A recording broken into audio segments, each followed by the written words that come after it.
Barking Up the Wrong Bakery, Happy Tales Dog Walking Mysteries, Book 1.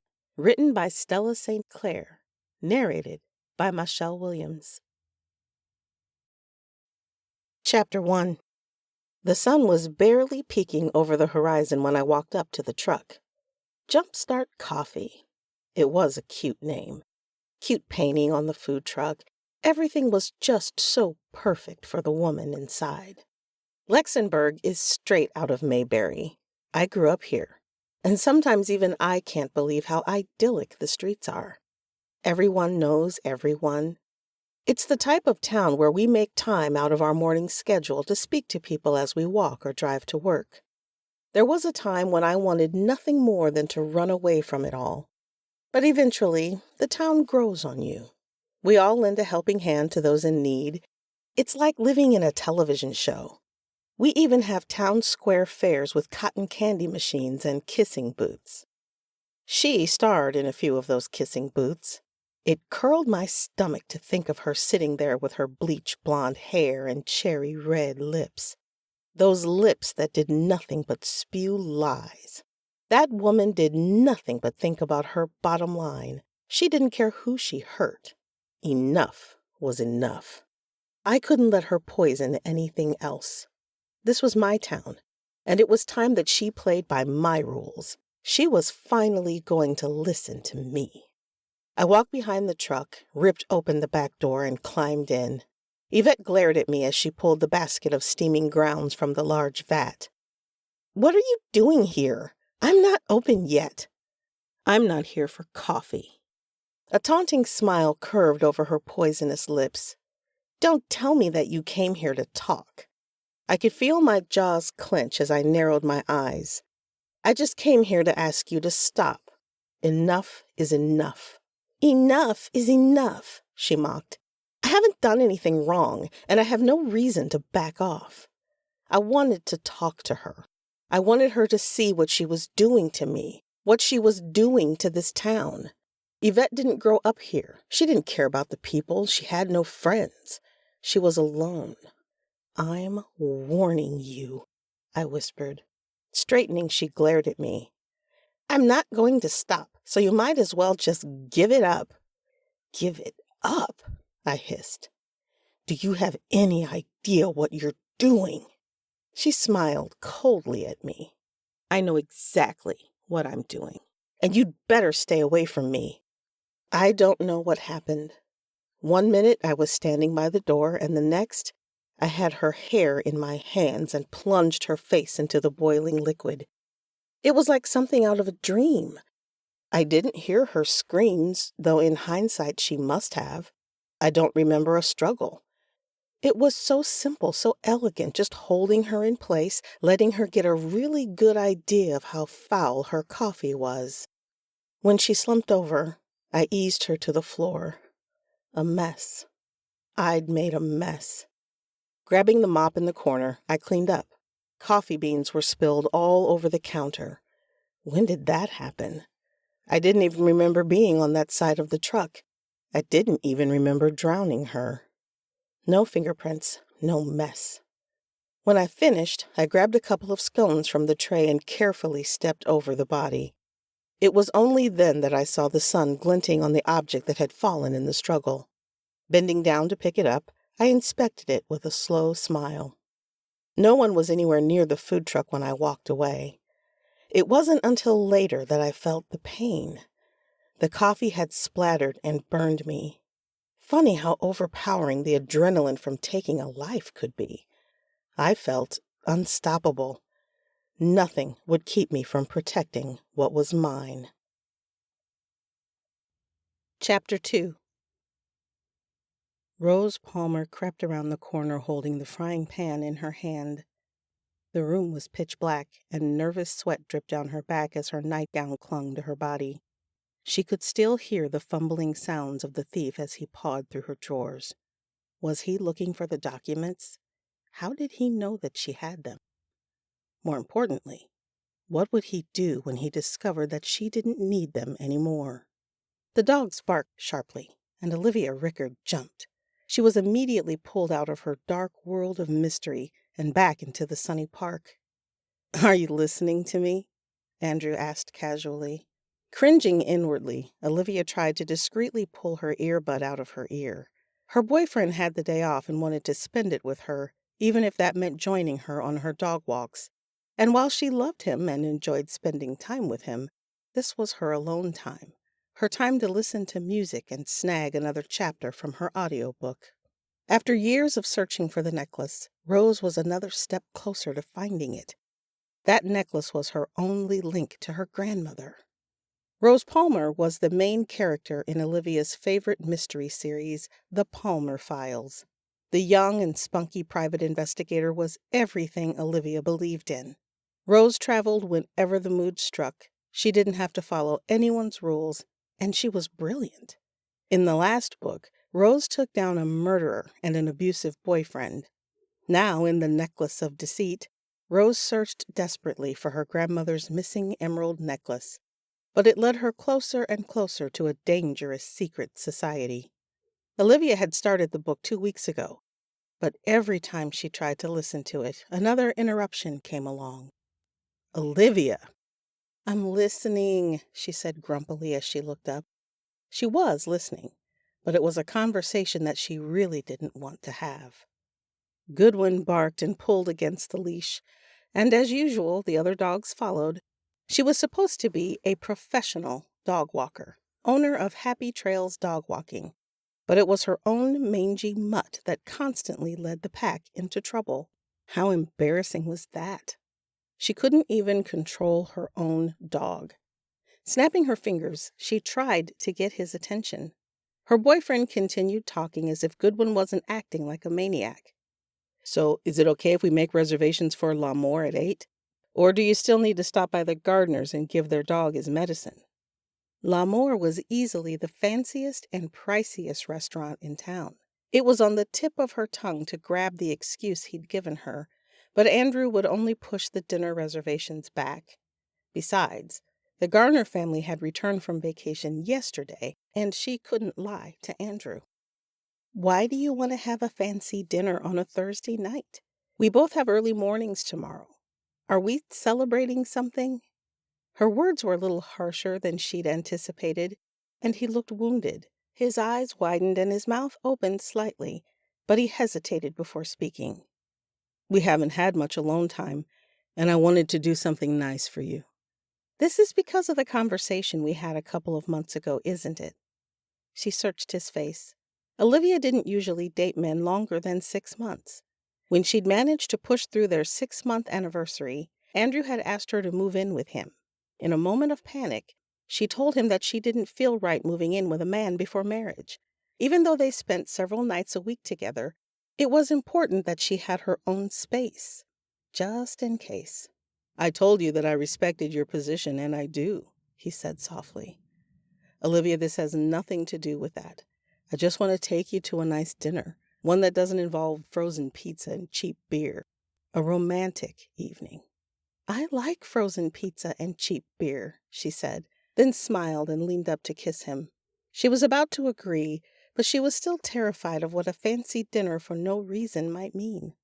The proposal of a lifetime. Yoo-hoo, Olivia! The voice came from behind her, but Olivia didn't have to turn around to see who it was. The high-pitched whine could only come from Lady Celeste Rhoda, the local psychic. A pained expression crossed Andrew's face, and it was all Olivia could do not to laugh as she turned around. Lady Celeste, how can I help you? She asked pleasantly, smiling at the woman hurrying to join them. Celeste claimed Romanian roots, but as far as Olivia knew, the woman had no ties to aristocracy. Olivia always wanted to ask if Lady was her first name, rather than a title.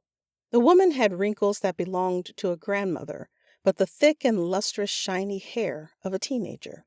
She looked exactly the same as she had the first time Olivia had met her over 2 decades ago. She dressed in bright, vivid dresses and always covered her head with a color-coordinated scarf. When she stopped, she wobbled slightly, as though she weren't used to chasing after people. Spreading her arms dramatically in welcome, she bent down to coo at the dogs. Good morning, Goodwin. How are you feeling today? I can see that you're very excited. This leash is holding you back, isn't it? You want to run free with your companions." Celeste was an unusual woman, but she didn't usually talk to the dogs, or for the dogs. Olivia exchanged a puzzled look with Andrew. "It's illegal to walk the dogs without a leash," she pointed out. "I know that, but Goodwin doesn't understand. That's what I wanted to talk with you about. I'd like to dedicate a segment of my day for the pets of Luxembourg. Would you please spread the word?" It was all Olivia could do not to laugh. "I'm sorry, Lady Celeste. I'm not sure that I understand. You want to talk to the pets?" "I want to communicate the pets' wishes to the owners. Just imagine how much happier everyone will be when their thoughts and desires are communicated properly. I can see that there's tension between you and Goodwin. Perhaps you should stop by." Then, like a sign from above, Olivia's phone vibrated. "I'll keep that in mind, and I'll be sure to spread the word. Please excuse us. This could be important," Olivia said as she pulled out her phone. The dogs pulled impatiently at their leashes before she snapped her fingers. They grumbled, but stopped and waited for her. Looking down at her text message, she groaned. It was not the distraction she'd wanted. "Is that Janelle?" Andrew asked, giving her a quizzical look. Celeste was already fluttering her arms down Main Street, an unlikely butterfly, as she headed to her small shop. "Have you started the paperwork yet to buy the brownstone?" Fancy dinners, buying office space, and to think that she'd had such high hopes for today. The weather was warm and the sun was shining. The mystery in her book was deepening, but she had a boyfriend threatening to propose and a sister wanting to commit to office space. Why couldn't they just be happy? Life was good, just the way things were. "No, we haven't started yet. Janelle was supposed to meet with Franklin about the sale," Olivia muttered. Franklin Kennedy owned quite a bit of real estate around town, including several of the food trucks. Janelle had been renting for him for the past 2 years while she got her bakery, Happy Endings, up and running. And a couple of weeks ago, Franklin had let her know that he was going to sell. He'd offered Janelle first dibs on the sale before he'd go public with the offer. Andrew leaned over and kissed her on the top of her head. "Everything is working out for you, baby. You've been talking about office space for your dog walking business forever, and now Janelle is offering to help you. It's perfect. A bakery downstairs, and you can expand your business upstairs." "Yup," Olivia said uneasily. "Everything is working out." It was perfect. Andrew was right. For the past few months, she'd juggled with the idea of looking for office space. The word-of-mouth operation that she was running was fine, but she couldn't advertise without an office. Her sister wanted to buy, but Janelle couldn't afford the down payment on the perfect brownstone on Main Street on her own. Olivia had received a small settlement last year from insurance and hadn't yet invested it. Together, they could make it work. Except for some reason, the idea didn't seem so perfect anymore. Olivia was paying her bills, she had a solid client base. Why mess with a good thing? But when Janelle had asked, Olivia just froze. Her sister assumed it was from excitement and took her silence to mean yes.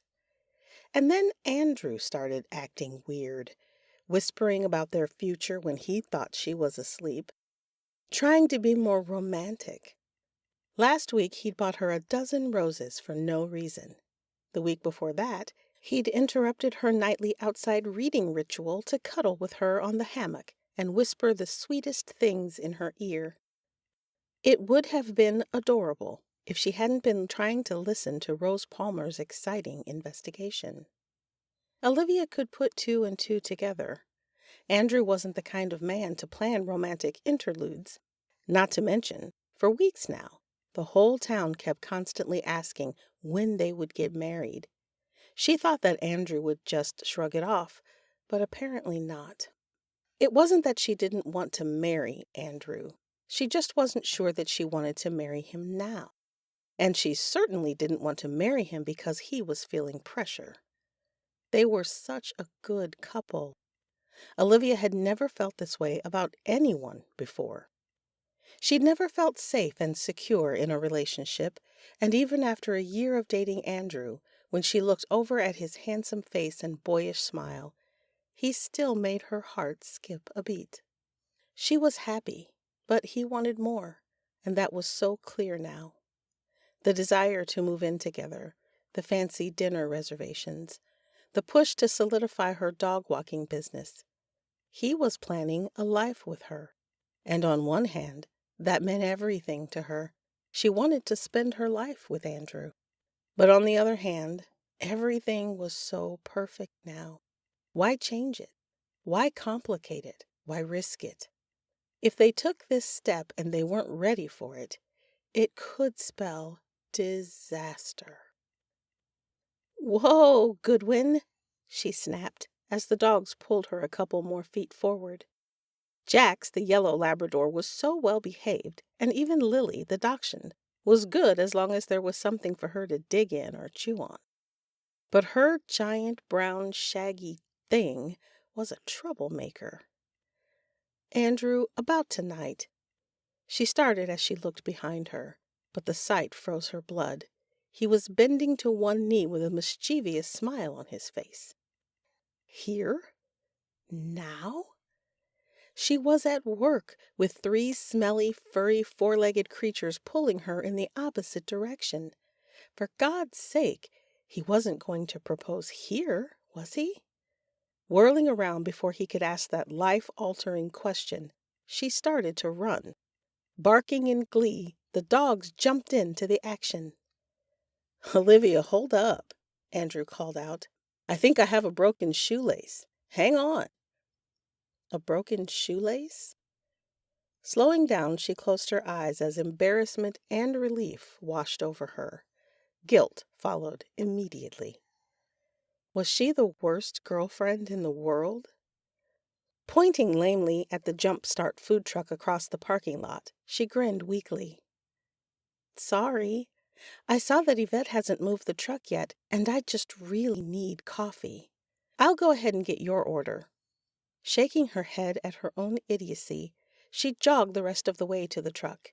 It wasn't in her nature to run, but the situation begged for a quick escape. She was actually surprised to see the truck in the parking spot. Normally at this time of day, Yvette was across town, and Olivia would have to wait until after she'd dropped the dogs off at their various homes before mainlining her caffeine addiction. The sight of the large painted cappuccino on the side of the truck warmed her to her very toes. The service window was closed, so she raised her voice to make sure she was heard. "Yvette, I'm so glad I caught you. You have no idea how much I need my coffee. But no scone," she added as an afterthought. She'd heard Janelle ranting for the past few days that Yvette was selling Janelle's baked goods past their sale date. Olivia had thought that Yvette's good tasted a little off, but then she normally sampled Janelle's goodies straight from the oven. Nothing was ever as good as that. "Andrew is with me, so he'll take his large coffee, cream, and sugar." She dropped her voice. "Actually, just make his coffee black. A little bitterness might do him some good," she muttered as she glanced behind her. Andrew was jogging toward her with his phone up to his ear. Goodwin whined and pulled at the leash. Olivia frowned and spoke to the window again. "If you can't tell, that's Goodwin, but he's being a devil dog, so no whipped cream for him today." She glared at Goodwin sternly. "See? That's what happens when you pull. No whipped cream for you." A few seconds of silence passed. She and Yvette weren't friends, but it wasn't like the food truck owner to ignore her. The woman enjoyed her money. "Yvette?" She reached up and knocked on the covered window. The aluminum rattled, but there was no additional noise coming from the truck. Andrew caught up with her and sighed. "Olivia, I've got to go, sweetheart. Work just called. Apparently they're having some problems with the computers in the surgical wing of the hospital. But I know I can still make it for dinner tonight." Ignoring him, she handed off the leashes. "Something's wrong." I'm going to make it up to you, he protested. Olivia shook her head. Not that. Something's wrong with Yvette. What are you talking about, Olivia? I have to go now. Take the dogs. He tried to hand her the leashes, but she walked past him to the back of the truck. She should have started her rounds hours ago, Olivia pointed out. If she took the day off, she'd put a sign up. Yvette doesn't just abandon the truck. Maybe she's running late. You can get coffee after you drop the dogs off. Olivia, what are you doing? I'm telling you that something is wrong. I just want to check inside. Having reached the back, she jiggled the handle on the door. Goodwin barked anxiously, and the door opened. The switches on the coffee burners were all showing red, and the warmer for the baked goods was on. Even the small cooler in the corner was humming. The whole place smelled delicious, like coffee, of course. The food truck was ready for business, but Yvette wouldn't be serving any coffee today. Instead, she was soaking wet, as if she'd dumped a carafe of coffee over herself, and motionless on the floor. She was dressed in a pair of jeans and a low-cut halter top. Her long blonde hair was spread out over the floor. Yvette was in her late 20s, and it stunned Olivia to see a woman her own age lying dead on the floor. For a moment, she couldn't even breathe. Olivia, what are you doing? Andrew's question jarred Olivia out of her frozen state. Swallowing hard, Olivia turned to see Andrew dark against the open door. Call 911, she said hoarsely. I think Yvette is dead. Dead? Olivia, get out of there. Before she could protest, Andrew's hand circled her, and he lifted her easily from the truck. His phone was already out, and he handed the leashes to her. With one arm wrapped protectively around her waist, he called Sheriff Nicholas Lemperos. Goodwin yanked hard against the leash and pulled away from Olivia. No, Goodwin, get back here, she yelled. Olivia, don't go in there, Andrew ordered, but the dog had bounded into the truck and was sniffing in the corner. I can't just let him run wild in the truck, Olivia protested. She pushed the other two leashes into his free hand that he was holding out to restrain her and climbed in. Leaning down to snag the leash, she couldn't help but notice the coffee beans that had rolled under the counter. Yvette was meticulous about cleaning the food truck, almost insanely meticulous. It didn't make sense that she hadn't swept under the counter. Immediately, Olivia's mind flashed back to a Palmer Files mystery book. Rose's obsessive-compulsive neighbor had allegedly committed suicide, but Rose had proven it was murder because the neighbor would have never left a mess behind. Pulling hard, the dog yanked the leash through Olivia's hands. Somehow she managed to keep hold of the end of the leash, bounded to the far side of Yvette's body, and lay down. I can't reach him without stepping over Yvette, and I don't want to disturb the crime scene, Olivia called helplessly to Andrew, still outside the open door. Rose Palmer would have never made a mistake like this. She was an amazing investigator. Just last week, Olivia had followed the fictional private investigator as she took down a crime boss. A crime boss! Rose wouldn't dare let an undisciplined dog ruin a crime scene. Andrew hung up and peered in. Crime scene? You don't know that a crime was committed here. Yvette could have passed away for a number of reasons. We don't exactly know her private business. Andrew wasn't wrong, but there were some things that didn't make sense. Yvette was soaked in coffee, but she wasn't holding a coffee pot in her hand to indicate that she'd spilled coffee on herself when she fell. In fact, the place was spotless, with the exception of the coffee beans spilled on the counter and floor. But the container of beans was tucked neatly away on the counter. No dust, no spider webs, nothing to indicate that Yvette didn't take excellent care of the truck. Olivia also knew that Yvette carried a change of clothes in the front of the truck. The woman hated the thought of wearing just one outfit all day, and she wouldn't dare be caught with a stain. Why hadn't she changed? Andrew was still urging Olivia to get out of the truck, but her eyes roamed over the scene as quickly as possible. There was a hole torn in the plastic covering on the scone tray, and 2 scones were missing. Her heart raced. Janelle was careful when she wrapped her baked goods, and even if Yvette was selling out-of-date treats, she wouldn't have ripped the plastic like that. Someone knocked over a canister of beans and then put it away without cleaning everything up. Someone ripped open the scones and stole 2 before leaving. Someone poured coffee on Yvette and then put the pot away. Her eyes strayed to the small round coffee vat in the corner. It was covered, but there were coffee stains running down the side. Taking a deep breath, Olivia took a few more steps closer to the body and stared at Yvette's face. There were burn marks on her skin, and her hair was soaking wet. Immediately, she knew what had happened, and her heart sank. Oh, Yvette. Swallowing hard, she snapped her fingers. Goodwin, you come here right now. As if he understood her distress, the dog lifted his head and loped back over to her. Grabbing his leash firmly, she hopped out of the truck just as Nick's sheriff car pulled up. As she glanced up, she saw the security camera mounted on the corner of the truck, and she shivered. Olivia? Andrew? Nick greeted. What's going on?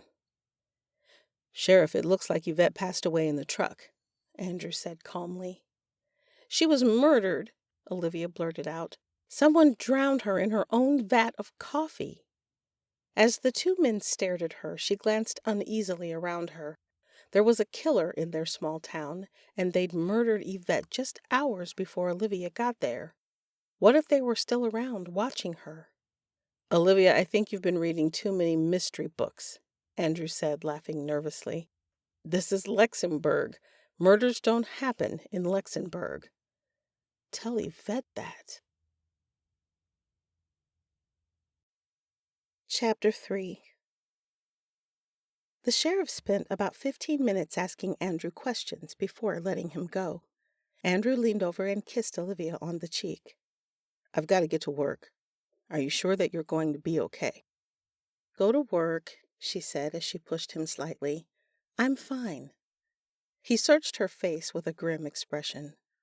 Olivia, promise me that you're going to give your statement to Nick and then let him do his job.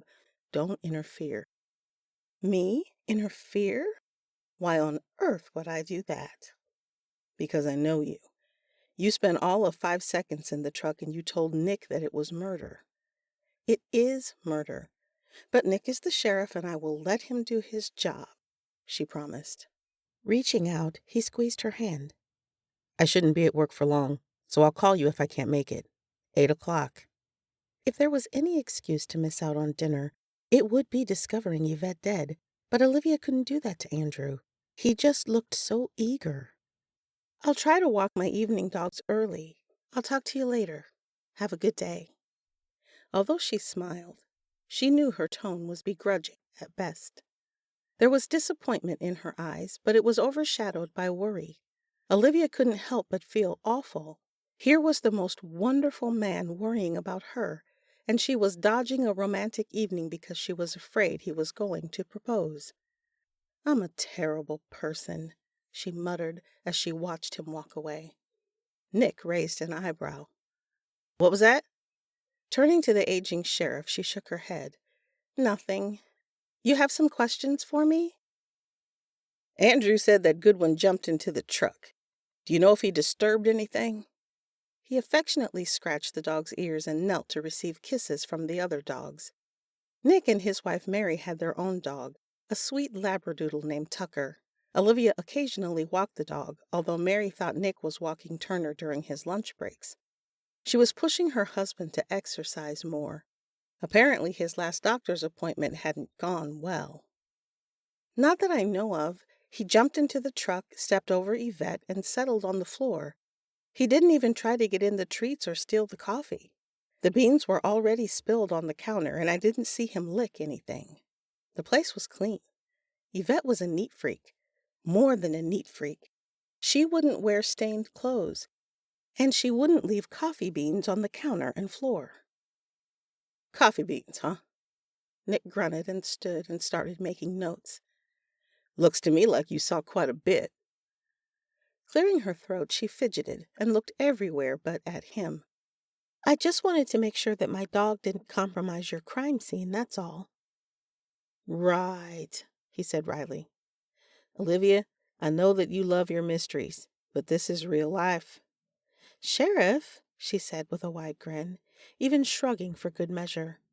I just came here to get my coffee, and I got worried when Yvette didn't answer. I'm just guilty of being a good neighbor. You're always trying to be a good neighbor, Nick complained. You're also a little nosy. Outraged, she gasped. I am not. 2 months ago, you threw a surprise party for Lydia, even though she explicitly stated she didn't want a celebration, he said calmly. Her husband left her. She needed something to cheer her up, Olivia pointed out. And she had a good time. She screamed so loud that we all thought she was going to have a heart attack. Back in November, you broke into Norman's house to confront a robber, even though there was no robber. I wasn't breaking in. I had a key. I was dog-sitting, and his dog was trying to tell me that something was wrong. In my panic, I just forgot about the alarm code, she said stubbornly. And something was wrong. A fish died. And that upset the dog. Look, I know what you're thinking, but I promised Andrew that I wouldn't get involved, so I'm just telling you what I saw. The fact that I'm an observant person is a good thing. 3 more squad cars pulled up, and Nick sighed and closed his notebook. We're going to process the scene now. I'll let you know if I have any more questions, and I would appreciate it if you didn't call it a crime scene or talk to anyone else about it. Okay, but I just wanted to let you know that Yvette would never have opened the tray of scones that way, so maybe you'll find fingerprints on the plastic. And the coffee bean canister may have overturned in the struggle, so you might find fingerprints on that as well. She spoke so rapidly that her words ran together.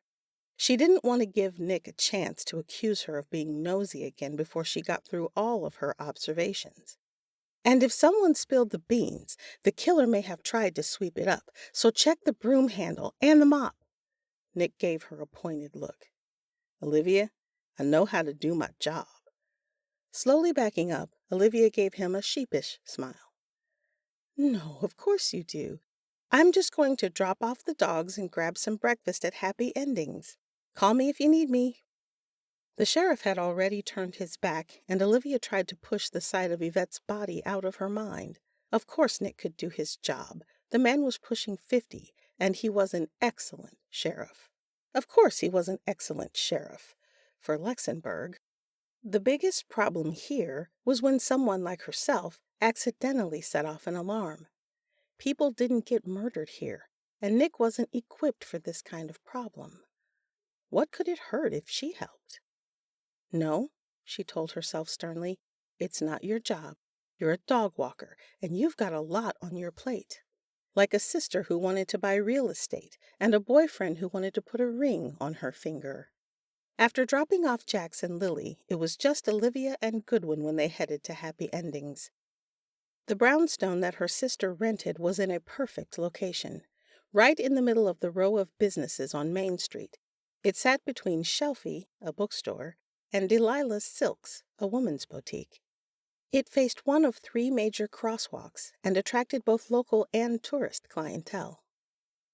Releasing Goodwin in the small fenced-in yard out back, Olivia snuck in through the back door and snagged a scone from the cooling rack before searching for her sister. The bakery always smelled like fresh-baked cookies. When Janelle first started baking, the kitchen would be a disaster. But by the time those doors were unlocked, the place was pristine. The front of the bakery was decorated in pale creams, blues, and purples. Most of the customers chose seats on the large patio out front, but during bad weather, the small dining space inside was crowded. Janelle was an excellent baker, and her business did well. The only problem was the building itself. It dated back to the 50s, and it had been several decades since the place had seen some repairs.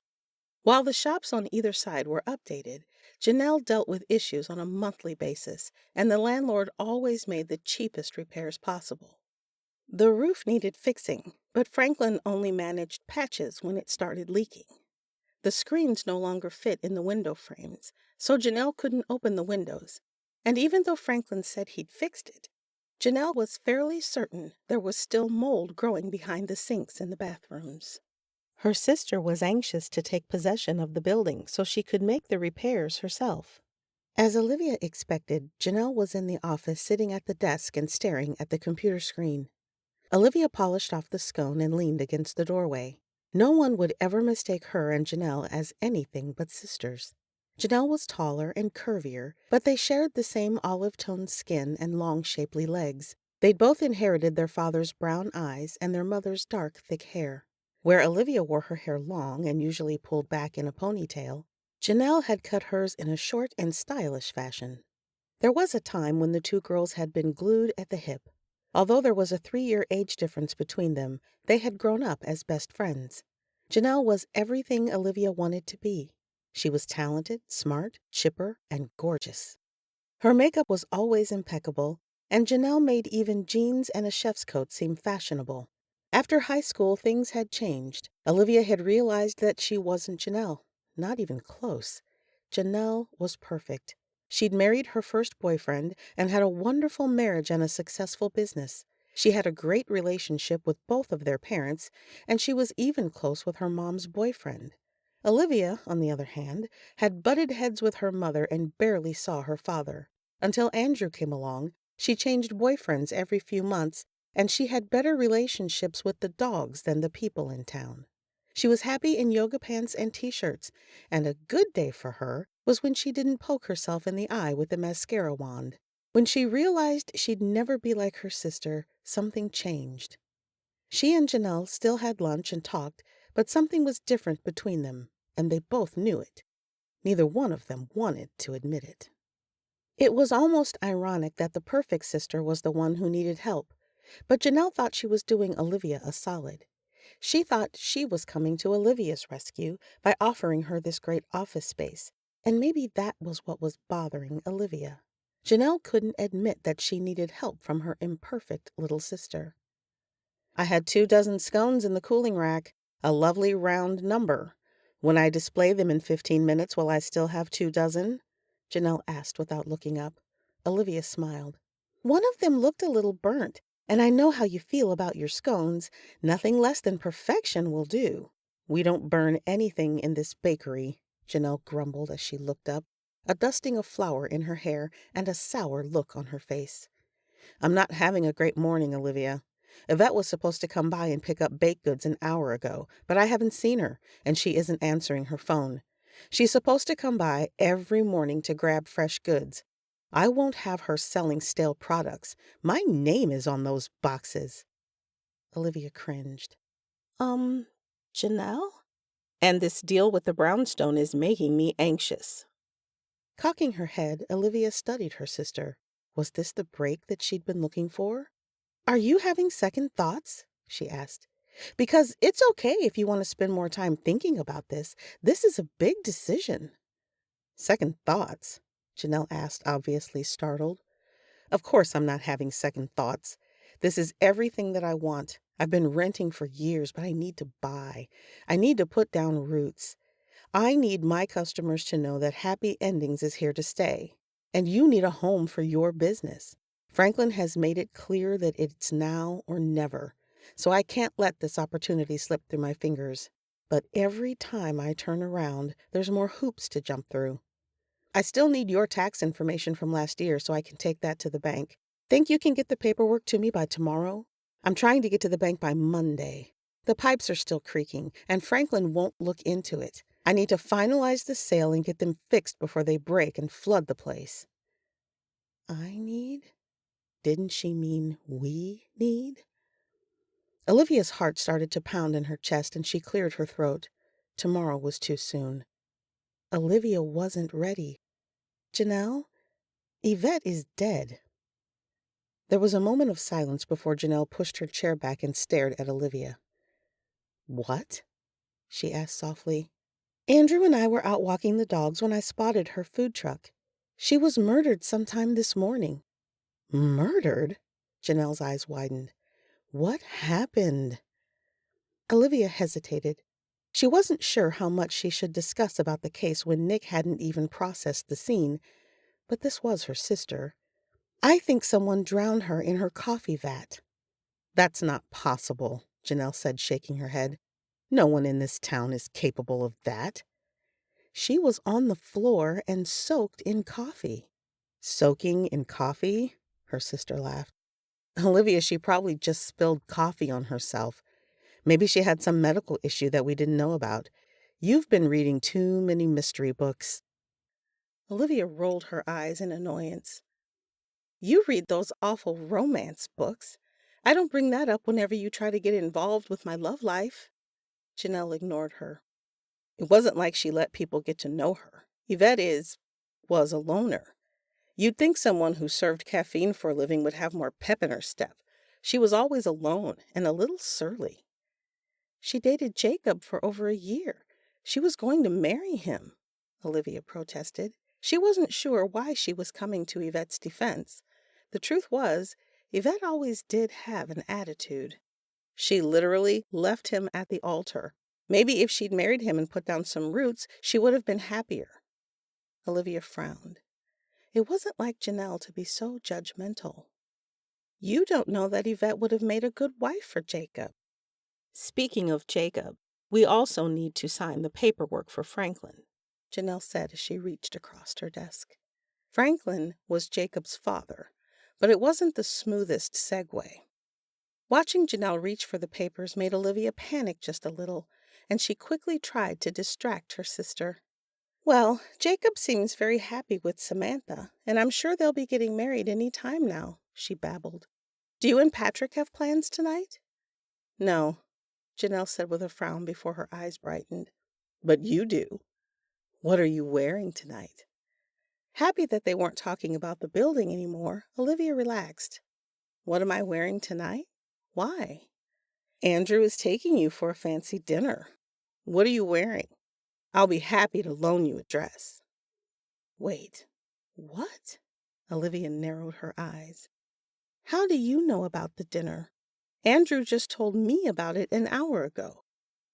Her suspicions were confirmed when Janelle's eyes widened and she started tapping her fingers on the desk. Her sister was a horrible liar, and Olivia recognized the signs. Andrew had told Janelle about the dinner. "We were just talking last night and he mentioned it," Janelle said uneasily. Crossing her arms, Olivia cocked her head. "Except that Andrew was with me last night, so if he spoke to you, it was over the phone. Why would Andrew call you?" The tapping got louder. "He didn't call me. I called him. I called you. I had a question for you, but Andrew picked up the phone and answered the question, so I didn't need to talk to you." There were so many holes in that story that Olivia couldn't even figure out which to point out first. But she felt bad for Janelle and let it go. It didn't really matter. It just confirmed what she already knew. "I've got some clients to take care of tonight. I'll walk them. You deserve a nice night with Andrew." "You hate dogs." "I don't hate dogs." "You hate walking the dogs." "I don't hate walking the dogs. Go have dinner with Andrew. He already made the reservations. Stop by the house and pick up a dress before you go home today. Actually, don't do that. You'll pick something inappropriate. Take the green halter dress and pair it with the silver teardrop earrings. You'll look amazing."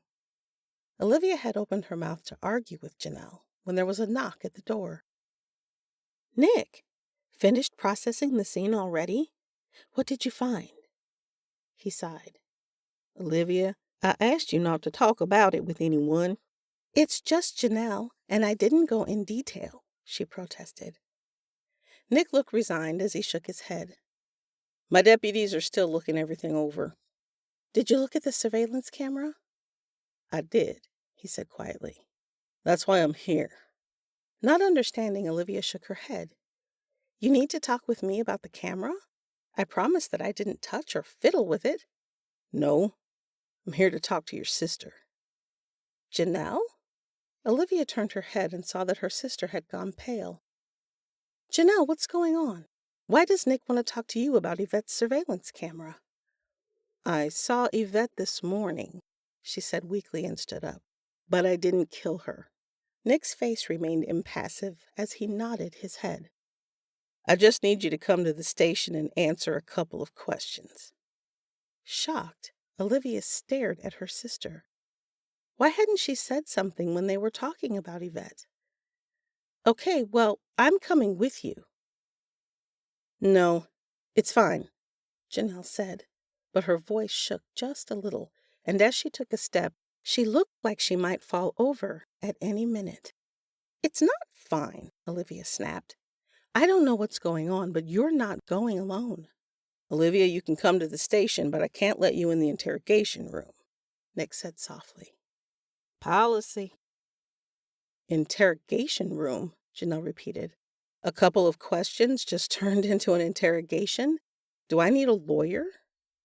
"That's up to you," Nick said even more quietly. Janelle reached out and squeezed Olivia's hand. "It's okay," Olivia whispered. "You didn't kill Yvette. We're going to go, and you'll answer his questions, and it'll all be over. If it gets intense, we'll have Patrick get a lawyer. There's nothing to worry about." "Right," Janelle nodded her head. "Nothing to worry about." Privately, Olivia didn't agree. Unless they could prove that Janelle wasn't the last person to see Yvette alive, her sister was going to be in big trouble. Chapter 4. In the chaos of accompanying Janelle to the sheriff's station, Olivia had left her phone at Happy Endings. The interrogation had taken much longer than anticipated, and not trusting Janelle to actually walk the dogs, Olivia did her final round early so she could have time to prepare for her dinner date. Of course, that didn't stop Lily, the dachshund, from breaking free and chasing after a squirrel, or Goodwin from tearing down the shower curtain while she was trying to shower and get ready. It wasn't until she was on her way to Janelle's to get the dress that she realized she was already 15 minutes late to dinner. So she showed up at Lemoore, dressed in yoga pants and a tank top that said, "If I'm running, please call the cops. Someone is chasing me." She could tell that the hostess, a young, buxom blonde in a ridiculously low-cut black dress, was about to turn her away when Olivia saw Andrew and rushed past her with a hurried apology. The blonde was showing way too much cleavage to judge Olivia's outfit anyway. Andrew, on the other hand, looked better than good. Dressed in a gorgeous dark suit with a light blue shirt and the striped tie that she'd given him last month for his birthday, he absently swept his hand through his dark, shaggy hair, wearing the most patient expression while he popped something in his mouth. 25 minutes late. She was 25 minutes late. She hadn't been able to call him, and he was still patiently waiting for her while looking like the cover of GQ. He was perfect. It was almost unfair how perfect he was. When he raised his eyes, shock registered on his face, and she struggled for words. "I'm sorry, Andrew, I'm so sorry." "I was starting to think that you stood me up," he said slowly as he stood and kissed her cheek. "I was hoping to see you in a sexy dress, but it's just like you to surprise me." His calm was almost annoying. He should have been outraged. It was almost like he didn't care. "I would never stand you up on purpose. I left my phone at Happy Endings when Nick picked Janelle up to question her, and then the dogs were running rampant, and I was on my way to Janelle's to change because she said I could borrow a dress, probably to avoid a situation where I showed up wearing something highly inappropriate like what I have on, but I realized how late I was, and I'm so sorry." She took a deep breath and waited to see how he would react. He blinked and frowned. "I'm just glad you're here," he said slowly, giving an obviously all-purpose response. She knew she'd spoken quickly, but then comprehension dawned on his face. "Wait, did you just say that Nick questioned Janelle?" Olivia opened her mouth to explain the horrible afternoon, and then she saw the champagne bucket next to the table. Her eyes went to the half-eaten stuffed mushrooms on the table, and her thoughts raced. Andrew rarely drank champagne. Did he think it would pair well with mushrooms? Did he want a celebratory drink if she said yes to his proposal? When she said yes. Because of course she would say yes. Andrew Patterson was the perfect man, and for some unknown reason he loved her. He was patient with her. He was handsome. He was smart and stable, and Lord, could that man kiss. Any woman would be lucky to marry him. She'd shown up 25 minutes late to the proposal. She was dressed in workout gear at a 5-star French restaurant. She had ruined everything. Surely he wouldn't propose now, would he? As her eyes swept the room, she realized that everyone was staring. Amidst the white tablecloths and long-stemmed candles, the classy dresses and tailored suits, she stood out like a sore thumb. Tugging nervously on her ponytail, she met their disapproving glares with a haughty expression. She didn't owe them an explanation. "Olivia, you're staring at the champagne bottle. Did you want me to pour you a glass?" he asked softly. Blinking, she raised her eyes and smiled weakly. "No, I wasn't staring at the champagne. I was staring at—" Her voice trailed off when she saw the couple in the corner. "Jacob." "Jacob?" Andrew turned his head, and Olivia grabbed his hand in alarm. "No, don't look," she hissed. "If I wasn't so comfortable in this relationship, I might be concerned that you're staring at another man," he teased. "Jacob and Yvette used to be engaged, right? She broke off the engagement." Olivia shook her head and spoke in a hushed tone. "Sometimes I forget that you didn't grow up here. Jacob and Samantha were high school sweethearts. They were together all through college, and when they broke up, the town was stunned. You should have heard the gossip. It was even more shocking when Jacob and Yvette started dating. We all thought she was just a rebound, but they were together for a whole year. He actually proposed, and it wasn't because Yvette was pregnant. She didn't just break off the engagement. She never showed up to the wedding. Yvette abandoned him at the altar. It was like the biggest scandal of the year, of the decade." "Ouch," Andrew grimaced. "Poor guy." "Yeah, it was rough, but he and Samantha got back together, and there doesn't seem to be any bad blood. Jacob actually looks sad that Yvette is gone." "That surprises you?" Andrew asked softly. "He asked her to marry him. He loved her, and he thought that he'd spend the rest of his life with her, and now she's dead. Which brings me back to what Nick was doing with Janelle today." Sitting across from Jacob, Samantha turned her head and glared at Olivia. In high school, they had never been close. Samantha was blonde and leggy, with perfect features and a ridiculously thick fringe of lashes framing her beautiful green eyes. She had been the popular cheerleader, and Olivia had been the equivalent of a band geek, except that their high school was too small to have a marching band. Samantha had never been one to keep her displeasure to herself, and she continued to shoot Olivia dirty looks. Ashamed of being caught staring, Olivia averted her gaze and shook her head. Janelle was on the security footage. According to the camera, she was the last person to see Yvette alive, which is ridiculous. The killer could have snuck in from the front of the truck on the other side and left the same way. But it doesn't look good. They were arguing outside, heatedly. Their fight continued in the truck, and Janelle was the only one who came out. Yvette was never seen on the camera again. Janelle said that they were arguing about the baked goods. Yvette's been selling leftover scones and muffins, and it upset Janelle. She swears that they came to an agreement, and she left. Andrew looked puzzled. "You don't believe her?" Her defenses immediately rose. "Excuse me? Of course I believe her. Janelle may be passionate about her business and slightly overprotective of her scones, but she's not a killer." Andrew chuckled. "No, she's not, but you look worried." He pushed the appetizer plate over to her, and Olivia popped a mushroom in her mouth. It was so good that she almost moaned before she remembered where they were. Expensive restaurant. Perfect proposal atmosphere. She had to remember to keep Andrew distracted. Janelle was in the truck. She touched things. Her fingerprints are going to be all over that crime scene. And even if Nick does believe her, he has to follow the evidence. Right now, the evidence probably points to Janelle. What are we going to do? Taking her hand, Andrew gestured to the waiter with his free hand. "We're going to get the check, go home, and figure out a way to relax." He repeated the request to the waiter, who gave Olivia a dirty look before nodding. "I don't think he likes my outfit," she said with a tentative smile. Andrew leaned back and shook his head. His eyes roamed over her, and she felt a blush creep up from her neck to her cheeks. "Probably not, but I certainly do. I love the way those pants cling to your hips." He was trying to make her feel better, and it only made her feel guiltier. "I ruined your dinner," she said softly. "I'm sorry." "You didn't ruin anything. After seeing Yvette this morning, I should have postponed the dinner. Even if Janelle wasn't all tangled up in this, seeing Yvette must have upset you."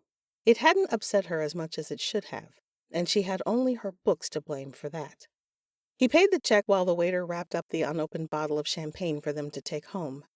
Settling his hand on her waist, Andrew gently guided her out. Every time he touched her, she still felt a little thrill.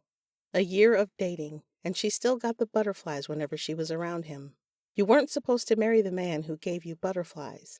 You married the man once the butterflies were gone, and you felt safe and secure. "No point in letting a perfectly good bottle go to waste," he said, his grin mischievous. Olivia watched in disbelief as he popped the cork right there on the sidewalk. "Want to go for a walk and help me drink this?" Unable to help herself, she laughed and reached for the bottle. "Walk around drinking a bottle of champagne? We'll be the talk of the town tomorrow morning." "That never stopped you before." "And it's not stopping me now." Taking a swig from the bottle, she sniffed. The bubbles tickled her nose and nestled under his arm. "Can we walk to happy endings? I left my phone there." "Sounds like a plan." "What do we do about Janelle?" "Olivia, you promised." "What? What?" She pulled back and stared at him. "It's my sister. I can't let her go to jail." "She's innocent, Olivia. She's not going to jail. This isn't like one of your mystery books. Nick is not going to put an innocent woman behind bars." "I'm not saying this is like a book. I'm simply pointing out that someone I love is in trouble. I want to help, Andrew. I would think that you'd want to help too." He grabbed her elbow and forced her to stop walking. "Olivia, we're not going to fight about this. Of course, I don't want anything bad to happen to Janelle, but I also don't want anything bad to happen to you." She glared at him stubbornly. "I don't want anything bad to happen to me either," she grumbled. "But I also don't plan on letting anything bad happen to me. We can figure out a way to exonerate Janelle without getting involved ourselves. There has to be a way." "No." Andrew narrowed his eyes and set his jaw. "If it comes to it, we'll hire a lawyer. That's what normal people do in this kind of situation. I know that you want to help, but you're not qualified." "Because I'm just a dog walker?" she snapped. "Just because I'm not some hotshot computer whiz with a master's degree doesn't mean that I'm not smart. I have a college degree in business." Now was not the time to point out that she'd waffled between a few degrees and only settled on business so she could graduate on time. "Because you're not a detective. Stop trying to pick a fight with me." Under his steady gaze, her shoulders slumped. She was trying to pick a fight with him, but it felt better than doing nothing. He wasn't wrong, but Janelle was her sister. Even though they didn't always get along, she loved Janelle, and she couldn't just stand by and let her go to jail. "You're right," she admitted finally. "I'm sorry." "Promise me that you're not going to get involved." "I already promised you that." Andrew half smiled and reached out to tuck a strand of Olivia's hair behind her ear. "I know, but I felt like maybe you've forgotten, now that Janelle is in trouble." "I haven't. That's why I came to you with this problem. I could have just kept it to myself and acted on my own." Olivia knew that she was pushing the envelope, but she didn't want Andrew to think that he'd completely won. She wasn't about to make that promise again, especially if she wasn't able to keep it. Rose Palmer never had this problem, but she also had a new lover in every book. Olivia was not jealous of that particular detail. Taking another swig of the champagne, she tried to relax. It was that simple, right? Janelle was innocent. Everything would be fine. Andrew wrapped an arm around her waist and gently pulled her down the street toward the bakery as they passed the bottle back and forth like a couple of teenagers. Janelle's manager had locked up a few hours ago, but Olivia had a key to the back door. After all, Olivia was soon about to own 50% of the building. Why shouldn't she have a key? Just another thing for her to worry about. "See if there are any muffins left over," Olivia said as she headed to the office. "We'll snag some since we skipped dinner." "And have Janelle come after me?" he muttered. "No, thank you." "Wimp," Olivia teased as she handed him the champagne bottle. Turning on the lamp, she swiped the phone from the desk and paused, her hand hovering over the paperwork from the bank. She should just sign it and be done with it. But the devil on her shoulder was always louder than the angel. She should be more concerned about her innocence than this sale anyway, Olivia muttered as she snagged the papers and shoved them in her purse. If Janelle thought that she'd misplaced them, she'd have to get more copies from the bank, and that would give Olivia just a little more time to think. I'm the worst. Andrew loosened his tie as he leaned against the door jamb with the box in his hands and a guilty look on his face. Are you sure she won't get mad? Oh, she'll be furious. But we could always smash in a window and blame it on a robber, Olivia said as she cracked the top open and peered inside. Are those the lemon ones? They're my favorite. Andrew closed the cover with a decisive gesture, nearly trapping Olivia's fingers, tucked the box in one arm, put a firm hand on her back, and guided her toward the door. We are not breaking a window, and I know the lemon ones are your favorite. Hopefully they'll keep you busy so you don't steal my apple pie muffins. Olivia gasped. There were apple pie muffins left over? Those are my favorites, too. If you're nice to me tonight, maybe I'll let you have one. Let me have one? Olivia said in mock indignation as she relocked the bakery. It was my idea to steal them. True, but I actually did the stealing. I'm taking all the risk here. He handed her the champagne bottle and held a lemon muffin before her face. Sinking her teeth in, she giggled when crumbs fell down her chin. Andrew pulled the muffin away and polished off the rest in 2 bites. He moaned in mock ecstasy. Forget l'amour. This is the perfect evening. Champagne and baked goods. I could not agree more. He walked her back to her house. She rented, and it was almost more than she could afford. But she loved the small 2-bedroom house. The neighborhood backed up to a small running trail and creek, and each house had its own charming personality. The brick house with its black roof and shutters wasn't what caught her attention, but the bright blue front door had been its selling point. She kept the small front yard simple and manicured, but she let the backyard grow wild. Climbing up the brick steps, he stopped her before she could unlock the door. This night did not turn out the way that I wanted, he whispered as he leaned in and kissed her. It curled her all the way to her toes, and she sighed. But it was still perfect. It doesn't have to be over, she whispered. You could come in. Andrew grinned as he kissed her. So tempting. But it's a beautiful night, and we still have half a bottle of champagne to drink. Why don't you grab Goodwin, and we'll enjoy tonight for a little longer? And then? She asked, eyebrow raised. And then we'll enjoy the rest of our evening inside, he said with a laugh. Now that sounds like an excellent plan. For a moment, she forgot all about Janelle and Yvette. He was right. It was a beautiful night. The stars were twinkling bright in the skies above, and there was a warm breeze. Kissing him one last time, she headed inside and leashed her monstrous mutt. I haven't forgotten about the shower curtain, she said, eyeing him. He jumped up and kissed her. Fine, she grumbled. I still love you. Leaving the muffins on the counter, she leashed Goodwin and rejoined Andrew. Goodwin kept his head to the ground and sniffed everything excitedly. She'd adopted him 2 years ago at a particularly low point in her life.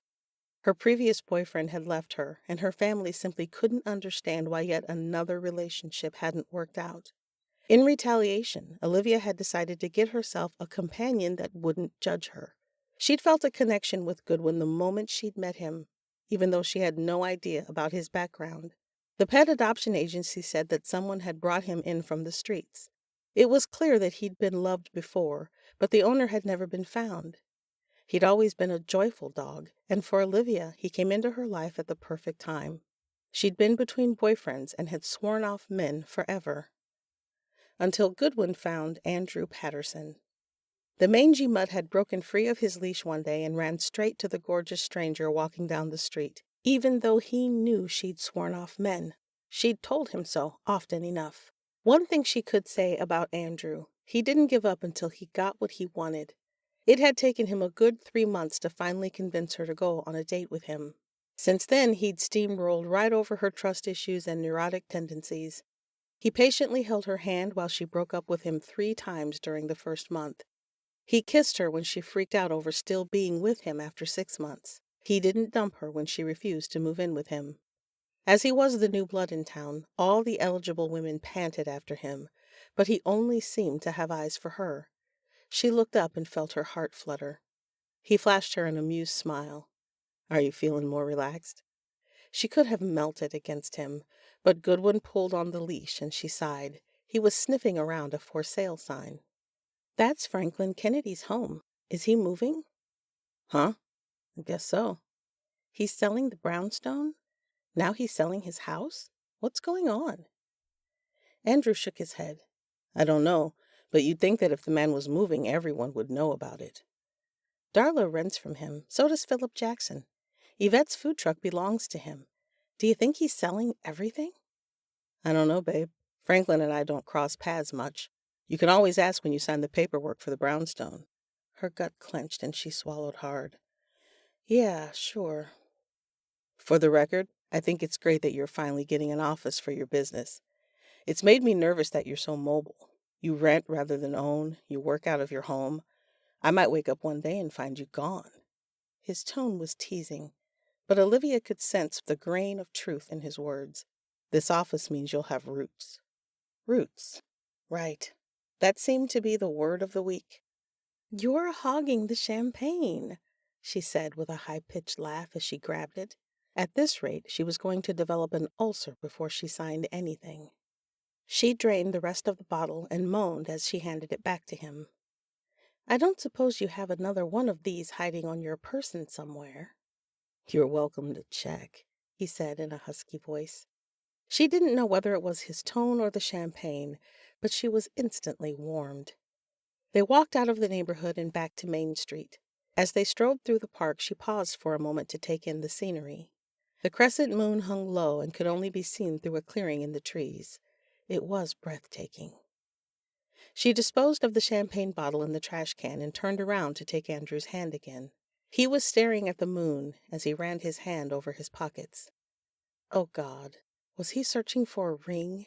She'd ruined the dinner, but here they were, in a beautiful clearing in the park with a perfect view of the most gorgeous sky.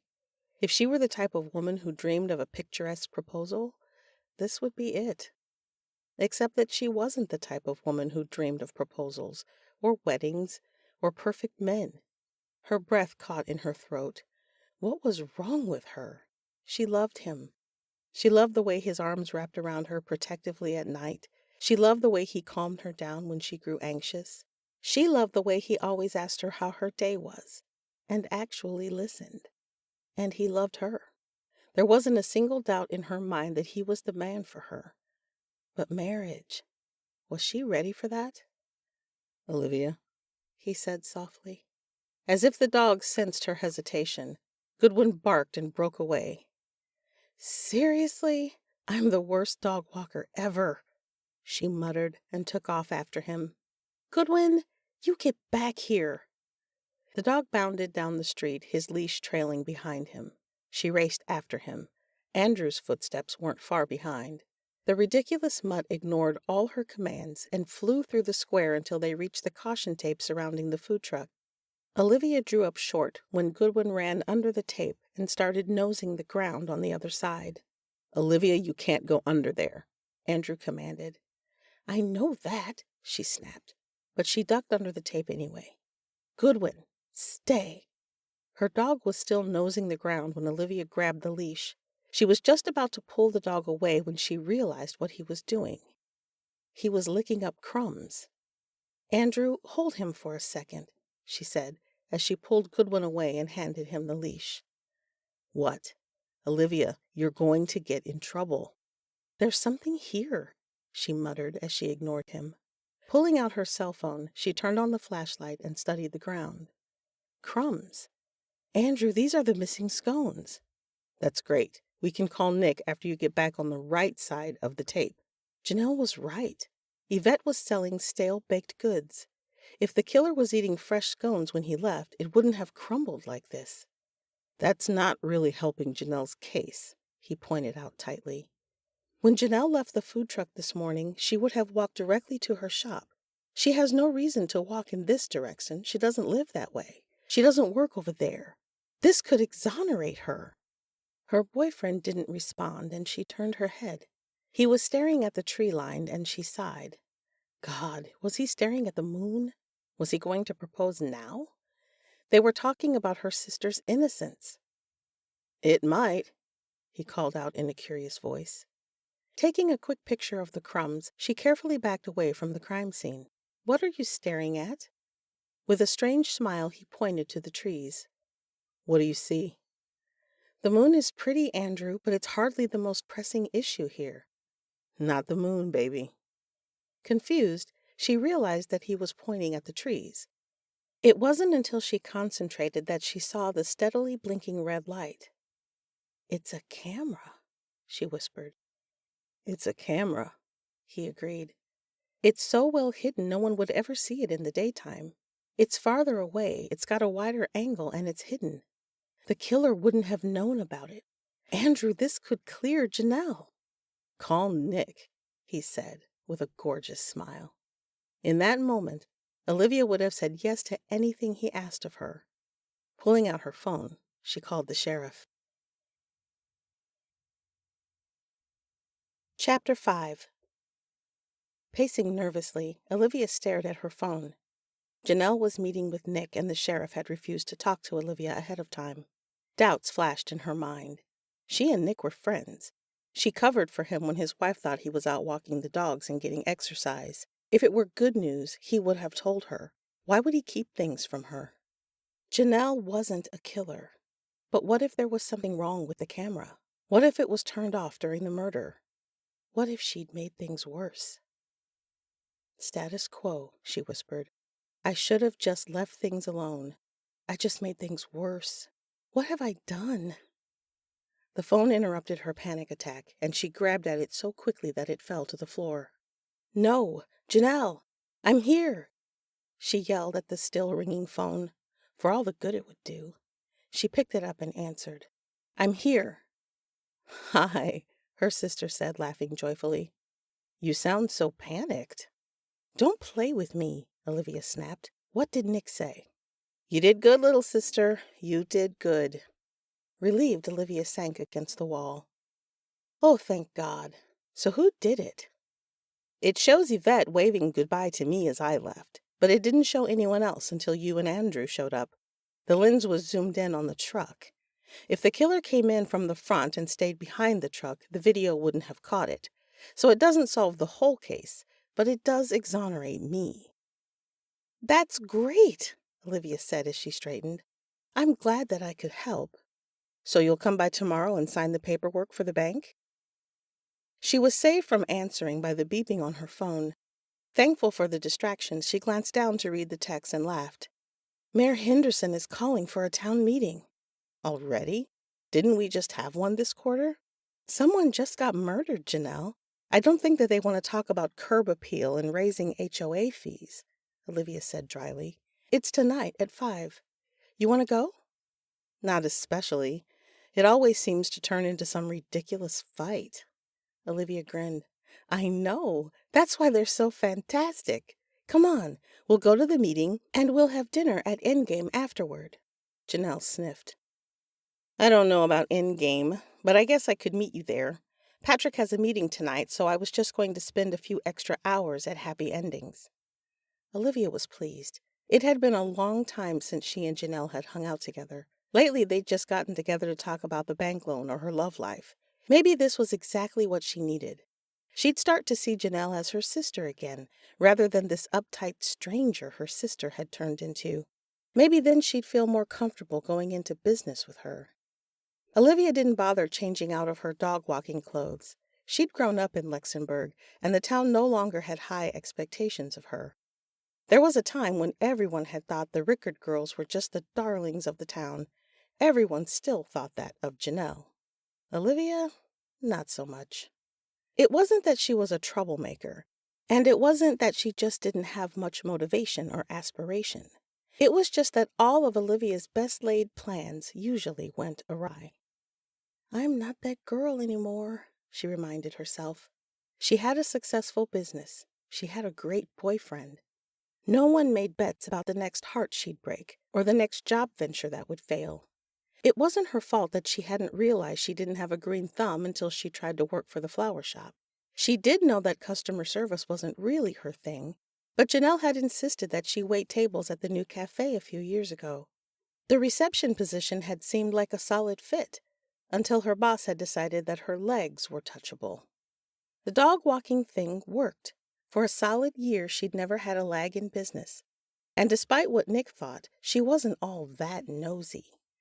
Still, no one blinked an eye when she showed up at the town hall wearing yoga pants and a shirt that read, "Exercise. Eggs are for sides."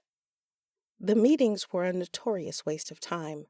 The mayor generally had an inflated sense of his own importance and often used the meetings to boast about his ludicrous accomplishments, like planting flowers on the side of the road. Unfortunately, as a business owner, Olivia was required to come to the meetings on the off chance that the mayor was about to push an agenda that would affect her business. Mostly the meetings turned into an inane circus affair with one business entrepreneur yelling at another for something ridiculous, like competitive pricing. Last time they'd met, the owner of the vintage clothing store was angry because the kids' clothing store next door was too rowdy. The verbal argument had escalated into a screaming match better than any toddler's temper tantrum. Today, the town hall was packed with people curious about the murder.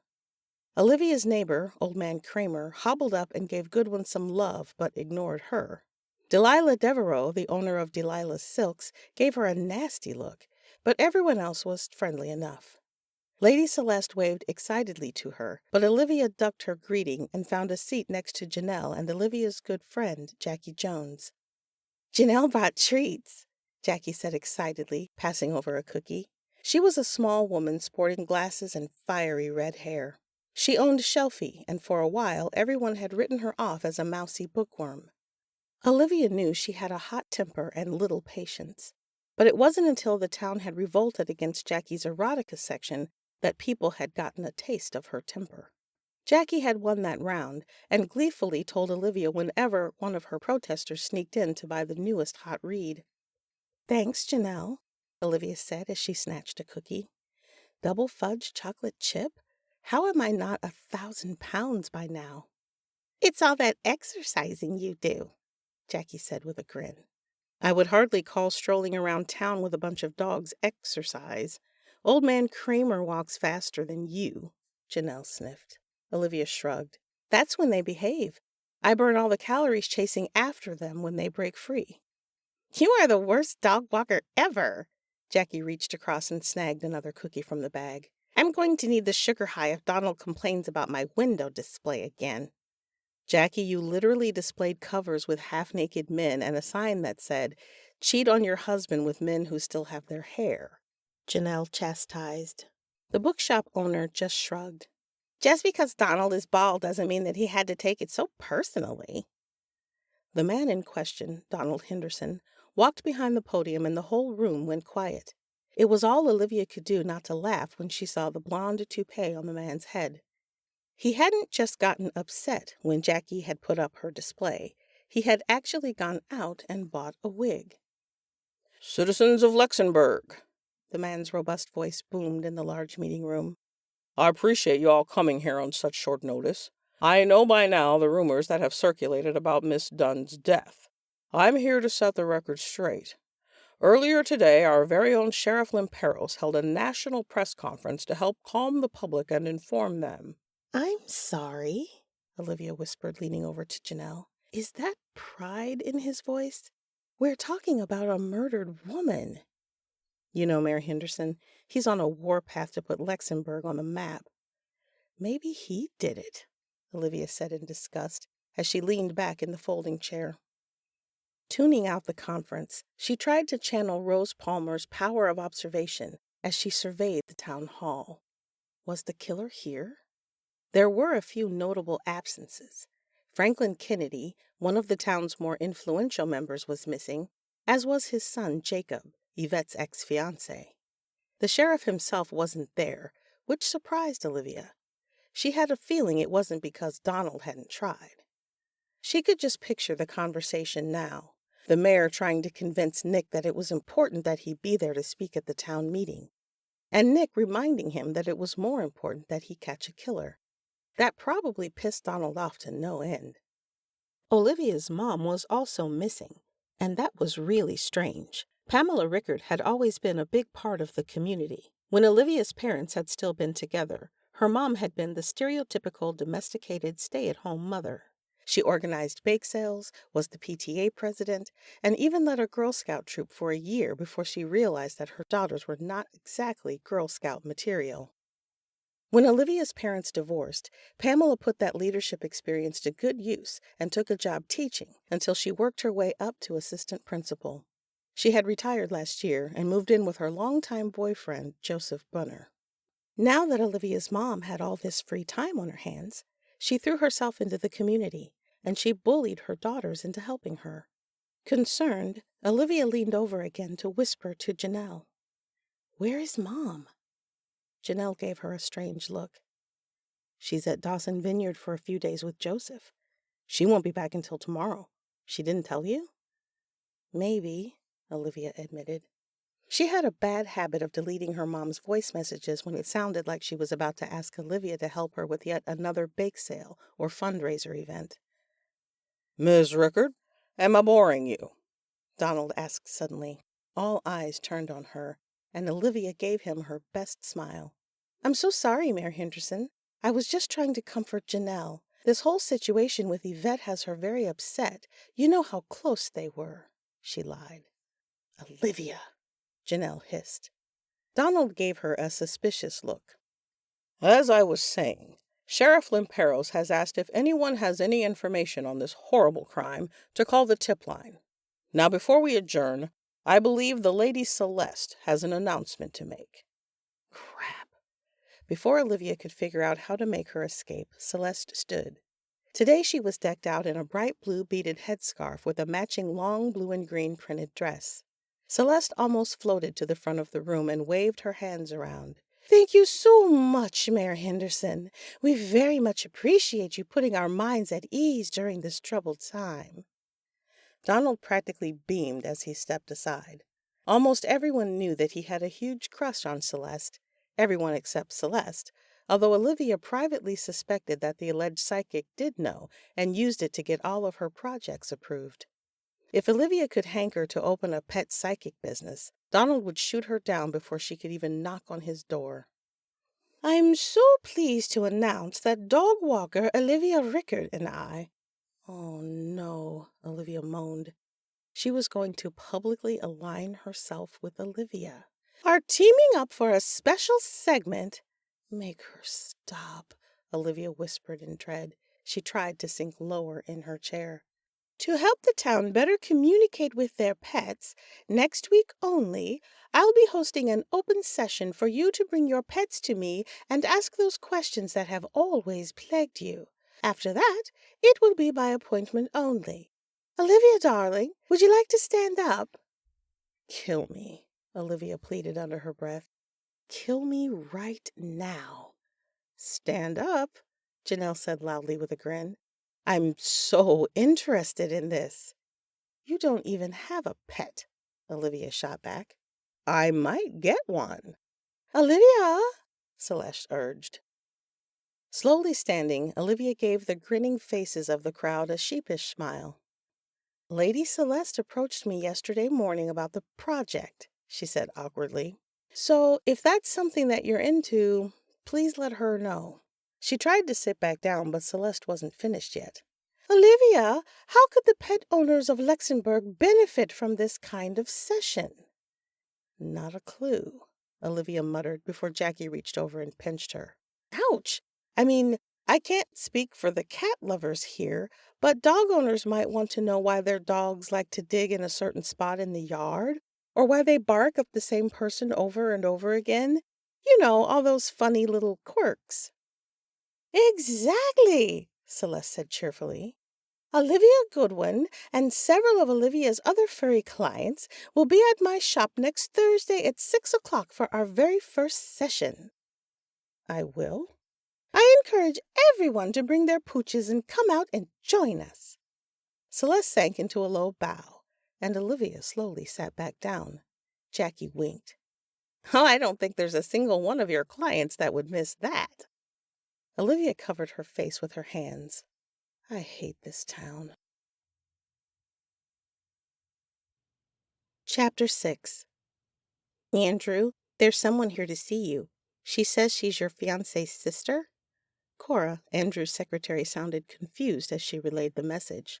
I didn't realize that you'd asked Olivia to marry you. Andrew groaned. I haven't. You can show her in. Janelle had gotten just a little too excited when Andrew had announced his intentions to propose to Olivia. He could see now that it had been a huge mistake. He knew that proposing to Olivia would take some work. The love of his life didn't make anything easy, but Janelle wasn't proving to be the best sidekick. Janelle was still wearing her Happy Endings chef coat when she bustled in. Andrew, I had no idea you had such a nice office. Huge oak desk, living plants, plush furniture. I just assumed that you worked in some cramped cubicle. I'm the head of the IT department, Andrew explained, eyebrow raised. You've got some flour right here. Pointing to his right cheek, he watched as Janelle absently swiped at her own face. I wanted to personally thank you for turning over the evidence that exonerated me. I just left the town meeting, and it would have been horribly embarrassing if I were still a suspect. She put a basket of muffins on his desk and sat down. I would say that Goodwin and Olivia are to thank for that, he said mildly. Janelle had a way of overlooking her younger sister, and while Andrew tried not to get in the middle of it, he knew it bothered Olivia.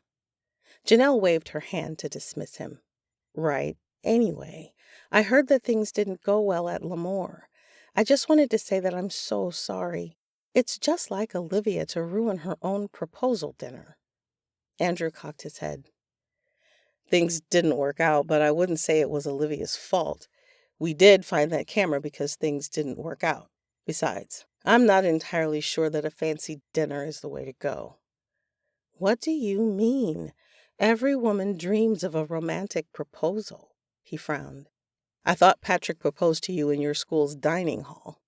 Exactly. I love Patrick, but Olivia deserves better than that. It's a miracle that she's even found you, and I want this proposal to be perfect for her. What's your next plan? Scratching his head, Andrew tried not to look dismayed. The truth was that he hadn't planned anything else. He didn't want the proposal to seem forced. He wanted the question to come naturally because that was when Olivia would be more relaxed. At the restaurant, she'd look like a deer caught in headlights. He'd known it was a mistake the moment he'd asked her to go to dinner with him, but Janelle had been so insistent. The walk home had been the perfect opportunity, but Goodwin had ruined that. With everything going on in town, I don't know that now is the right time. You're stalling, Janelle tapped her foot impatiently. I know that Olivia felt compelled to help me when Nick suspected me of Yvette's death, and I appreciate her help, but that's all behind us now. Olivia has no other distractions. She's about to make a huge purchase, Andrew pointed out. Yes, but we've talked about that, and she's fine with it. There's no reason to use that as an excuse. Privately, Andrew wasn't so sure. One thing he knew about Olivia was that when she was okay with something, she did it. No hesitation. The fact that she hadn't signed the papers was cause for concern. Still, we both know that Olivia doesn't do well with a lot of change. I think it's best if I just hold off. Do you love my sister? Janelle demanded. More than anything. And you want to marry her? More than anything. Janelle stood and shouldered her purse. Then you need to act on it. You know Olivia's history with men. You need to put a ring on her finger before she decides to move on. Olivia's not going anywhere, Andrew said calmly. But I promise you that I'll give it some thought. You do that. When she opened the door, someone was standing in her way. Excuse me, she said haughtily as she slipped by.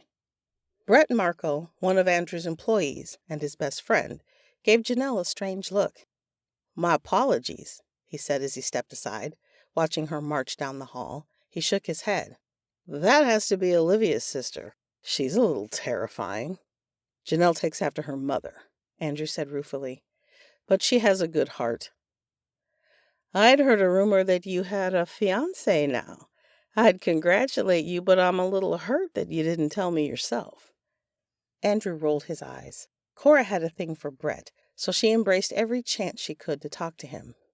I am thinking of asking Olivia to marry me, but I haven't done it yet. I tried to do it Janelle's way and ask her at L'Amour last night, but things didn't exactly go as planned. She turned you down? She was 20 minutes late, showed up in her work clothes, and looked like she wanted to bolt. Brett grimaced. Olivia doesn't strike me as the type to enjoy L'Amour. If I were you, I'd propose at Endgame. Endgame? Andrew stared at him. You're kidding me. Shrugging, Brett reached to snag a muffin. Why not?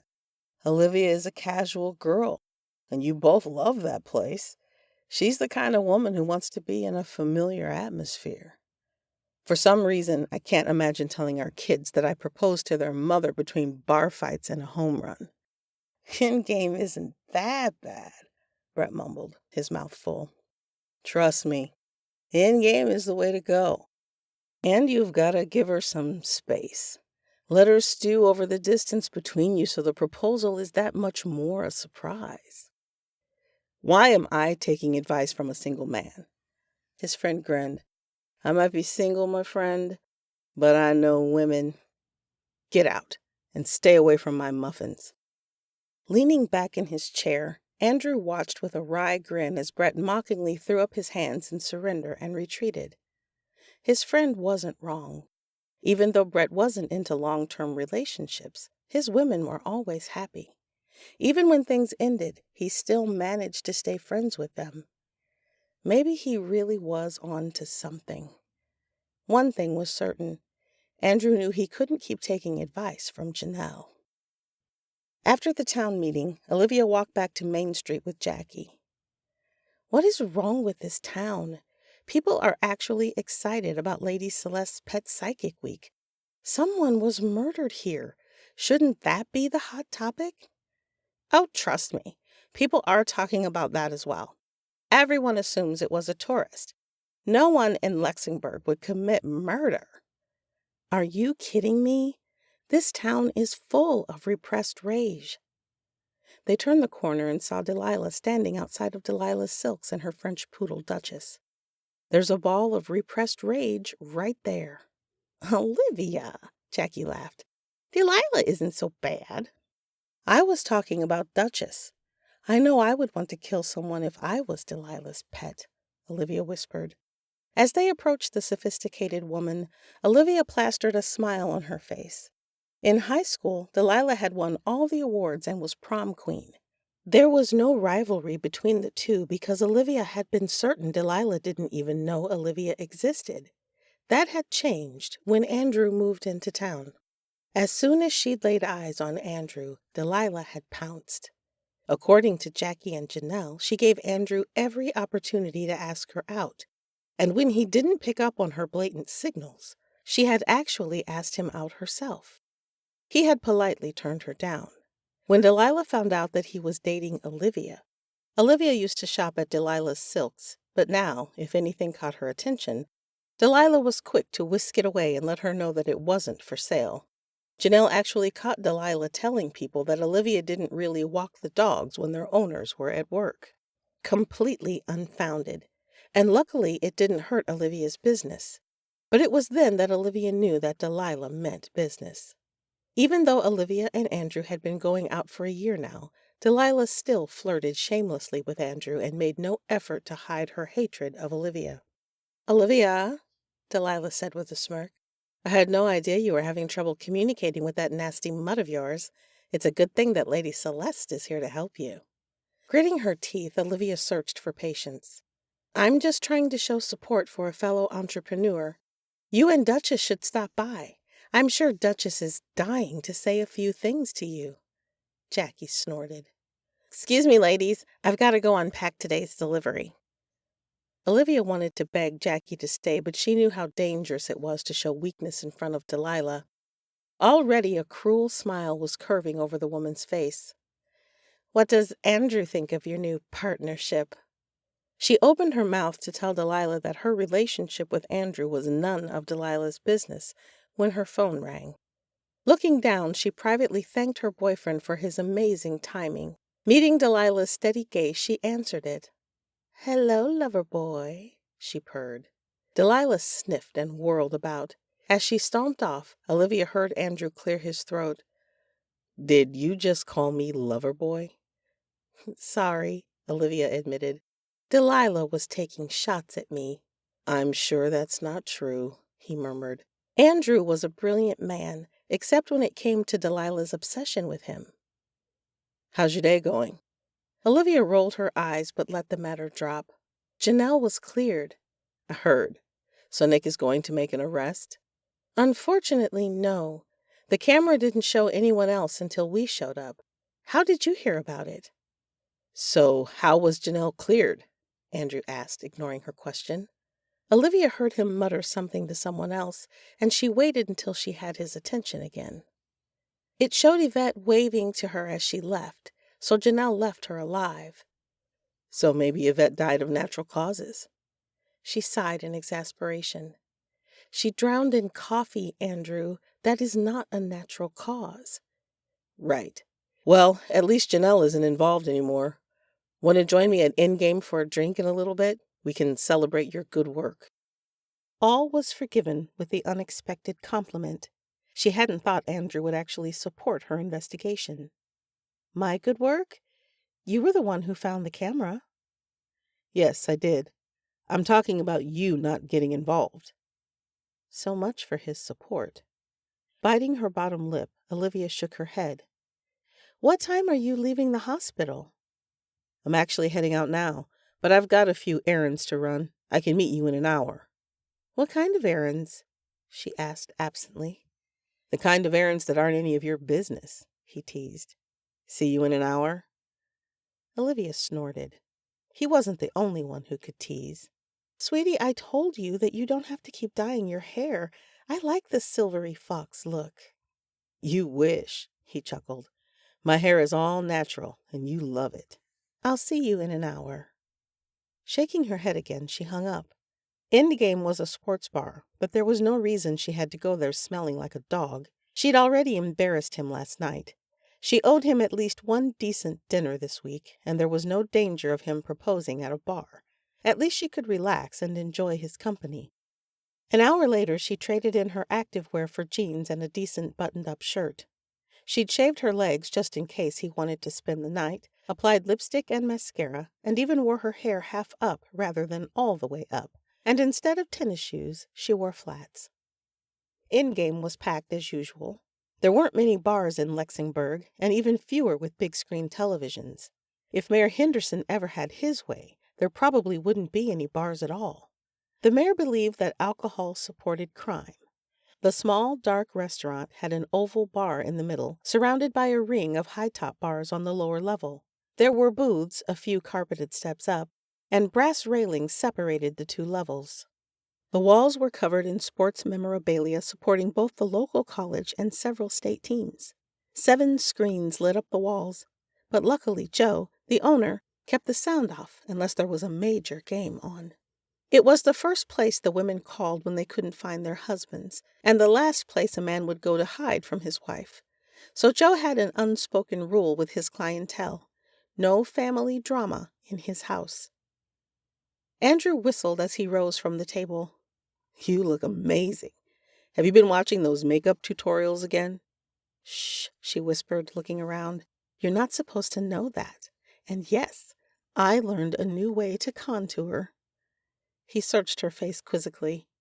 "I'm not really sure what contouring is, but if that's what you did, it looks great." "You look great."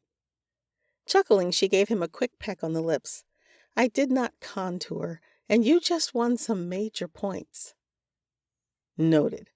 It's probably going to take forever before the server makes the rounds, so I'm going to grab some drinks from the bar. Do you want a lager or a sangria?" "Joe will cry if you ask him to make me sangria again. He thinks it's bad for his image." Andrew waited patiently.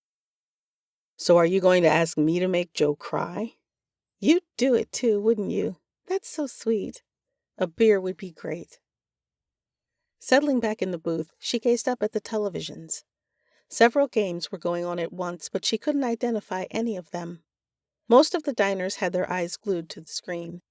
In-game had a lot of regulars, and Andrew, in his suit, didn't really fit in, but he always said that he liked the environment. She had a feeling it was because he missed his brothers and the feeling of testosterone rivalry. He returned with their drinks, and she tentatively sipped at her beer. It was smooth, and it hit all the right spots. Sighing, she leaned back in the booth and relaxed. I didn't realize how tense I was about the whole Yvette situation. So you're feeling more relaxed? Happy? He asked intently, watching her over his own beer. I am. How was work? I don't want to talk about work. Putting his beer down, he reached across and took her hand. Do you know when I first fell in love with you? Olivia smirked. I thought it was love at first sight. You staring at me while my dog attacked you with slobbering kisses. That wasn't when you fell in love with me? I'm serious, Olivia. 4 months after we started dating, you tried to break up with me. You were mad because I stayed at work for an extra hour without calling you. And you told me that you weren't the kind of woman who sat by the phone and waited for a man to call her. She slowly put her beer down and straightened. I remember that night. You kissed me and apologized and said that I couldn't break up with you because you had tickets for us to see the symphony and they were non-refundable. And I told you that I was only going to stick it out because I wanted to see the symphony. You did not tell me that you loved me. No, but I knew that I loved you. I did have to stay an hour late, and I thought every minute about calling you. But I wasn't sure if we were at the point in our relationship when I checked in and told you that I was going to be late. That night you told me that you waited by the phone for me to call, and I knew. Olivia raised an eyebrow. I'm sorry. You knew that you loved me because I waited by the phone for you? I knew that I loved you because I couldn't stop thinking about you that night. I knew that I loved you because you were waiting for me when I finally drove to your house. I knew that I loved you because there was so much passion in your eyes when you were yelling at me. Well, hell, if I'd known that, I would have yelled at you a lot more. You have no idea how much I've held my tongue. But now that I know you think it's sexy, she teased with a grin. You're such an easy woman to love, Olivia Rickard. I know that you don't think that, but you're such an amazing woman. Alarm bells sounded in her head, her fingers twitched, and she fought the urge to pull her hand away. He wasn't seriously going to propose to her now, was he? At Endgame? In the middle of cheap beer and drunken sports fans? Not sure what else to do, she jerked her arm and sent her beer flying. Andrew jumped up, and the apology was already on the tip of her tongue. But he just gave her a strange look. It's okay, he said quietly. I'll get someone to clean this up and get you another beer. As he walked away, she dabbed at the spill and sighed. Way to go, Olivia. Your perfect boyfriend is trying to propose to you, and you freak out and spill beer all over him. Rubbing her temples with her fingers, she smiled sheepishly at the waiter as he came back with a cloth to clean things up. This is my fault, and I'm so sorry. No worries, he said with a shrug. It happens all the time around here. Yes, but I'm not drunk. I'm just an idiot. I'm sure it was just an accident. I'll get you another one. What are you drinking? My boyfriend is getting me one. My perfect boyfriend who deserves someone way better than me, she muttered. The waiter's eyes widened and he dropped the cloth. Stuttering an apology, he made a quick exit, no doubt off to tell everyone about the crazy woman in the corner booth. Andrew returned with her beer and a calm expression on his face. She knew he wouldn't say anything about her jerking away from him, and that bothered her more than she wanted to admit. Here you go. If you spill this one, I'm going to make you drink out of a children's cup, he said easily as he slid into the booth. I'm pretty sure that you're not allowed to do that in a bar, she said wryly. Just then, Yvette's face filled the television screen and the whole bar quieted. Olivia leaned across the table to hear better, but Joe was already turning the volume up. A video of Nick's press release played in the background as the news anchor spoke. Sheriff Nicholas Limperos announced today that there are several persons of interest in the murder of food truck owner Yvette Dunn, but he has not made any arrests. Dunn was drowned inside her place of business in the early hours of Friday morning. This is the first murder Luxembourg has seen in more than a decade. The audio for the press release resumed, and the bar listened in rapt silence as Nick spoke. Yvette Dunn was a beloved member of our community, and we are devastated by her loss. We are doing everything we can to bring her killer to justice. The state police have offered their assistance, and we are utilizing their state-of-the-art forensics lab to process the evidence. I promise that this case has our full attention. It does look like this is an isolated crime, so I do not want the community to panic. Andrew shook his head. Isolated crime or not, I'm glad that you and Janelle are no longer involved. Nick's a good cop. I'm sure this case will be closed quickly, and everyone can rest easy again. He reached inside his jacket, and Olivia's eyes widened. 10 years is a long time, she said abruptly. 10 years without a murder investigation. Nick should use more than the state police labs. He should use them for the investigation. The waiter stopped by and overheard them speaking. The young man shook his head vehemently. Nick won't need the state police. Franklin Kennedy probably killed her. At first she wasn't sure she'd heard him correctly. No one in their right mind would accuse the wealthiest and most influential businessman in the town of murder. Stunned, Olivia stared at him. What? Why would you say that? When I'm not waiting tables, I'm also an Uber driver, and I had Franklin in the car a couple of weeks ago. Yvette was suing him for breach of contract. He was on the phone for a good 10 to 15 minutes talking to his lawyers about it. Franklin is livid. Apparently, the lawsuit was keeping him from closing on an exclusive resort community in Florida. Believe me when I tell you that he had nothing nice to say about Yvette. Did you tell the police that? Olivia demanded. The waiter shrugged. No, I just figured that the police already knew. Do you want another round? Waving the waiter off, Olivia turned her head and stared at Andrew.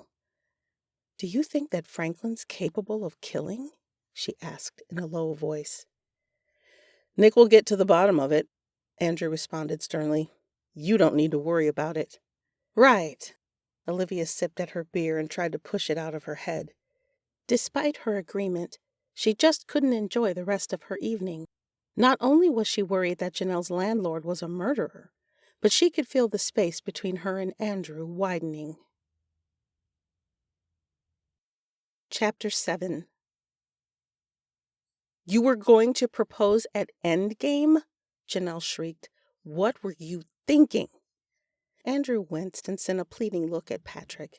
Janelle had asked Olivia that morning to stop by Happy Endings and pick up the paperwork that she'd forgotten the other day. And when Olivia started to make excuses for why she couldn't go, Andrew offered to pick them up. He shouldn't have even mentioned the plan at Endgame, but it just slipped out, and Janelle was on the warpath. Janelle, sweetheart, why don't you get us some bagels with cream cheese? I'm starving, Patrick said calmly. Are you siding with him? You can starve to death, Janelle snapped, but she stomped behind the counter to do as he asked. Andrew shot Patrick a thankful look. I had no idea this would be so difficult, he muttered. Trying to figure women out is exhausting, Janelle's husband agreed. But on this, I do agree with her. Proposing to Olivia at Endgame is not the best idea. Olivia might be a casual woman, but she's not that casual. It wasn't even my idea. A friend suggested it. Believe me, it'll be the last time I take his advice. Patrick lifted an eyebrow. You're not talking about Brett, your single womanizer? Maybe, Andrew admitted with a wince, but he leaves them happy. You need to trust your instincts, Andrew. No one knows Olivia better than you, not even Janelle. Olivia is a different person with everyone. For me, she's the translator I need to figure out Janelle. For my wife, she's the rebellious little sister who needs to cling to her own ideals. She's one type of daughter for her mom, and even a different one with her dad. There are only two people she's actually relaxed around. You and Jackie Jones, Andrew breathed. Patrick, you're a genius. Yes, but you don't need Jackie for this. You can figure out how to do this all on your own. Trust your instincts, buddy. Privately, Andrew wasn't sure he agreed. Olivia wasn't the type of woman who talked about wedding plans with other women, but it was possible that she might have said something to Jackie. Janelle returned with the bagels and slapped the folder down on the table. Tell Olivia to be an adult and get this finished. I'm tired of her losing the paperwork. It might be best if you sat down and talked with her about it. I feel like maybe you two aren't communicating with each other, Andrew said carefully. We're communicating just fine. She needs to forget about Yvette's death and focus on her responsibilities. She's been doing this since she was a kid. The week before she started high school, she tried to convince our parents that she was going to skip school and be a dancer instead. She even had a whole routine planned. Believe me, there isn't a lick of talent in that girl's body when it comes to dancing. But she'll do anything to avoid change, Janelle said with a scowl. Patrick reached in the bag for a bagel, and Janelle smacked his hand. Those are not for you. But I asked for them, he protested. You said you wanted bagels. I've got something special for you in the back. Give me a couple of minutes and I'll bring them out to you, she said with a wink. Andrew stood with the paperwork under one arm and a bag of bagels in the other hand. He couldn't get Janelle's story out of his head.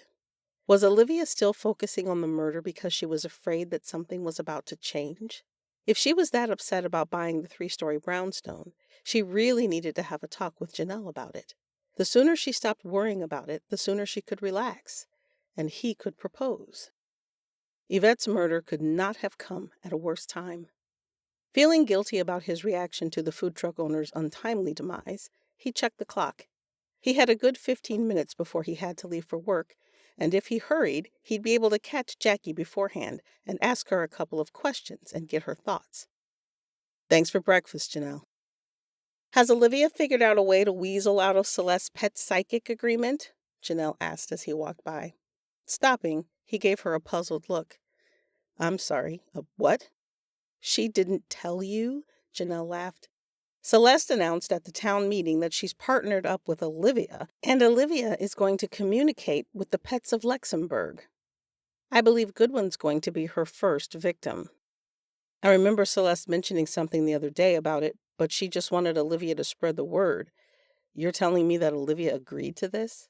She did. Of course she did. That was the kind of woman that Olivia was. A big heart who never wanted to hurt anyone or let them down. Smiling to himself, he pushed the door open and headed to Shelfie. It seemed that everything Olivia did simply proved that she was the woman for him. Jackie was wiping the windows down when Andrew knocked on the door and pointed to the logo on the bakery bag. The redhead's eyes lit up with glee, and she hurriedly unlocked the door. Are you here to bribe me? She asked as she snatched the bag. What makes you say that? I've been expecting it. Come on in before Delilah sees you out without Olivia. She'll sink her teeth into you if she gets a hold of you. I doubt that. Jackie, Janelle, and Olivia had this idea that Delilah was interested in him, but that was absurd. He'd told Delilah a long time ago he wasn't interested, and the woman had been nothing but nice and polite to him since then. He couldn't understand Olivia's extreme dislike of the woman. Perching on the arm of a large orange chair, Jackie pulled out one of the bagels and the accompanying plastic container, tore the lid away from the cream cheese, and swiped the bagel through the soft, creamy topping. When she took a bite, her eyes rolled up and she moaned in appreciation. This is exactly what I needed. Those bagels are not free, Andrew reminded her. Every time I try to propose to Olivia, she bolts. That means that I should ease off and give her some more time, right? Janelle thinks she's throwing herself into this murder investigation to avoid me. She could really hurt herself. You are so sweet and so naive, Jackie said, brushing crumbs off her shirt. If you want to wait until Olivia is ready, you're never going to get married. She's ready, but she's not going to know it until she's standing at the altar and staring at her groom. So how do I do it? Janelle told me to go the fancy restaurant route, and that fell apart. Brett told me, end game, and she freaked out and knocked her beer off the table. What's your take on it? Pick a place where she's most comfortable. Olivia loves the outdoors. She spends more than half her day outside. Do it then. casual atmosphere, but without the fried foods and alcohol stains. "So I should propose at the dog park?" he asked with a frown. "Maybe a step up from the dog park. Care to elaborate?" Jackie smiled at him. "Bagels only get you generic ideas. Specific details require cupcakes. Stop overthinking it, Andrew. Just keep the ring on you, and when the moment feels right, take it." "Right. Okay, I can do that. Thanks, Jackie." Leaning down, he grabbed the bag of bagels and snatched them away despite her protest. "All you get is one bagel." "Fine. I was going to check to make sure the coast was clear before you left, but now you're on your own. I hope you don't run into Delilah and Duchess." "She's a nice woman," Andrew said, rolling his eyes, "and she is not interested in me. You all might be friends if you just try to be nice to each other." "See, you're not from here. If you were from here, you wouldn't say that," Jackie sing-songed. "Can you do me one more favor, Jackie? Can you remind Olivia not to get even more involved in the murder investigation? If the killer wasn't a drifter, Olivia could seriously be hurt." Jackie waved her hands. "Relax. No one in Luxembourg would murder Yvette. Now get going before you hit traffic." Shaking his head, Andrew headed to his car. Despite Jackie's warning, the coast was clear. Things were pretty quiet on Main Street. Janelle always got an early start to do her baking, and Jackie opened early to try to snag Janelle's early rush. But most of the shops wouldn't open for another couple of hours. This moment was the reason that he'd moved to Luxembourg. Andrew had grown up surrounded by people. He'd known nothing but crowded sidewalks and traffic.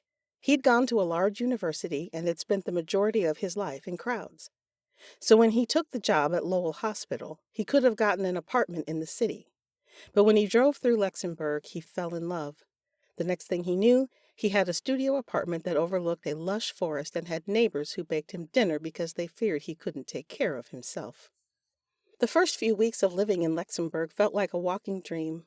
When he bumped into someone on the sidewalk, he didn't have to immediately check his back pocket to see if his wallet was still there. When he left his keys in the lock, not 5 minutes passed before someone was knocking on the door to let him know. Women he'd never met were showing him pictures of their single daughters, and the newspaper actually wanted to do an article on him. It was amusing. But when he'd laid eyes on Olivia, his whole world stopped.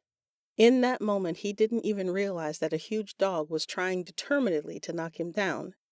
He only had eyes for the gorgeous mess of a woman trying desperately to regain control of the situation. He loved it here. This was where he was supposed to be, and if he didn't blow the next attempt at a proposal, he would have everything he'd ever wanted. Chapter 8. Andrew had managed to use some of his many talents to help take Olivia's mind off the case for a few hours last night. But after he fell asleep next to her, her emotions were in chaos. Franklin Kennedy. He was one of the wealthiest members of Luxembourg, but he was also one of the most well-liked. He put his money back into the town, he hosted town events, and he settled town disputes.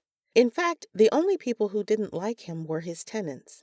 His generosity didn't usually extend to them, but he was giving Janelle first crack at the brownstone. For that very reason, Olivia needed to leave well enough alone. But why was Yvette suing him for breach of contract?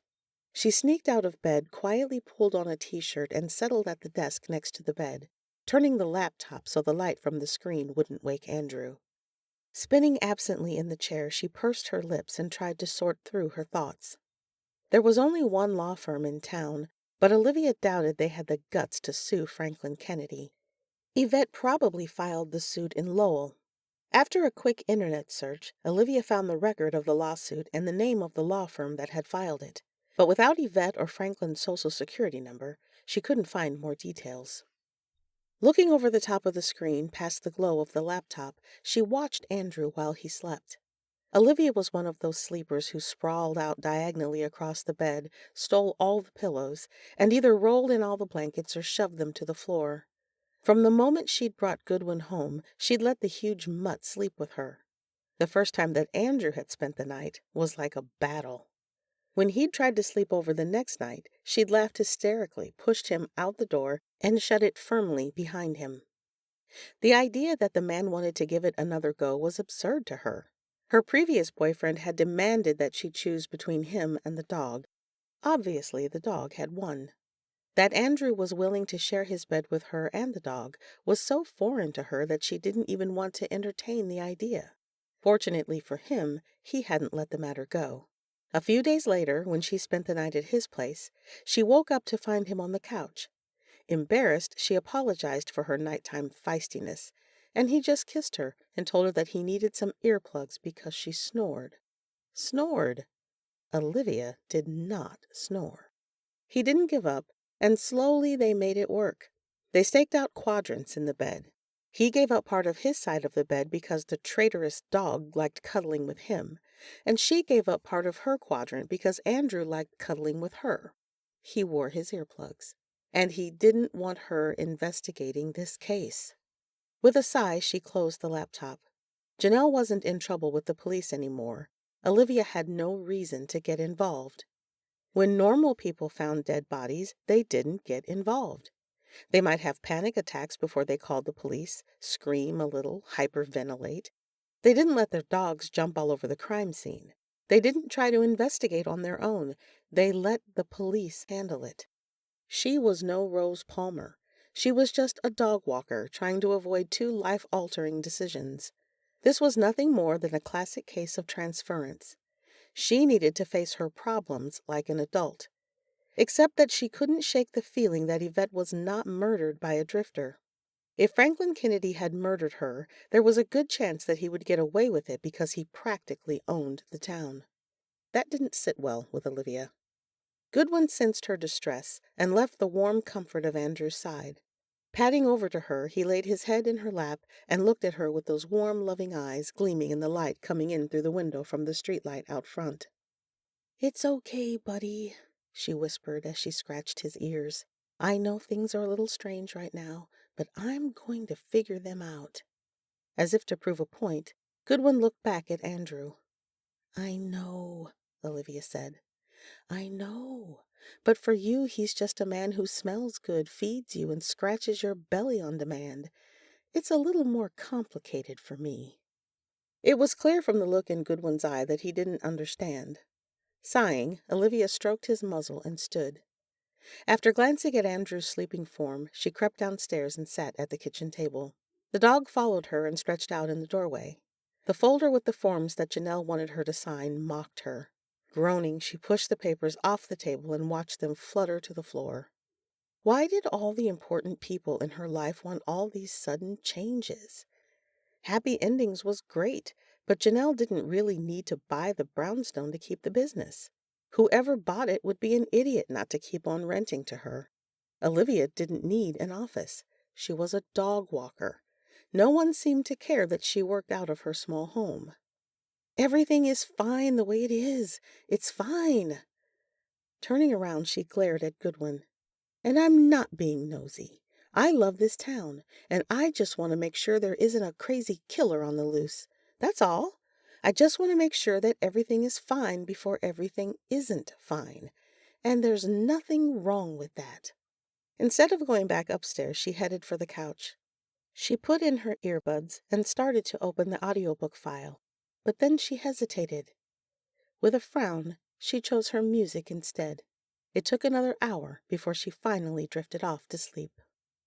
When her phone rang the next morning, it jolted her out of a dreamless sleep and sent her sprawling on the floor. Hearing Andrew's special ringtone, she shoved her hair from her face and went digging into the couch cushions for her phone. Her earbuds were tangled up and shoved down her shirt, so she followed the wire until she pulled it out. "Andrew," she said breathlessly, when she'd finally pulled the headphone jack out and answered the phone. "Good morning," he said with a sexy drawl. "I was worried that you wouldn't wake up in time, so I thought I'd call you. You sound out of breath. Were you already awake?" "No, your call woke me up. I just fell off the couch," she admitted. She couldn't figure out a better way to say that. "You didn't wake me up when you left this morning." I figured that if you left the bed and went downstairs last night, then you must have fallen asleep late. I wanted you to sleep until the last possible minute, but you've got dogs to walk this morning." Olivia held her breath and waited for him to ask why she'd slept on the couch. "So by my count, if you get up now, you'll have just enough time to warm up the breakfast sandwich I made for you and get to that monstrous Rottweiler that someone had the audacity to name Snowball." "You made me a breakfast sandwich?" she asked softly with a smile. "Don't get too excited. It's microwavable bacon." "You didn't leave me enough time to shower," she pointed out. "I don't think Snowball will mind." "True. Thank you. I love you." "Yes, you do. Now I have to go. The nurses were all given iPads to input their patient information, and I'm pretty sure at least a third of them are going to be broken before lunch." Olivia chuckled. "Good luck with that. Dinner tonight?" "Not tonight. I'll call you tomorrow. Have a good day." Before Olivia could ask what he had planned for the evening, he hung up. An unsettled feeling bloomed in the pit of her stomach. Yesterday he'd had errands that he didn't want to talk about. Tonight he didn't want to have dinner with her. That wasn't like Andrew. She heated up the sandwich, changed her clothes, and leashed Goodwin. Tossing everything she needed into her messenger bag, she shoved the sandwich in her mouth and headed to the other side of town. Snowball was her first stop. The 100-pound-plus male dog wore a spiked collar bought by his father and was taught to growl on command by his mother. But his true owner was the 5-year-old girl who'd named him. So when Olivia unlocked the door and found the friendly beast wearing a giant pink bow, it didn't surprise her. "No tutu today, Snowball? That's all right. I think the bow is fabulous." Snowball licked her in agreement and bounded around Goodwin. After Olivia got the dog leashed, she headed to her second stop. The dachshund and Snowball weren't great friends, but Goodwin was a great mediator between the two and loved to act as a buffer. Finally, she made it to her unofficial stop of the morning. "Sheriff," she said in greeting as she took Tucker's leash. "Thanks for doing this, Olivia. I just have a lot on my plate with Yvette's death," he said, grabbed his car keys out of his pocket and headed toward his squad car. Olivia followed him, trailed by a parade of dogs. "You know you're going to have to skip lunch at Endgame today if you don't walk Tucker like you promised Mary you would," she said with a smile. He grunted in response. It was an argument they had every time Nick paid her to walk Tucker without Mary knowing. Mary wanted Nick to lose weight. She always complained that his blood pressure and cholesterol levels were too high. And to give Nick credit, he did try. On good days, he swapped out his normal cheeseburger for a salad and walked Tucker. But on bad days, he paid Olivia to exercise the dog and ordered an extra beer at dinner. "How is the investigation going?" she asked quickly as he opened the car door and slid behind the wheel. "Olivia, Janelle is no longer a suspect. You don't have to be involved with this case anymore." Staring down at the leashes, she shrugged. "It's just curiosity. We're friends." "Olivia," he growled, warning in his voice. "what did I tell you?" "Did you know about Franklin Kennedy?" she blurted out before she could stop herself. "Did you know that Yvette was suing him?" Nick looked up, surprise in his eyes, but he covered it quickly. "Olivia, you know that if you have a tip, you call it in. You don't need to tell me directly." "So you didn't know. Are you going to investigate?" "I won't need you to walk Tucker tonight. Just lock up when you're finished. Thanks again, Olivia." He slammed the car door, started the engine, and turned away from her, looking behind him to back out of the space. Upset, Olivia watched Nick drive away. She had seen the stress lines around his eyes, and she knew that the investigation was taking a toll on him. But he wasn't even pleased that she told him about Franklin. It was a huge motive. Why wasn't he taking it more seriously? Blowing out her breath, she shook her head. She'd told him. She'd done her job as a citizen of this town. Now it was time to focus on her job. "Come on, guys. Let's go check out the dog park." A few minutes later, she was watching Tucker, Goodwin, and Snowball playing happily in the dog park while Lily ignored them and started digging random holes in the corner. Laughing, Olivia followed behind her and filled in the holes so none of the other dogs fell in and hurt themselves. When the dogs had tired themselves out, she walked them back to their homes, dropping them off one by one, and started to head back to take a shower. When she passed Franklin's house, she stopped at the for sale sign and casually removed one of the flyers.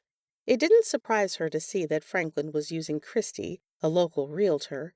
He believed in putting his money back in the community and rarely went outside town for anything. Where on earth could he be moving? How could he be moving and not tell anyone? Just then, the front door opened, and Franklin walked out carrying his suitcase. He was an older man, around Nick's age, but in great shape. He had a handsome face and a pleasant demeanor, but he commanded authority. No one second-guessed Franklin on anything. He and Mayor Henderson were practically glued at the hip. He and Nick were friends. Was that why Nick had brushed off Olivia's tip? He didn't want to have to investigate his friend for murder? Goodwin jumped and pulled at the leash. Making a split-second decision, she let the leash go and watched as the dog ran to Franklin and jumped up gleefully. The man stumbled and dropped his suitcase. "Mr. Kennedy, I'm so sorry," Olivia gushed as she ran forward. "Gosh, but you know Goodwin. He just loves to greet people."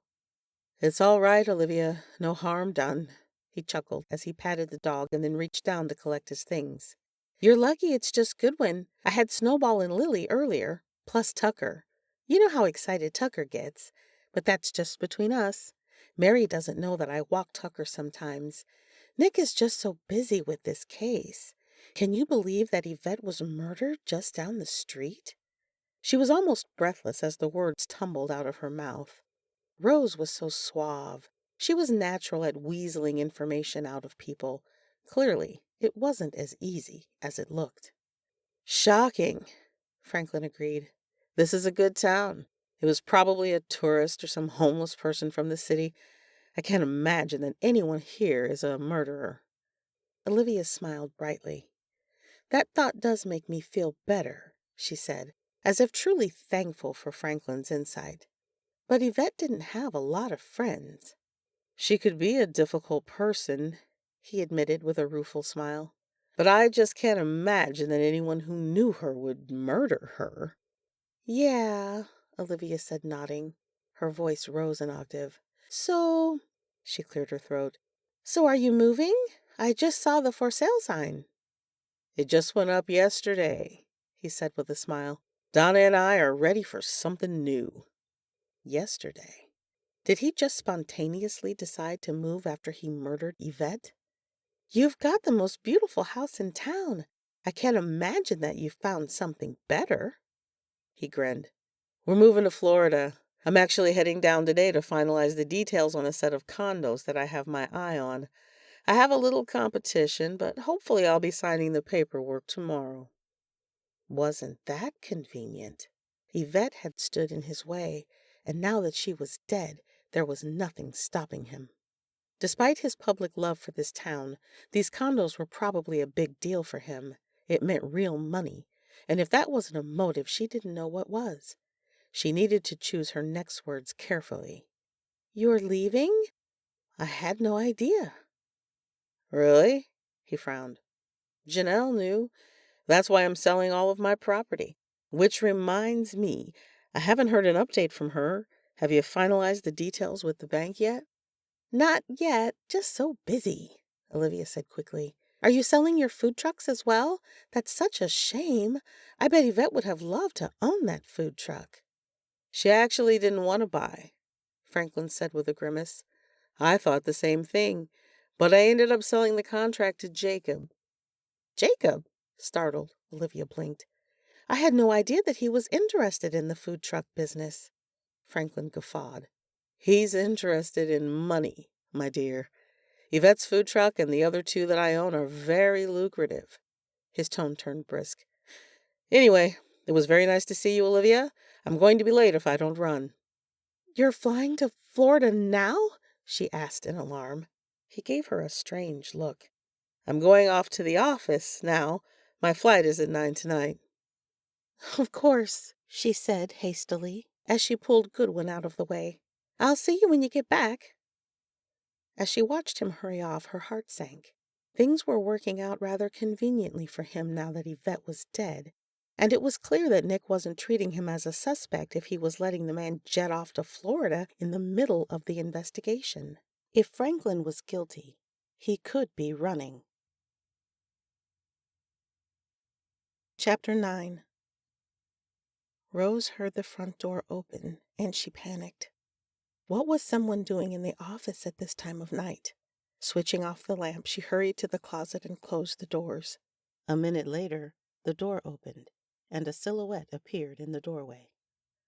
"I don't care who your friends are," a low voice growled. "She's getting too close to the truth, and I want her eliminated." Rose felt her heart skip a beat. Someone knew that she was close to the truth, which meant that someone was watching her. She hadn't told anyone, except David. Was he betraying her? The man in the office rifled through the desk before he pulled out a folder and stuffed it in his jacket pocket. Rose narrowed her eyes. She'd bet anything that it was the document she was here for. Great, another roadblock. Now what would she do?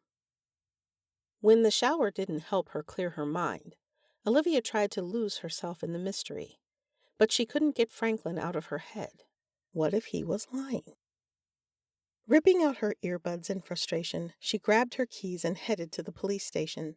The only person who could stop Franklin was Nick, and she needed to make sure that he understood the gravity of the situation. "Olivia," Deputy Derek Jameson greeted her with a big smile. "I haven't seen you in ages." He swept a hand through his thick hair and gave her an obvious once-over. It was all she could do not to point out how ridiculous he was being. They'd gone to high school together, and he never even gave her the time of day. But when she started dating the most wanted man in town, suddenly Derek decided she was worth pursuing. "I've seen you," she said and leaned on the front desk. "I even said hi to you last week at Endgame, but you were upset about a bet that you just lost and were a little too deep in your cups." Derek winced. "Yeah, I remember that bet, but I don't remember much of the night. I'm sorry I missed you. I don't suppose you're ready to leave that boyfriend of yours and marry me." "That boyfriend of mine made me a breakfast sandwich this morning and knew that I might sleep in, so he called me to make sure that I would wake up in time. He's kind of perfect," she admitted with a smile. Derek grinned. "If you were my girl, I'd make you a 3-course meal for breakfast and let you sleep in all day. Come on, he's not even local. I remember when you bleached your hair in high school and it was orange for a week. That alone should earn me a date." She cringed. "And that is why I prefer my perfect, non-local boyfriend. Besides, if you were really in love with me, you wouldn't bring that story up. Ever. Is Nick in?" "Yeah, I think he just got back from lunch. Want me to let him know that you're here?" And give Nick a chance to duck her? Not a chance. "No, I'll just head back there. I just need to return the key to his house. It'll only take a second." Giving Derek a quick wink, she strolled down the hall to Nick's office and knocked on the door. "Olivia, is something wrong with Tucker?" he asked on opening the door. Just as she'd expected, he didn't look very pleased. He made the mistake of stepping back, and she slipped into the office. It was sparsely decorated with a fake tree in the corner and several pictures on the desk. Nick and Mary had never had kids, but they both had nieces and nephews they were simply crazy about. The window overlooked the parking lot. Olivia was surprised that Nick hadn't run as soon as he'd seen her green Wrangler pull up. "No, it's fine. You didn't leave instructions about the key." She gave him a bright smile as she held the key up and then waved it in front of him. Nick gave her a pointed look. "You've been walking my dog for a year, Olivia. You know where to put the key." "True. And I really meant to say something to you earlier, but since I'm thinking of putting down roots, I realize that I need contracts. Without contracts, I shouldn't assume that you want me to put a key in your ceramic frog holder in the backyard. For all I know, you're being extra vigilant since this horrible crime has been committed. So I'm here officially to ask about the key." "Did you come with a contract?" he asked with a raised eyebrow. "Crap." "No," she admitted. "So every time that you walk my dog, I'm supposed to give you instructions about the key? Olivia, you're a horrible liar. What do you want?" She took a deep breath and tried to steady her nerves. "Franklin Kennedy is leaving town. Tonight." A shadow passed over his face. Olivia, I told you to leave this alone. A lot of people didn't get along with Yvette, and I'm not about to accuse the wealthiest, most influential, and well-loved man in town of murdering Yvette Dunn. Now, unless you came here with proof, Franklin will go to Florida tonight, and he'll return in 3 days. In 3 days? So Nick did know. Her shoulders slumped. No, I don't have proof. Then you can return my key to the frog. Thank you, Olivia. Nick, she whispered, what is going on with you? He leaned against the wall. I had to do a press release, Olivia. I'm using the facilities at the state police to process a crime. I'm fielding phone calls from the press about updates. There was a murder in our town, Olivia. A murder. That's what's going on with me. Right, of course. I'm sorry, Nick. I really am. Ashamed for thinking that Nick was letting Franklin slide because of their friendship, she placed the key on his desk and saw Yvette's open file on his desk. Don't look. Olivia, just walk away. Be the good girlfriend. Ignore it. Okay, well, I'm going to go. Sorry for bothering you, Nick, she said, and bolted from the office. Olivia, Derek called out as she hurried by. We could have drinks tonight. Busy, gotta go, she said as she raised her hand absently. Derek Jameson was the farthest thing from her mind as she fumbled with her keys and slid into her vehicle. Maybe that was because Andrew made her a better woman. And now she needed his help. His plans for tonight were about to change, and he was not going to be happy about it. Knowing that Janelle had the night off so she and Patrick could have date night, Olivia waited for Andrew at Happy Endings. Sneaking a quick look into the kitchen to make sure that Janelle's manager wasn't looking, she snagged a cookie and hurried back to her table. There were 2 different places where the residents of Luxembourg dealt with bad days at work. They went to Endgame for a drink, or they came to Happy Endings for a sugar high. Based on the line that ran out the open door, today had not been a great day for most of the residents. Too bad you can't get wine and sugar here, Olivia mussed. Maybe she'd recommend that Janelle look into expanding. Olivia! Crap, she whispered, and hastily shoved the rest of the cookie in her mouth. What was her sister doing here? Olivia could really only deal with one issue in her life at a time. Janelle flashed her a brilliant, peppy smile as she hurried over to the table. Were we supposed to meet here tonight? No, Olivia muttered through a mouthful of cookie. She swallowed. No, we weren't. What are you doing here? You're supposed to have dinner with Patrick. And I will be, in an hour. I just need to check on the ingredients for tomorrow's delivery orders. Are you stealing my cookies? Looking around guiltily, Olivia shrugged. You are out of scones. You really need to make more scones. Can't you keep some in stock just for me? I'm family. Janelle rolled her eyes. Stay away from my cookies and my scones. And while you're here, you can sign the paperwork for the bank loan. I've managed to push our meeting until next Monday.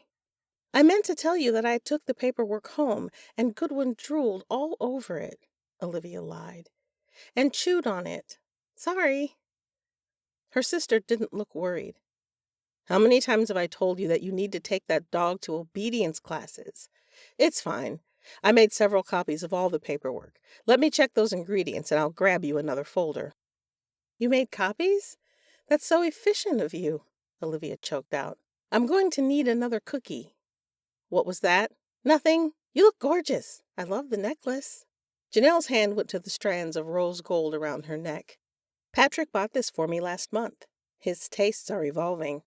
I swear not 6 months ago he would have bought me some huge gaudy hoop earrings. When is Andrew taking you back out? Confused by the abrupt change in subject, Olivia blinked. What? I know that your dinner the other night at L'Amour didn't work out. When is he taking you out again? Wait a minute. He talked to you about my dinner? Olivia leaned back and crossed her arms. You seem to talk quite a bit. Olivia, don't be so suspicious. Berkeley was the hostess that night. She told me that you showed up in yoga pants. Yoga pants, Olivia? It's like you go out of your way to embarrass me. Why didn't you take the green dress? It was so hard to keep secrets in a small town. Things just didn't work out well for me that night. When I was on the way to get the dress, I realized how late I was, so I just skipped a step. He wasn't mad, and Berkeley should learn to keep her mouth shut. She was practically spilling out of her dress and has no room to be talking about my inappropriate outfit. So you admit that it was inappropriate, she smirked. Why exactly do you care again? Janelle ignored the question. You are dating a saint. I'm going to get the paperwork. You need to make this up to him, Olivia.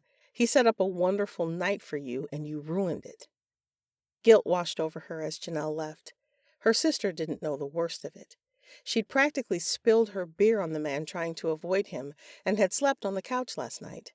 She really did need to make it up to Andrew in the worst kind of way. Of course, after she asked for the favor she needed from him tonight, he might possibly break up with her. Leaving her table, she walked around the line and snagged a couple more cookies. The girl at the counter shot her an amused look, and Olivia bought her silence by boxing up a few orders for the guests in line. Olivia! My God, are you okay? Whirling around, she saw Andrew pushing through the crowd with a frantic look on his face. Yeah, I'm fine. Are you okay? He stared at her. Of course I'm not okay. You texted me SOS. I thought you were in an accident. I thought you were hurt. Oh, Andrew, she whispered. She was clearly approaching this all wrong. Hurrying around the counter, she pulled him away from the line and into the corner. I'm so sorry. I didn't realize that you'd think it was an emergency. I mean, it is an emergency, but I'm not hurt. SOS means emergency. What the hell is going on, Olivia? Wanting to get him out of the bakery before Janelle returned with the paperwork, she pushed him out onto the sidewalk. I need your help, your computer skills. Outside, he turned around and gaped at her. You texted me SOS because your computer isn't working? Olivia, I think I just lost 10 years of my life. And I'm sorry about that. I promise I'll make it up to you, but we don't have a lot of time. My computer is fine, but I need some information. Franklin Kennedy is leaving for Florida tonight, and I'm afraid that he killed Yvette and is going to get away with it. I spoke to him. You spoke to Franklin Kennedy? Damn it, Olivia. You promised me that you would stay away from this case. This isn't something that you play with. Someone murdered Yvette. Do you understand that? He grabbed her by her shoulders and shook her. I do understand that, but Nick is stretched so thin, Andrew, and Yvette doesn't have anyone to rally for her. She doesn't have any friends or family in the area. Sweetheart, the last person who loved Yvette was left standing at the altar, alone. And we still don't know why, Olivia said as she searched his face. Yvette was a private person. We have no idea what was going on in her head, but she was still a member of this town. Someone in this town killed her, and I don't want her murderer to go free. Are you mad at me? It would be a refreshing change, but she kept that thought to herself, her eyes earnestly locked with his. His features softened, and he leaned over and kissed her on the forehead. You're going to make it up to me? She should have been relieved, but she only felt coldness spread through her. How could Andrew be so complacent? Taking a deep breath, she plastered a fake smile on her face. She couldn't let her relationship issues get in the way of finding a killer. A picnic in the park with cupcakes? Janelle's cupcakes, because you know that I'm a horrible baker. Throw in a bottle of wine and you have yourself a deal, he grinned. A picnic in the park with wine. It was perfect, romantic and perfect, but she wasn't about to back out of it now. Sure, she said softly, a bottle of wine. He hooked his arm around her waist and walked with her. So tell me what you need. We know that Yvette was suing him, and it was keeping him from buying the condos in Florida. He told me that he sold the business to Jacob, but I think that he sold the business after Yvette's death. I think he was going to sell it before, and Yvette sued him for breach of contract. If she thought that he was pushing her out of his business, she would have fought like hell. And if he was in breach of their contract, she would have won the lawsuit. I need to know the details and when he sold the company. Okay, he said as he hugged her tight. That's not going to be easy without their social security numbers. Well, Olivia deliberately avoided his gaze. Andrew stopped and stared at her. You have Yvette's social security number? Why does that not surprise me? I didn't do it on purpose. I just went to the sheriff's station to talk to Nick, and I may have seen some paperwork on the desk and committed Yvette's social security number to memory. You're a terrifying woman, he muttered, but she could see a hint of a smile on his face. She felt a little more in control of the situation as they walked home. Andrew would help her. Opening a couple of beers, she handed one to Andrew and paced while he hunched over her computer. Too nervous to drink it, she instead tapped her nails nervously against the glass while she waited. Occasionally he looked up and watched her, but she couldn't stop. The very idea that Franklin Kennedy was a killer turned her stomach. Half an hour later, Andrew looked up from the computer and leaned back in his chair.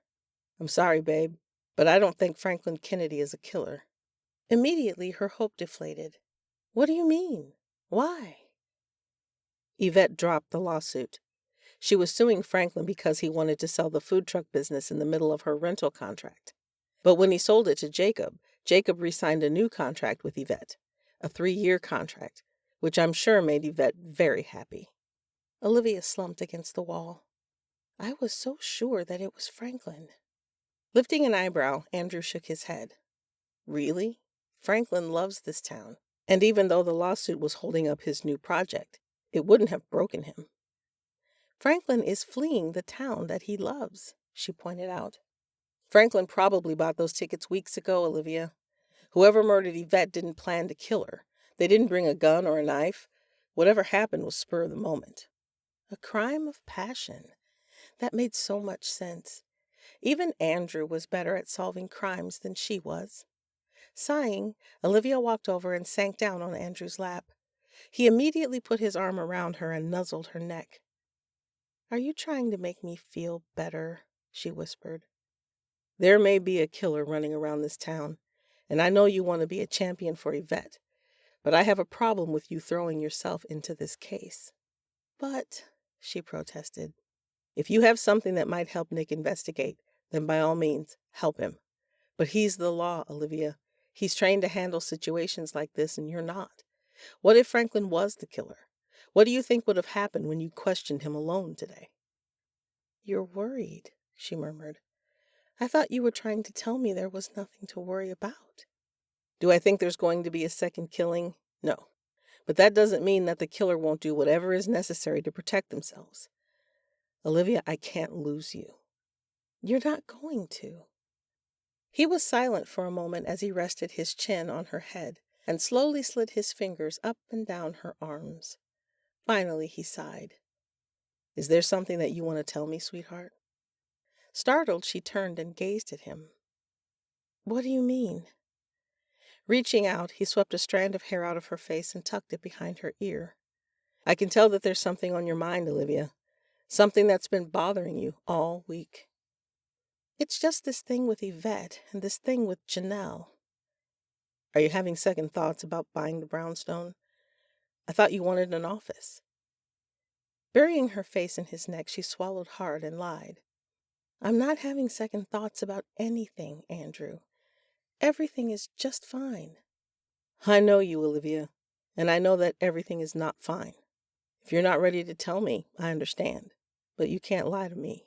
And more importantly, you can't keep lying to yourself. Close to tears, she didn't move as she struggled to get her emotions under control. She could count on one hand the number of times Andrew had seen her cry, and it was usually because of her anger rather than sadness or frustration. This was a problem that she couldn't share with him. He was right about one thing, though. Everything wasn't fine. Chapter 10. Rose glared at the detective. I'm not impeding your investigation. It says right here that your warrant only covers the inside of the house. I'm just searching the shed. That's breaking and entering, he growled. I have permission, she gloated sassily. I don't think that Karen killed that man, and I'm going to prove it. I thought you were looking for a necklace. Well, now I'm doing both. Karen is my link to the necklace, and someone's trying to make sure that I don't have access to her. So you do your thing. But I'm going to clear her name, and I'm going to find my necklace. You, detective, need to stay out of my way."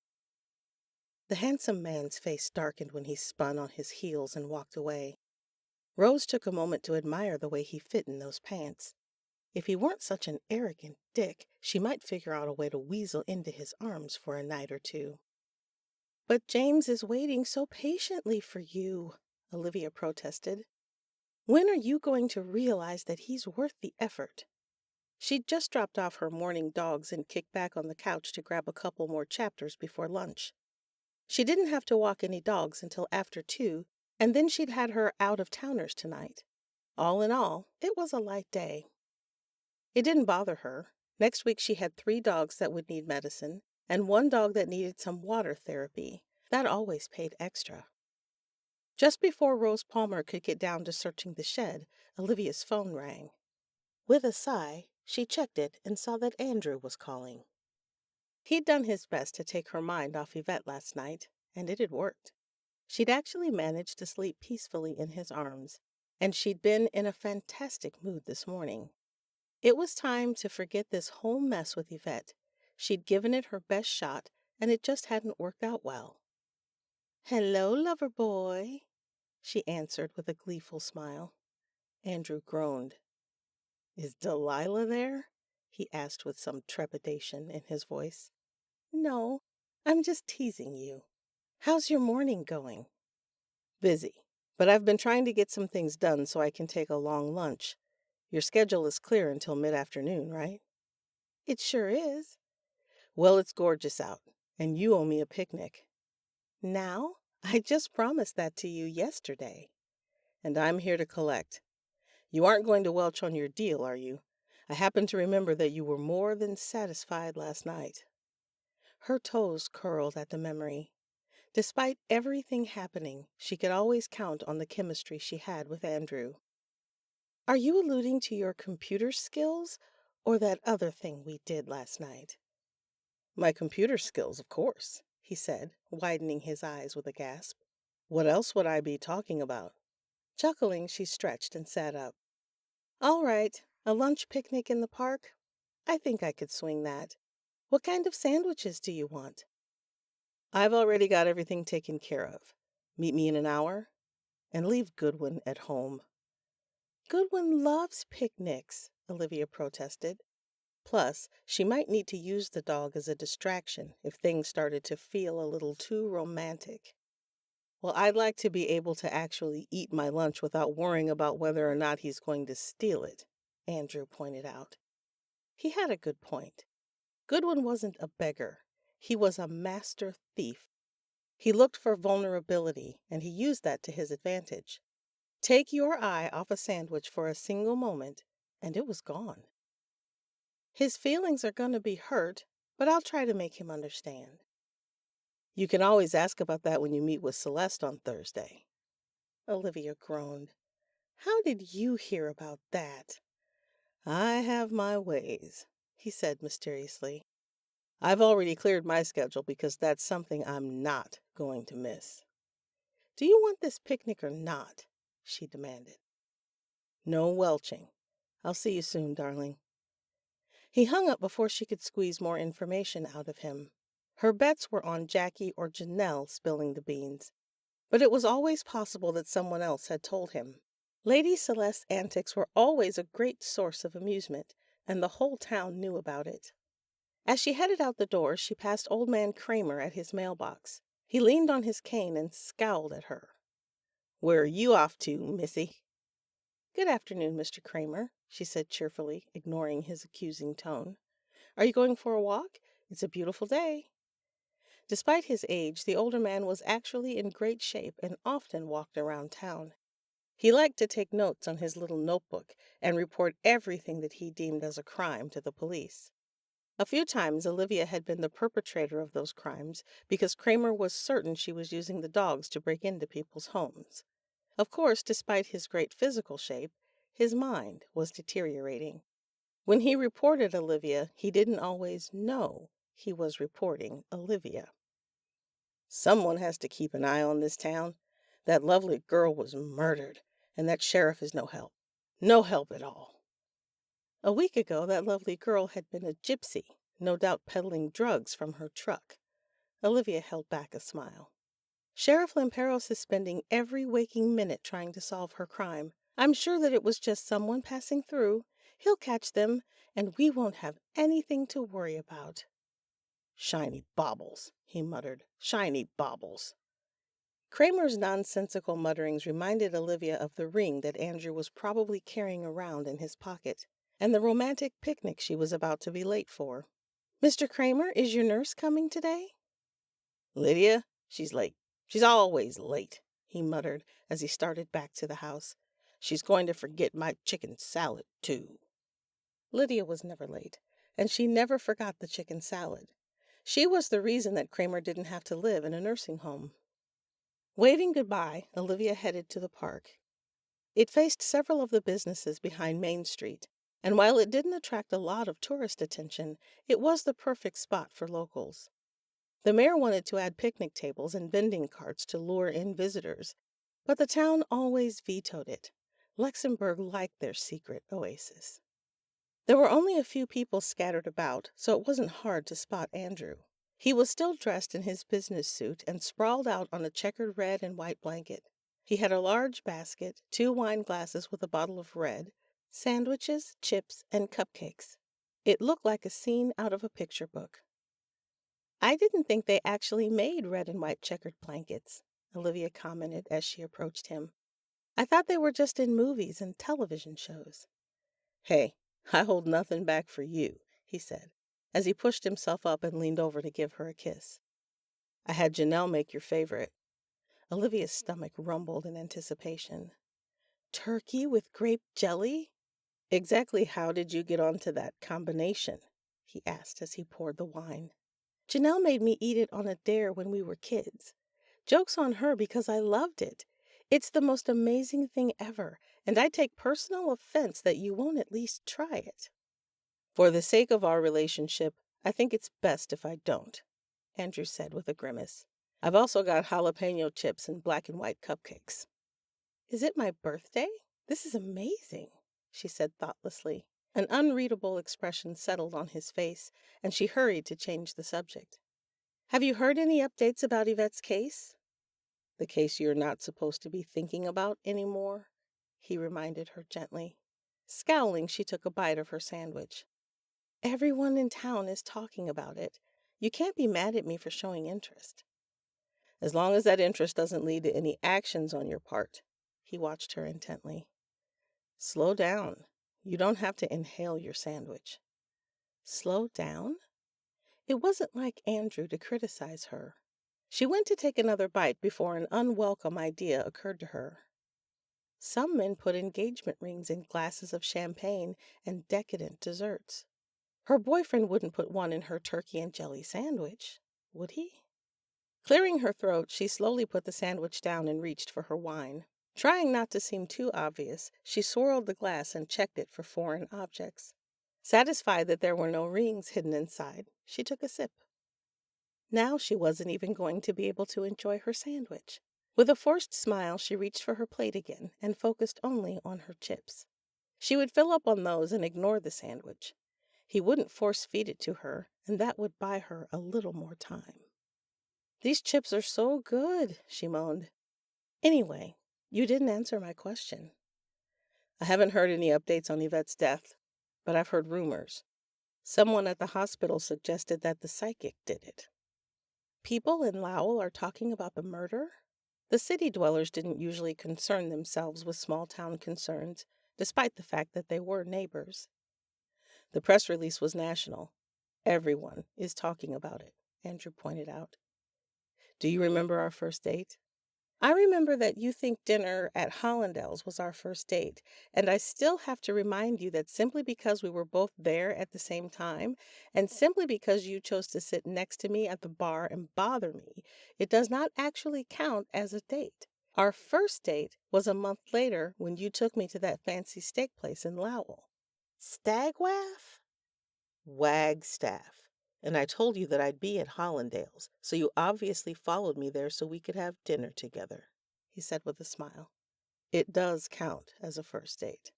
I didn't follow you there. she protested in an exasperated voice. You never told me that you would be at Hollandale's, and if you did, I wasn't paying any attention. You just want to believe that it was our first date because it went better than our actual first date. He chuckled. You asked our waiter if you could have ketchup with your steak. I thought he was going to have a stroke right there at the table. I didn't want it for the steak. I thought I was getting fries. I had no idea they didn't serve fries there. I knew you were going to be a handful, he muttered as he took a sip of his wine. And I was right. How was your sandwich? Should you be drinking? Aren't you going back to work? I don't think a glass is going to hurt. I'm an IT guy, not a doctor. You're not just any IT guy. You're the IT guy. You're not eating your sandwich. Is that Christy? That's totally Christy. Giddy with relief, she watched Janelle's real estate agent walk out of one of the offices across the street. This was her only chance to escape the perfect proposal moment.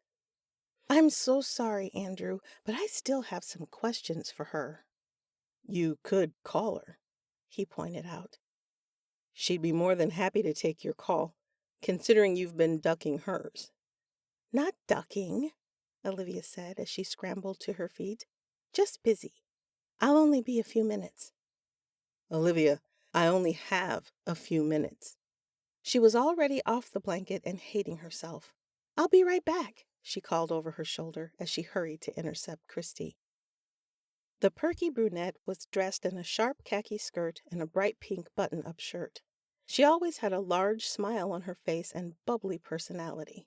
But Olivia suspected that was a prerequisite for all real estate agents. Part of the reason that Olivia ducked her calls was because the woman's voice had a way of grating on her nerves. Right then, Olivia didn't care if the woman sounded like Minnie Mouse. Christy was her salvation. Christy! Christy! Olivia! Surprise filled the woman's face, but it was immediately replaced by that million-watt smile. What a lovely surprise! I was just on my way to see your sister to get an update on your sale. Are you meeting us there? Great. That wasn't what she wanted to hear. The last thing that she wanted to do was meet with Christy and Janelle together. She swallowed hard. I had a few questions that I wanted to ask you. I am more than happy to answer any questions that you have. Walk with me. Actually, I was just going to ask them right here. She glanced nervously over her shoulder to see the annoyed expression on Andrew's face. It was entirely possible that when this was all over, she wouldn't just not have a fiancé. She wouldn't have a boyfriend. You aren't going to the meeting? I wasn't planning on it. I'm actually having a picnic with Andrew right now. Okay, well, what were your questions? Immediately, Olivia's mind went blank. She did have questions about the sale. She had a world of questions, but at that very minute she couldn't think of any. What could we negotiate on the inspection report? I know there were quite a few pages of repairs that could be made. Christy gave her an answer that she already knew. Franklin Kennedy is looking for a quick sale, so he's not offering to make any of the repairs, but he'll greatly reduce the price to make up for it. We spoke about that last week. Yes, I remember that now. She glanced over her shoulder again, and her heart sank when she saw Andrew packing up the picnic. Christy caught that too. It looks like your picnic is over, so I guess you'll be joining me and Janelle for our meeting? Yes, she said dejectedly. It looks like I am. You go ahead. I'm going to tell Andrew goodbye. Christy waved cheerfully at Andrew and nodded her head before heading to Happy Endings. With her heart in her stomach, Olivia jogged back to Andrew. You're leaving? I'm on my lunch break, Olivia. I didn't have a lot of time. Are you mad? I'm so sorry. I just saw Christy and... Words failed her. How could she explain her actions without admitting that she was ducking his proposal? I'm not mad, he said, as he leaned over and kissed her forehead. I should have planned it when we had more time. I just got so excited when I saw how nice the weather was today. Incredulous, she searched his face. You're not mad at me? Are you sure? I think I'd be furious. You've got a lot going on. I get that. Her shoulders dropping, she stepped back. Okay, well, Christy is on her way to talk to Janelle, so I guess I should go be there for that. That's a good thing. She can answer all your questions and you can get the ball rolling. That's what you want, right? How many times was he going to ask her that question? Not wanting to lie to him any more, she gave him a small smile. Thanks for thinking of me today.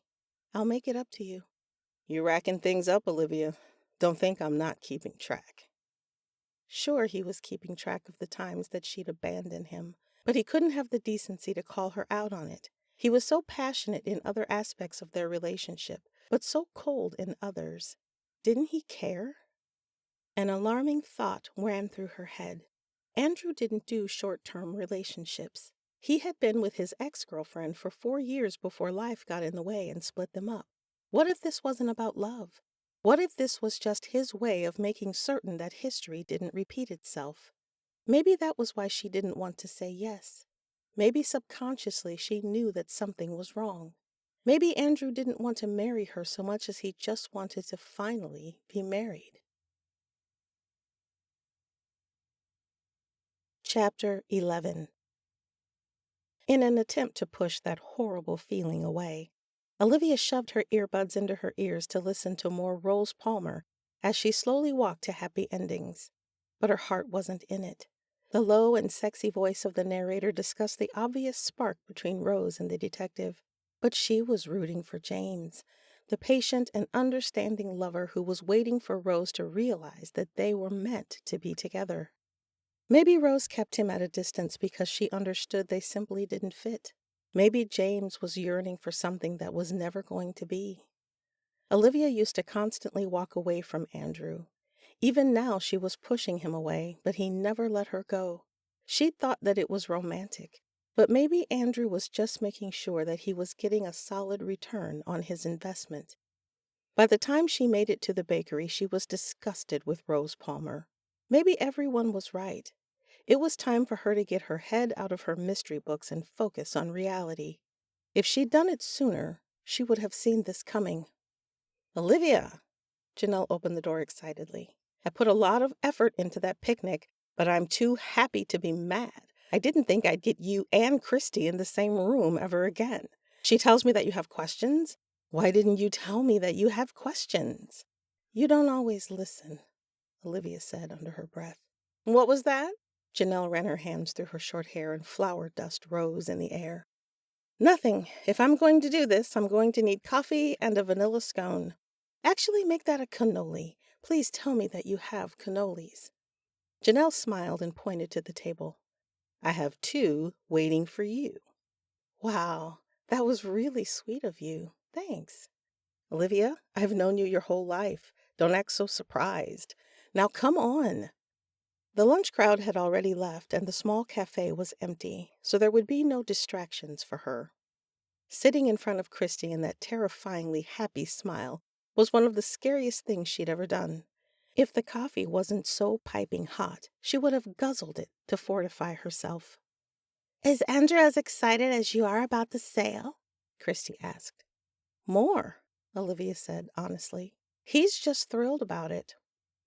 Well, I know that you have some questions, but I want to point out that buying the brownstone before it hits the market is your best chance at snatching it up at rock-bottom pricing.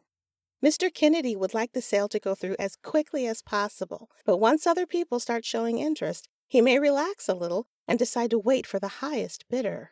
I'm sold, Janelle said instantly. I'd like Franklin to replace the pipes, but at this price. I'm sure that we could afford to fix it, right?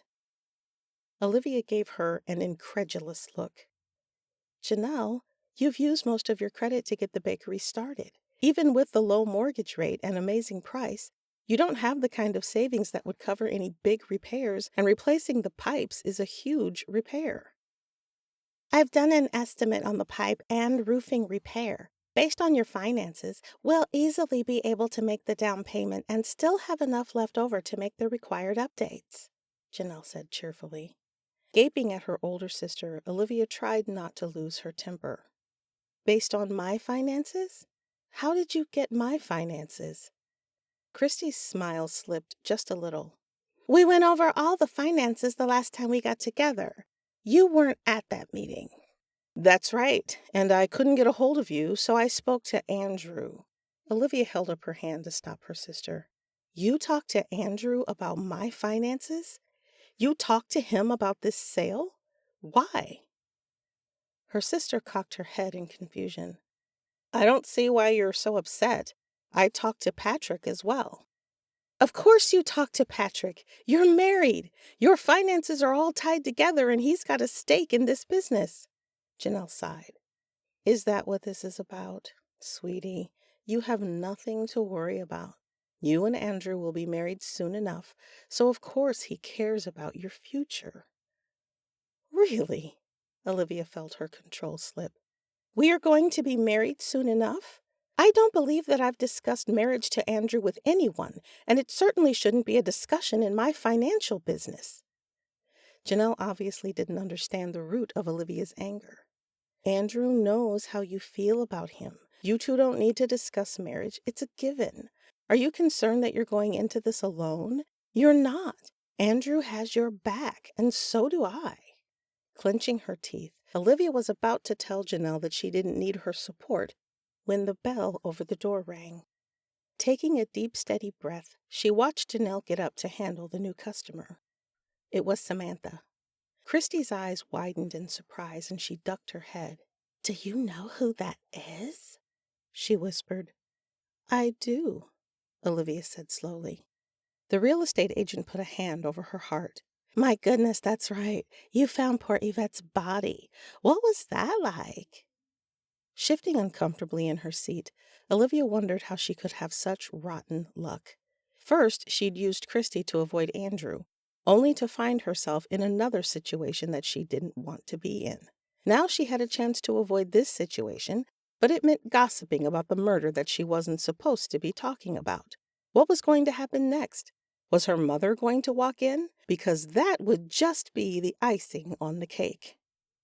It was startling, Olivia muttered. Startling? I think I would have screamed my little head off. Well, Andrew was there.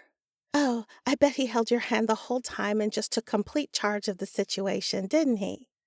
Was this woman from the 1950s? No, I held my own, Olivia said frostily. How's the investigation going? I heard that you and Andrew exonerated Janelle. Does that mean there's another suspect? I don't know any more than what the news is reporting. Christy's face fell in disappointment. I think that it was a lover's quarrel. That thought helps me sleep better at night. Lover's quarrel?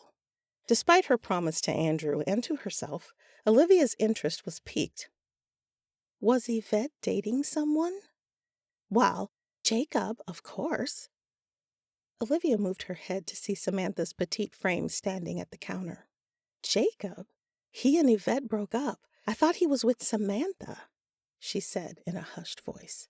They did break up, but when Jacob took over the food truck business, I heard that they rekindled their romance. He and Samantha never got back together. They just hang out as friends. I don't understand. Yvette left him at the altar. Why would he give her another chance? Christy shrugged. I don't know the particulars, but I heard them fighting in the food truck one night. He was accusing her of being afraid of commitment, afraid to marry him, and afraid to go into business with him. It was a crime of passion. Even Andrew knew enough to see that, and it looked like no one was more passionate about Yvette than Jacob.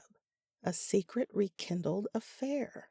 History repeating itself? Had Jacob decided that enough was enough? But I've seen him with Samantha. They were at L'Amour the other night. Why would he take her to a fancy restaurant if they weren't dating? Christy shrugged. I don't know. I would assume that with their history, he turned to Samantha when things went sour the first time with Yvette. I guess he just needed a friend. Before she could ask for more details, the bell on the door sounded again. Darlings, a familiar voice rang out. I had no idea I'd find you both here. Olivia groaned. She just had to put it out there in the universe. As if to prove that the universe really could make things worse, it sent her mother. Chapter 12. Mom! Olivia rose from her seat and forced a smile while her mother embraced her. It wasn't hard to see who Olivia and Janelle got their looks from. Pamela Rickard had the same dark, thick hair and great legs, but her complexion was soft and creamy, and her eyes were hazel. Though she was pushing 60, she was in great shape and always seemed to crackle with energy. While Janelle and her mother got along great, Olivia had a strained relationship with both of her parents. Her mother didn't approve of her flighty lifestyle and wanted her to make some permanent life choices. Pamela was over the moon with Andrew and was even warming up to Olivia's dog-walking business. It felt almost strange for Olivia to see her mother so happy with her. "I can't believe everything I've missed while I'm gone. It's just horrible what happened to Yvette and Olivia. Darling, why did you have to get mixed up in it?" "Mixed up in it?" Olivia pulled back and frowned. "I just found her. Janelle was a suspect." "Gee, thanks," Janelle said dryly, as she opened the door for Samantha to leave. Pamela rolled her eyes. "I'm sure she wasn't a suspect. Nick is a smarter man than that. Why do you have to exaggerate everything, Olivia?" "I don't know. Am I exaggerating things, Janelle?" Olivia asked pointedly as she eyed her sister. Her mother interrupted before Janelle could say anything. "Olivia, I know you. You don't get involved with things like this unless you're afraid of something. You're just distracting yourself." "What on earth could I possibly be afraid of?" Olivia protested. Pamela continued as though her daughter hadn't spoken. "Janelle, do you remember when Olivia was 14 and about to go to summer camp? It was a 3-week experience at Lake Hurst, and Olivia was so upset when she realized that you weren't going with her that she started pulling the criminal reports from the area. A week before camp, she had us all convinced that there was a serial killer in the area." "Excuse me," Olivia said as she crossed her arms. "To this day, you still can't prove that there wasn't a serial killer in the area. It's like you don't even care about my safety." "I do care about your safety, darling, which is why I'm concerned about you and this murder." Christy sensed the tension and immediately jumped in. "Ladies, I'm so sorry, but I have another meeting to get to, and I just realized that I left the paperwork back at the office. I can see that you two still have a few things to discuss, so why don't we reschedule for this Friday?" "That would be great," Olivia gushed. "We certainly wouldn't want to make you late for your next appointment." "But Olivia, we still need to get the ball rolling," Janelle protested. "As you already pointed out, we have to sign the papers and submit them to the bank before we can do anything else," Olivia said quickly. "I promise that the next time we meet, you'll know for sure if we're going to get the brownstone." "What do you mean, if?"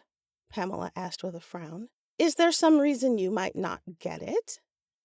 "I'm sure Olivia just means that we'll know for sure if the bank will approve the loan," Janelle interjected. "Mom, you want some coffee?" "Yes, I would. We came straight from the airport. Joseph went back to the house to check on Nikita. Olivia, I really think you need to expand your business to include cats." "I told you that I could stop by the house and check on her, but I couldn't take her. Goodwin doesn't get along with cats." It was like arguing with a brick wall. Janelle smirked as she brought over a mug and poured their coffee. "Maybe you can ask Celeste about that on Thursday." Pamela's eyes widened in horror, and she pressed her hand to her lips. "Olivia, you're not indulging Lady Celeste's delusions, are you?" "I didn't mean to," Olivia grumbled. "Weren't we talking about Yvette's murder?" "I saw the news while we were on vacation, and I called Nick right away. Olivia, he said that you and Andrew found the body. Was it just horrible? Oh, my poor baby." "She means Andrew," Janelle joked. "Stop that. Of course I mean Olivia. Sweetheart, are you okay?" Olivia sighed and started to look for a quick exit. What she wouldn't give for another interruption by an arriving customer. First, her mother accused her of deliberately getting involved, and now she was poor baby. "Mom, I'm fine. Andrew's fine. We were just shocked, that's all." "Well, Nick wanted me to let you know that you need to quit meddling, Olivia. You aren't trying to get more involved, are you? You could make things worse if you don't let Nick do his job." It was like listening to a broken record. Mom, I only got involved because Janelle was a suspect. I told Andrew that I was going to let it go, and I have, for the most part," she added quickly. "And how are things with you and Andrew?" Olivia narrowed her eyes. There was a strange tone in her mom's voice, and she was staring at Olivia's fingers. Andrew was a traditional man. It wouldn't surprise her if he'd asked her parents for their blessing before proposing to her. It was one thing for her sister to know, but her mom, too? Pamela was probably over the moon, thinking that she would finally get to see her youngest daughter married. Still, Olivia had the advantage. The proposal was probably supposed to be a surprise, so her mom couldn't actually talk with her about it. "We're fine. Why?" she asked innocently. "Is there a reason that we wouldn't be fine?" "What? No," Pamela said quickly. With the murder, you hadn't mentioned him, that's all." Olivia hid a smile. "I just mentioned him," she pointed out, "and you've been here all of 10 minutes. "Right," her mom said hastily. "You should bring him over. Joseph and I will cook. Janelle, you and Patrick can join us. It'll be a family dinner. Oh, we haven't done one of those in such a long time." "I'll have to check my schedule," Olivia said vaguely. "Yes, we do have a lot on our plate." Shooting her sister a strange look, Olivia saw Janelle looking meaningfully at their mother. Janelle didn't come to her aid often, so something else was going on here. Awkward silence descended on happy endings as her sister and her mother both stared at her. "What? Do I have something on my face?" "Don't you have some dogs to take out?" Janelle asked pointedly. "Sure, in an hour." Pamela smiled. "Oh, you can spend the next hour with us? How wonderful!" "No," Olivia shook her head and immediately stood. "No, I cannot, because I have to look over all these files that Janelle keeps giving me. Bye, Mom. We'll talk later." Leaning over, she gave her mom a peck on the cheek and ignored Janelle's silent gloating. They were going to talk about her as soon as she left, but at least Janelle had given her an out. Heading next door to Shelfie, she found Jackie on a stepladder dusting the top shelf of the nonfiction section. "Did you know that Jacob and Yvette were back together?" Jackie paused and looked over her shoulder. "Are you really here talking about the case, or are you avoiding your mom?" "How did you know that my mom was here?" "She stopped by with a gift." Reaching over, Jackie snagged a snow globe and tossed it down. Olivia caught it easily and smiled when she shook it. It was a vineyard surrounding a large wine bottle, with glitter falling all around it. "She didn't buy me a gift," Olivia muttered as she handed the gift back. "Oh, stop. It's for my collection, and I paid her for it. To answer your original question, I did hear a rumor that Yvette and Jacob were spending some more time together, but I never saw them together. Why do you ask?"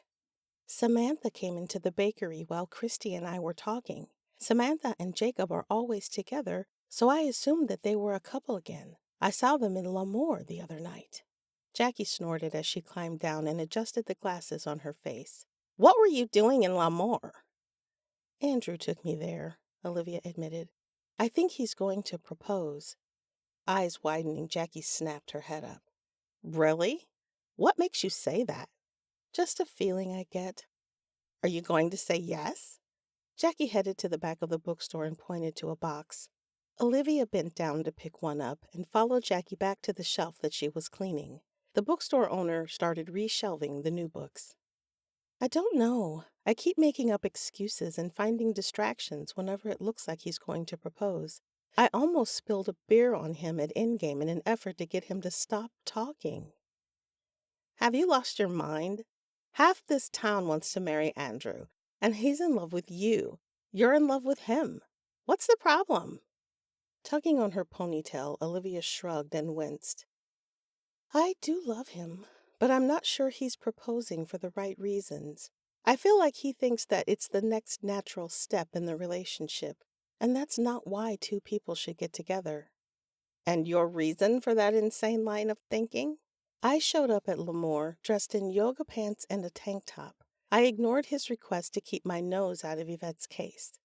Just today, I ruined the picnic that he'd planned, and not once has he gotten angry with me."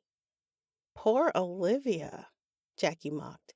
She has the perfect and most patient boyfriend.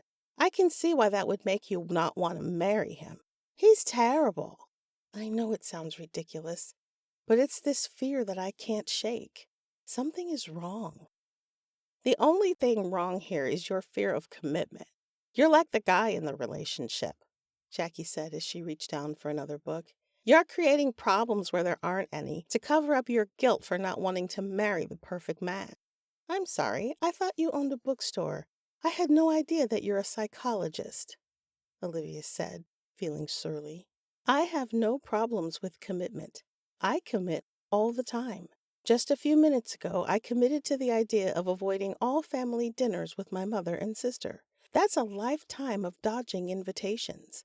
It's a huge commitment. Ha ha. Face it, Olivia. You have a problem.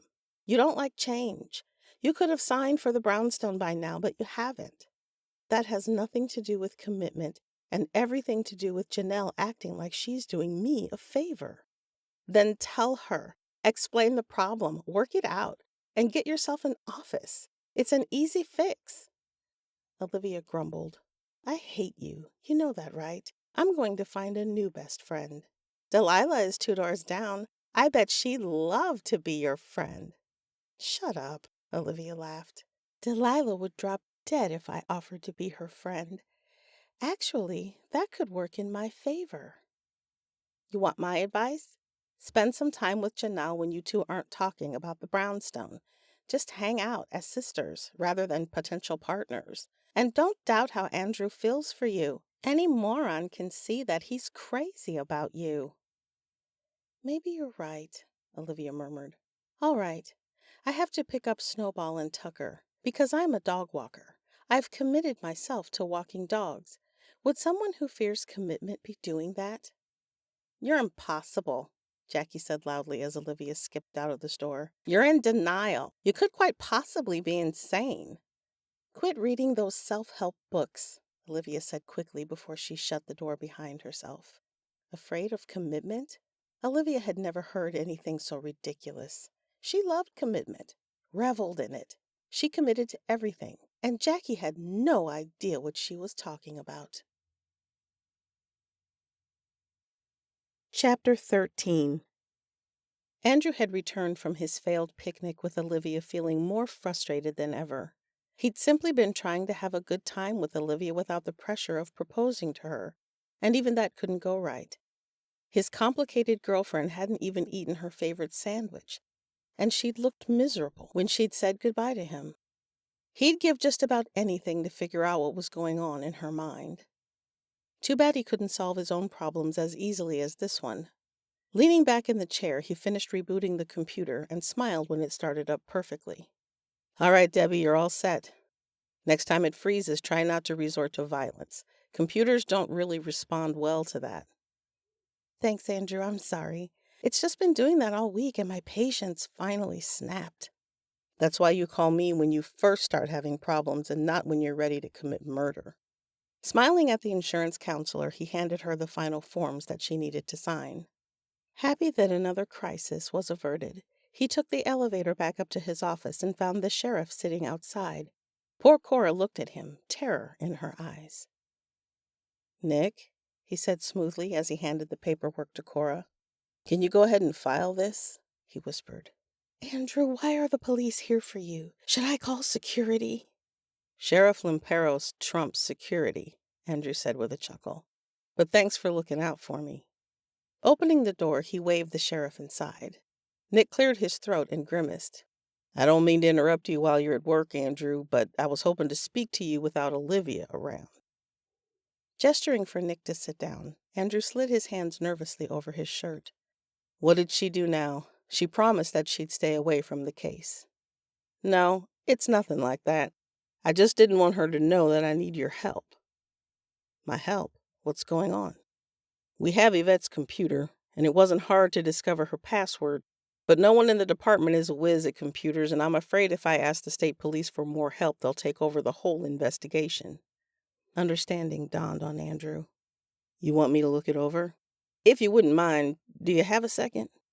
I don't, but if you want to stop by my apartment tonight, we can look it over then. Andrew saw Nick's hesitation and smiled knowingly. Don't worry. Olivia and I don't have any plans tonight, and I want to keep her as far away from this as possible. She has a way of finding trouble, and she doesn't seem to realize that she could be putting herself in danger. She doesn't give up easily, Nick agreed. I can be at your place around 7. How does Chinese food sound? Sounds perfect. Thanks again, Andrew. I need a break in this case. I feel like the whole town is breathing down my neck. Andrew pitied the man. There were dark circles under his eyes, as though he hadn't slept for months. You'll catch them, Nick. I've got faith in you. Nick just grunted in return before shuffling out the office. Andrew could tell that the case was weighing heavily on his shoulders. Nick wasn't the kind of man who worked well under pressure, and he was probably getting it on all sides. Andrew was more than happy to help, so long as Olivia didn't find out. That night, after ducking Olivia's apology phone call and texting her a vague message about hanging out with a friend tonight, he opened a couple of beers with Nick and sat down at the breakfast bar after plugging in and opening Yvette's computer. All right, let's see what this bad boy has. Password? Coffee for all 79. All lowercase letters. The 4 is a number, Nick said as he flipped through the pages of his notebook. The deputies just found her financials on QuickBooks and a bunch of photos. She was making enough money to live off of, but not enough to kill her for. No photos of friends or family. Most of them are of her and Jacob when they were dating. Nick wasn't wrong. There were no documents or games on the computer, but Yvette had used it to back up her phone. Andrew opened up the photo files and frowned as he flipped through them. Olivia told me that Jacob and Samantha were dating. We saw them at L'Amour the other night. The sheriff pulled the boxes of Chinese food from the bag and slid one across the counter. When I talked to Jacob, he said that he wasn't seeing anyone. He and Yvette were business partners, and he and Samantha were just good friends. According to him, he and Yvette were on good terms. They'd put that whole wedding business behind them. That's probably true, because these photos of Yvette with Jacob are recent. Most of these were taken in the city of Lowell. See this deli? It's right across from the hospital. Look at the sign. Andrew turned the laptop around, and Nick put on his glasses and leaned over the counter. The photo was a selfie of Yvette and Jacob kissing. It says the hospital employees get 30% off 6-inch subs. Nice discount. It is a nice discount, Andrew agreed, and it just started 3 weeks ago. Jacob has an alibi for the morning of Yvette's murder. He was in Franklin, Nick said with a sigh. If I bring him in for questioning, Franklin will throw a fit. You're worried about Franklin? No, I'm worried about his girlfriend, the mayor, Nick said with a rueful smile. He found out that Olivia was asking questions about his intentions, and I got yelled at for an hour for letting a civilian get in the way.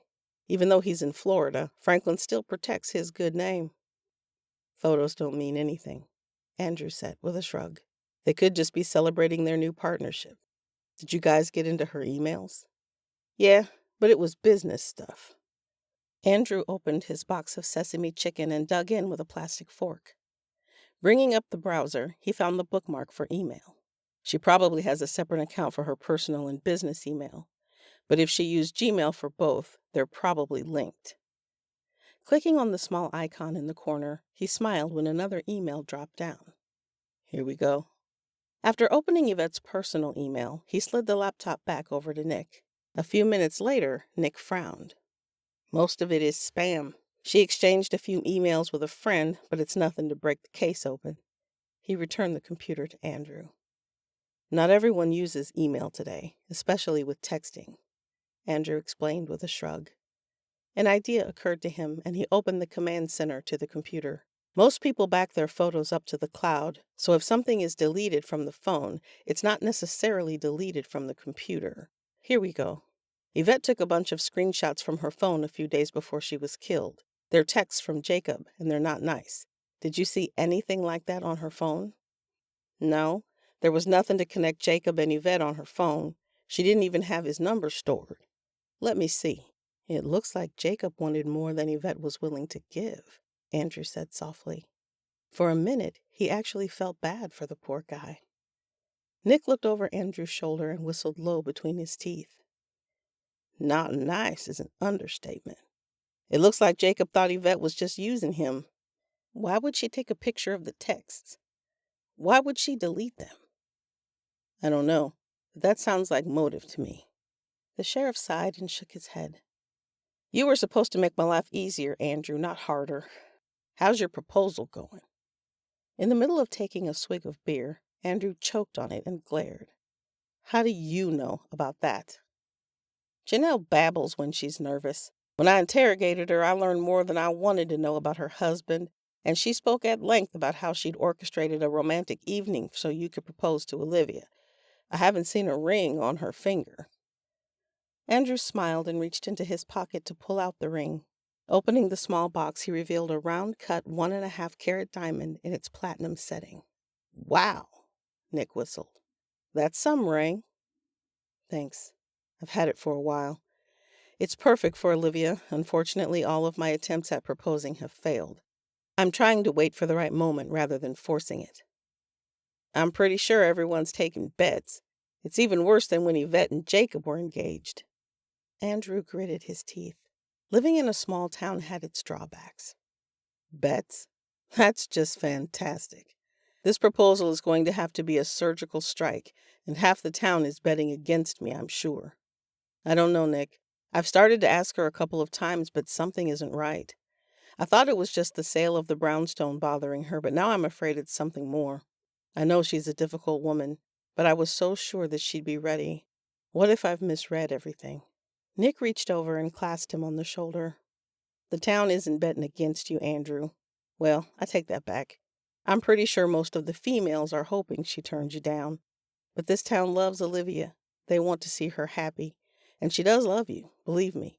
I've never seen her like this with anyone, ever before. Thanks for that. I haven't given up. I figure instead of trying to plan the perfect moment, I'll just wait for the perfect moment to come to us. That's a good idea. I've known Olivia since she was just a little girl. She's cautious by nature. Not cautious enough, Andrew said with a sigh. Let's see what else we can find, shall we? The sooner you close the case, the sooner I can have my girlfriend's attention again. Do you think he was hanging out with Brett? Olivia asked Jackie anxiously. Brett has the single life down. He's probably trying to convince Andrew not to ask me to marry him. After Andrew's vague text the night before that he was hanging out with friends, Olivia hadn't been able to stop obsessing about it. Impending proposal aside, Andrew had been acting strange lately. Would you prefer that? Snowball, don't eat that, Jackie snapped. She tugged at the dog's leash, but the Rottweiler dressed in a purple tattoo paid no attention to her. Olivia snapped her fingers and used her hip to push the dog away from the glass bottle on the sidewalk. Picking it up, she tossed it in the nearby trash can and kept walking. Brett wants Andrew to be single so he can be the perfect wingman. That I definitely don't want. I took your advice and asked Janelle to have dinner with me tonight. In public? So you two can have a civil conversation without fighting? We're not going to fight. We're not even going to talk about the sale. I'm going to cook dinner, and we're just going to hang out. They walked by the condos on 4th Street, and Jackie threw back her head and laughed. You told her that you were cooking, and she still agreed to come over? I can cook, Olivia said defensively. Velveeta cheese shells. I was thinking that maybe you should come over and join us. You know, act as a buffer. Fine, I'll come by, but only if I can cook. You just provide the wine. Everything was working out just the way Olivia had planned. I can handle that, she said with a devious grin. You did that on purpose, Jackie accused. Maybe, Olivia muttered, but something else had caught her eye. Isn't that Samantha over there? The woman standing on the sidewalk was dressed in cream pants and a gorgeous pink blouse. Her hair curled around her shoulders, and even behind her large sunglasses, it was impossible to miss that signature pout. Probably. Jacob lives in one of these condos. Samantha, Olivia called out and quickened her pace. Goodwin gave a bound of glee, and then, at a tug of the leash, trotted next to her. Olivia, Jackie hissed, what are you doing? I told you what Christy said yesterday, Olivia whispered back. Samantha! Samantha turned around with a tight smile. Olivia, Jackie, how are you? Good, good. Just out walking Goodwin and Snowball. Samantha frowned. Is that dog wearing a tutu? Yeah, Snowball likes to show off his feminine side. I saw you in the bakery yesterday and I feel absolutely terrible about not saying hello to you. We were in the middle of a meeting with Christy, and then my mom walked in, but I didn't want you to think that I was ignoring you. Samantha's confused look wasn't surprising, since they weren't exactly friends. No worries. I didn't even see you. But I'd been craving one of your sister's cupcakes all day. They are amazing.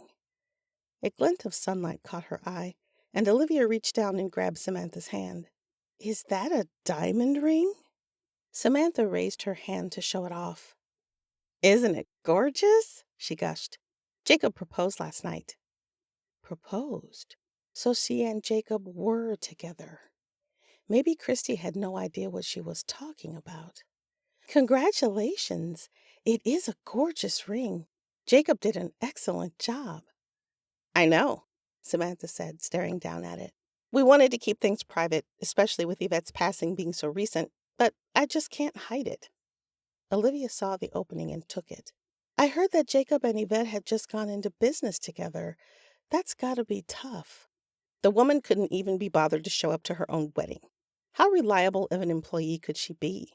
Samantha snapped. Surprised, Olivia blinked and stared. She was just about to point out that one didn't have anything to do with the other when Samantha's shoulders slumped. I'm sorry. I shouldn't have said that. It's not right to speak ill of the dead. I've just been so anxious. Everyone knows about Jacob and Yvette's past, and I'm afraid it will cloud the town's perception when we announce our engagement. I just want everything to be perfect. Goodwin's ears went up, and he stared at Samantha just as Snowball tried to dart past them and nearly drag Jackie to the ground. Samantha stiffened and took a step back. Too late, Olivia realized that Samantha had a fear of dogs. Snowball, Olivia snapped. Behave. Rather than do as asked, Snowball simply turned and bounded in the opposite direction. Jackie barely managed to hang on as the giant dog jumped up against a newcomer and proceeded to give him sloppy kisses. Hey, Snowball, Jacob laughed. Olivia, Jackie, out walking the pups? More like they're walking us, Jackie said dryly. What are you ladies talking about? Olivia was about to congratulate him on the engagement when Samantha jumped in. Nothing, she lied. Just talking about the dogs. Glancing over her shoulder, Olivia saw Samantha tuck the engagement ring in her pocket. Wow, Jacob really had asked her to keep it a secret. Exactly what was he hiding? I've been meaning to talk to you, Jacob said quietly. I know you found Yvette. That had to be horrible. It was shocking. I know that you two were close. A shadow passed over his face. We had a good, solid plan for the future. Yvette was already doing great business, but we were going to take it to the next level. I'm only sorry that she won't be around to see it. What do you mean? Are you keeping Jumpstart open? I thought Yvette was just renting the truck from you. She wanted to expand, so she needed an investor. I was that investor. I know that she would want her dream realized, so once a respectable amount of time has passed, I'll start hiring to help carry out our big ideas. The shadow passed over his face, and Samantha reached out and took his hand. I'm sure she would have liked that, she said encouragingly. Goodwin strained at the leash toward Samantha again, and the woman stepped back with a yelp. Jacob immediately moved between them. Sorry, Olivia. Samantha was bitten when she was younger and doesn't love being around dogs. Anyway, we should get going. We've got a big night in the city planned. Sure, Olivia murmured, and firmly pulled Goodwin aside. Jacob took Samantha's hand and led her away. Waiting until they were out of earshot, Olivia glanced over at Jackie. Tell me that didn't seem weird to you? It is suspicious, but all you can do is take your suspicions to Nick.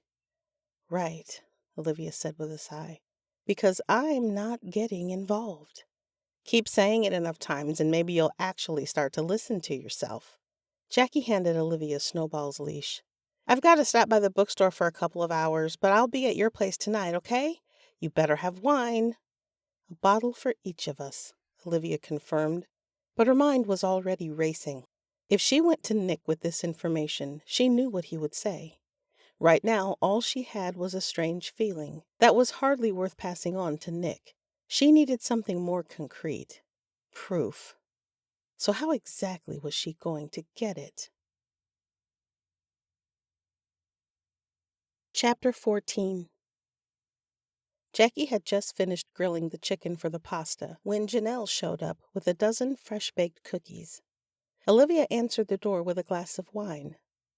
"I'll trade you," she said immediately, snagging a cookie. "I'd remind you that we're about to eat dinner, but you could eat all of those cookies and still have room for dinner.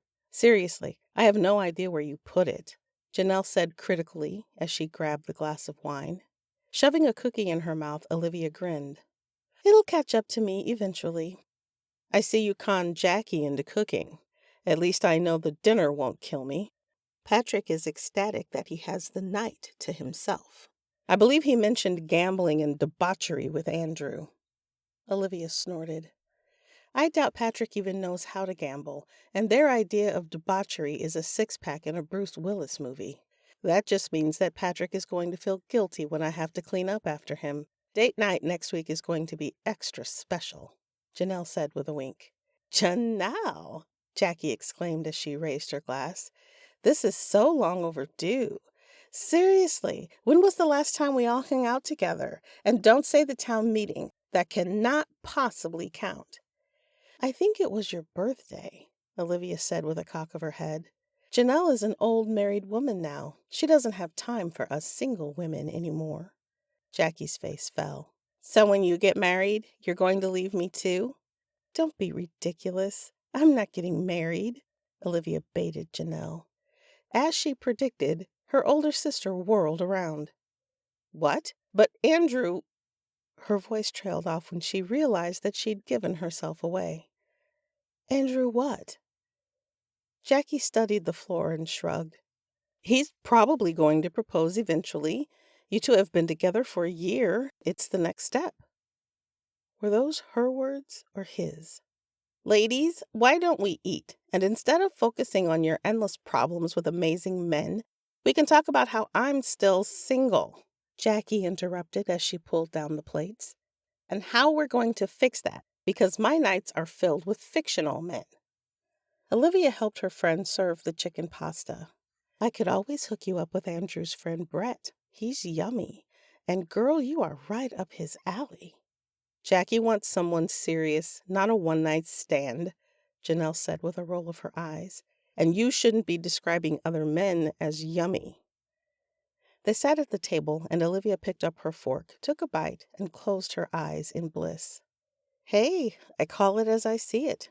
Besides, maybe Jackie is just the kind of woman that Brett needs. Someone who doesn't melt at his flowery words and deep-gazing eyes." She sighed, and Jackie and Janelle stared at her. She grabbed at the wine bottle and upended it over her glass, but only a few drops came out. "I'm sorry. Are you trying to set him up with you or me?" Jackie joked. Olivia was in the middle of opening another wine bottle as she replied. "I wouldn't trade Andrew for the likes of Brett for anything in the world," she admitted. "But that doesn't mean I can't appreciate beauty." She filled her glass and topped off the others' glasses for good measure as the conversation continued. "When you're married, you can't say things like that," Janelle sniffed. Both Jackie and Olivia groaned. "Janelle, you're married, not dead. When was the last time you had some fun?" Stabbing at her pasta, Janelle scowled. "What are you talking about? I love my life. My job is fun. My husband is fun. My life is fun." "Those are the words of someone who doesn't have fun," Olivia observed. "I have to agree," Jackie said as she lifted her glass. "We should do something after dinner." "After dinner?" Janelle blinked at them as if she had no idea people did stuff after it got dark. Olivia and Jackie exchanged an amused look. "We could take Goodwin for a walk by the river," Jackie suggested tentatively, looking from one to the other.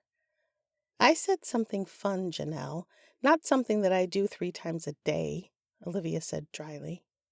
"Jackie, is this the Velveeta that I bought? It's got green things in it." "That would be spinach," It's good for you. Ugh, Olivia frowned and poked at it. I don't know. You eat like you're 8. It's good. Eat the spinach and we'll let you have your cookies later. We could go see a movie, Janelle suggested. Jackie's eyes lit up. Yes, I haven't seen a movie in forever. Chick flick, romantic comedy, horror flick. Oh, let's watch a horror flick. Not a horror film, Janelle begged. I'll have nightmares for weeks. Is this spinach oven fresh? Olivia muttered as she pushed it to the side. Why are you obsessing about the spinach? As her gaze darted around the table, Olivia set her fork down and smiled. Janelle was nice and relaxed, and Jackie was up for anything. It was a good time for some multitasking, bond with her sister, and get the proof that she needed to show Nick. I know what we can do tonight. Her admission was met with silence. The other woman stared at her, but it was Janelle who spoke first. Well, are you going to tell us? I think it would be better if it was a surprise. Trust me. It's something that neither of you ladies have done before. It's time that we shook things up a bit. There's nothing in Luxembourg that we haven't done, Jackie pointed out. Olivia smiled. Do you trust me? No, Janelle and Jackie said simultaneously. I'm hurt, Olivia said with a fake pout. You're going to be sorry that you said that. I will expect an apology before this evening is over. She gave her friend and sister her brightest smile. More wine? 2 hours later, Janelle stared at the building before them. I thought you didn't want to take Goodwin out for a walk. We're not exactly taking him for a walk, Olivia said vaguely. Jackie crossed her arms. This is Jacob's condo and he's not here. What exactly are you planning? Wait, how do you know Jacob isn't here? Janelle asked. Because we ran into him earlier today and he told us that he was planning a night out in the city with Samantha. Olivia thinks he killed Yvette. Janelle gasped. Olivia, we can't be here. What were you thinking? I was thinking that I can't go to Nick without proof. Jacob isn't going to be here tonight, and we just said that we needed to do something different. This is different. By breaking and entering? Jackie smirked. I thought we were going to do something different. Wait, you've broken into someone's house before? Olivia asked with a frown. When? Why? And more importantly, how was I not involved? That doesn't matter. What matters is that if we do this, you're breaking your promise to Andrew not to get involved. A couple strolled by them, and the 3 women immediately shut their mouths. At least they could agree that discussing illegal activity in front of Jacob's neighbors wasn't a good idea. Olivia held Goodwin tightly against her leg. When the coast was clear, she relaxed. What's worse, me breaking my promise to Andrew or having a killer walk the streets of Luxembourg? Besides, it's not breaking and entering because I have a key, and Andrew will forgive me. He doesn't seem to give a damn what I do these days. She said the last part almost under her breath. How do you have a key? Jacob doesn't have a dog. No, but when he and Yvette were together, they adopted a beagle together. Yvette took the dog when they split up. I think she gave it to her sister. Anyway, Jacob gave me a key because I was supposed to watch the dog when they went on their honeymoon. I bet you he hasn't changed the locks. That was months ago. You never gave him his key back? Olivia shrugged. Honestly, I couldn't figure out the best way to bring the subject up without pouring salt over the wound, and he never asked for it back. Let's say that Jacob did kill Yvette, Janelle whispered. What do you think is going to happen when he walks in on us? He's not. Believe me. Samantha is going to keep him out for half the night. You two wanted some excitement. It doesn't get more exciting than this, except for maybe when Jackie was indulging in her own illegal activity. Now we can go home like 3 pathetic wimps, or we can take a few minutes and see if Jacob killed Yvette. I am not a wimp, Janelle hissed, as she spun on her heel and started marching to the condos.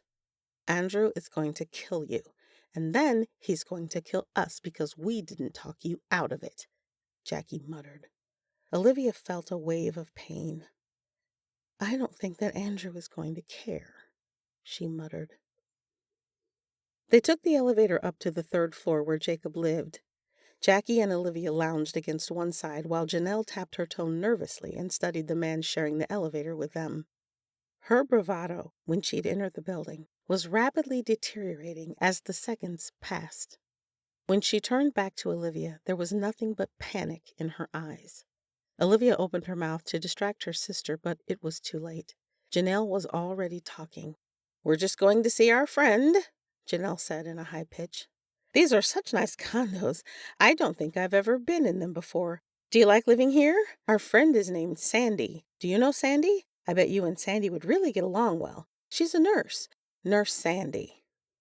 For the love of Janelle, Olivia hissed. Her sister had a tendency to babble when she was nervous, and she was the worst liar. The more she talked, the crazier she seemed. Maybe you shouldn't have had that last glass of wine. Janelle's cheeks reddened, and she waved her hand to cool herself off. Yes, I'm drunk. Please don't listen to anything that I say. Did I mention that we were visiting a friend? The stranger gave them a once-over and smiled. Your friend is lucky. The elevator doors opened, and he stepped out. Did he just hit on me? I don't think that he realized I was married, Janelle said with an air of outrage. You are so bad at this, Jackie said, shaking her head. It's all coming back to me now. Every time we got in trouble as kids, it was because you couldn't keep your mouth shut. I was supposed to be looking out for you, Janelle reminded her. Someone has to keep you two in check. The elevator dinged and the door opened again. Janelle peered nervously around the corner and Olivia rolled her eyes. You're not being obvious at all. Come on. There were 4 condos per floor. Jacob's was on the left, facing the courtyard. Olivia felt a thrill of satisfaction when the key slid into the hole and turned. Bingo, she whispered. She opened the door cautiously and turned on the light. Yvette and Jacob had one thing in common. Jacob's place was spotless. The 2-bedroom condo was sparsely decorated. A large television screen hung on the wall, along with pictures from Jacob's high school days. He'd been the star of their football team, and it was obvious that Jacob still relished his golden years. Did you kill Yvette because she was standing between you and Samantha? Or did you kill her because her business plan didn't fit with yours? What are we looking for? Jackie whispered. See if you can't find the paperwork explaining Yvette's business plan, Olivia muttered as she glanced out the window. Or anything that would put Jacob at the scene of the crime. Jacob owns the food truck. Even if we find something from the truck here, it doesn't prove that Jacob killed Yvette, Jackie pointed out. Olivia shut the curtain and walked into the 2nd bedroom. Jacob had converted it into an office. She shuffled through the papers on the desk and frowned. There was nothing personal in the room, nor was there any evidence of a woman's touch. Hey, Jackie, check the bathroom. See if Samantha might be living here, too. Does that matter? Call it curiosity, Olivia murmured. Rumors ran rampant in small-town communities, but Christy had seemed like she'd believed what she was saying. Yvette might not have been the best person, but she wouldn't have done anything with Jacob if she'd known he was with Samantha. Would she? Nothing. No lipstick, no bobby pins, not even a picture of her, Jackie called back. That's really strange. Olivia found the folder labeled Jumpstart Coffee. According to the contents, Yvette and Jacob had planned to expand to 3 trucks. They were going to celebrate the expansion with a food truck festival in Lowell. Pulling out her phone, she looked up the festival. It wasn't until next month, but Yvette's trucks were still slated to attend. That's a huge expansion, Olivia whispered to herself. Yvette was all about making money, but she really wasn't into putting in the work. What if she hadn't been on board? I think I found something, Janelle said hesitantly. It's Jacob's tablet. If he has a calendar on his phone, won't it sync to the tablet? Good thinking, Olivia said excitedly as she put the folder back and shut the drawer. You're good at this, Janelle. Olivia opened the magnetic flap and smirked when she saw the tablet wasn't password protected. Opening the calendar app, she scrolled through his appointments. Wow, Jacob has been a busy boy. Tico's, Tacos, and Submarine. Those are 2 other food trucks that Franklin had, right? He's had a lot of appointments with them. If he's been this aggressive with Jumpstart, he might be planning on expanding these as well. Makes sense, Janelle said with a shrug. Franklin doesn't always have great things to say about Jacob. He's probably trying to prove that he's as business savvy as his father. TT. It looks like he was meeting with Tico's Tacos the morning that Yvette was killed. Olivia's shoulders slumped. That's a pretty solid alibi. It might be why Nick's not investigating him. I'd say that someone should double-check that alibi, Jackie said as she emerged from the bathroom. Look what I found in his underwear drawer. What were you doing in his underwear drawer? Janelle gasped. Looking for clues. Jackie waggled her eyebrows. He's a boxer's kind of guy, if you're interested. Olivia closed the tablet and handed it back to Janelle. Okay, you seriously need a boyfriend. What did you find? It's a copy of Jacob's contract with Yvette. He said that he invested in her business, but according to this, if she didn't pay him back within 6 months, he could take control of her business. There isn't any way that she could have paid him back in time. There's no way that Yvette read this before she signed it. No one would have agreed to this. And he's obviously trying to hide it, Olivia murmured as she glanced over it. If Yvette discovered this, she would have freaked out. It could have been a crime of passion. But what are the chances that Jacob's act of vengeance was long-term? She left him at the altar, so he took the only thing that she cared about. All of that talk of expanding her business was just a lure to con her into signing it over to him, Olivia murmured. But he has an alibi, Jackie pointed out. He has an appointment. That's hardly concrete. Olivia pulled out her phone and snapped a picture of the contract. How are you going to explain to Nick how you got this? Jackie asked with a frown. Anonymous tip, Olivia said with a smile. He never has to know that it was me. You're not going to tell Andrew, are you? Janelle accused. You tell Patrick where you were tonight, and I'll tell Andrew, Olivia said with a sly smile. Janelle sighed in displeasure. You so owe me for this. Olivia smiled. Maybe I'll buy you some new pipes. Chapter 15. Rose fingered the key in her hands and stared at the box. All the documents, all the files, nothing but a wild goose chase. Was it possible that the necklace had been there the whole time? The gold-plated design was faded. She ran her fingers over it and smiled. It was the same design as the one doodled on the letter her grandmother had written to her grandfather, leading the reader to believe that she'd gotten a safety deposit box. Clever old woman. Turning the box over, Rose ran her fingers over the edge until she found the groove. Sliding the small wood panel aside, she inserted the key into the hidden lock. The top popped open, and the soft melody of a lullaby filled the air. Slowly lifting the top, she held her breath, seeing the navy blue leather pouch revealed inside. As she pulled it out, her mind flashed back to the only memory she'd ever had of the necklace. Her grandmother and her father had been arguing over it. Her father wanted it sold to pay for something that he wanted, but her grandmother had insisted that it was Rose's legacy. Now, after all this time, she'd finally have it. "Thank you, Mama," she whispered. "Thank you." As she opened the pouch, she heard the familiar click of a cocked gun. "I knew you would find it," a dark voice said. "All I had to do was wait. Hand it over, Rose." "You!" Olivia? Hello? Earth to Olivia. Annoyed at the interruption, Olivia paused her audiobook and couldn't help glaring before she was able to compose her features into a neutral expression. "Mayor Henderson," she said with a sigh. "How can I help you?" She was walking Lily and Goodwin through the town square that morning. The dachshund sniffed at Douglas and started attempting to climb up his leg. Off, Douglas said with a shudder.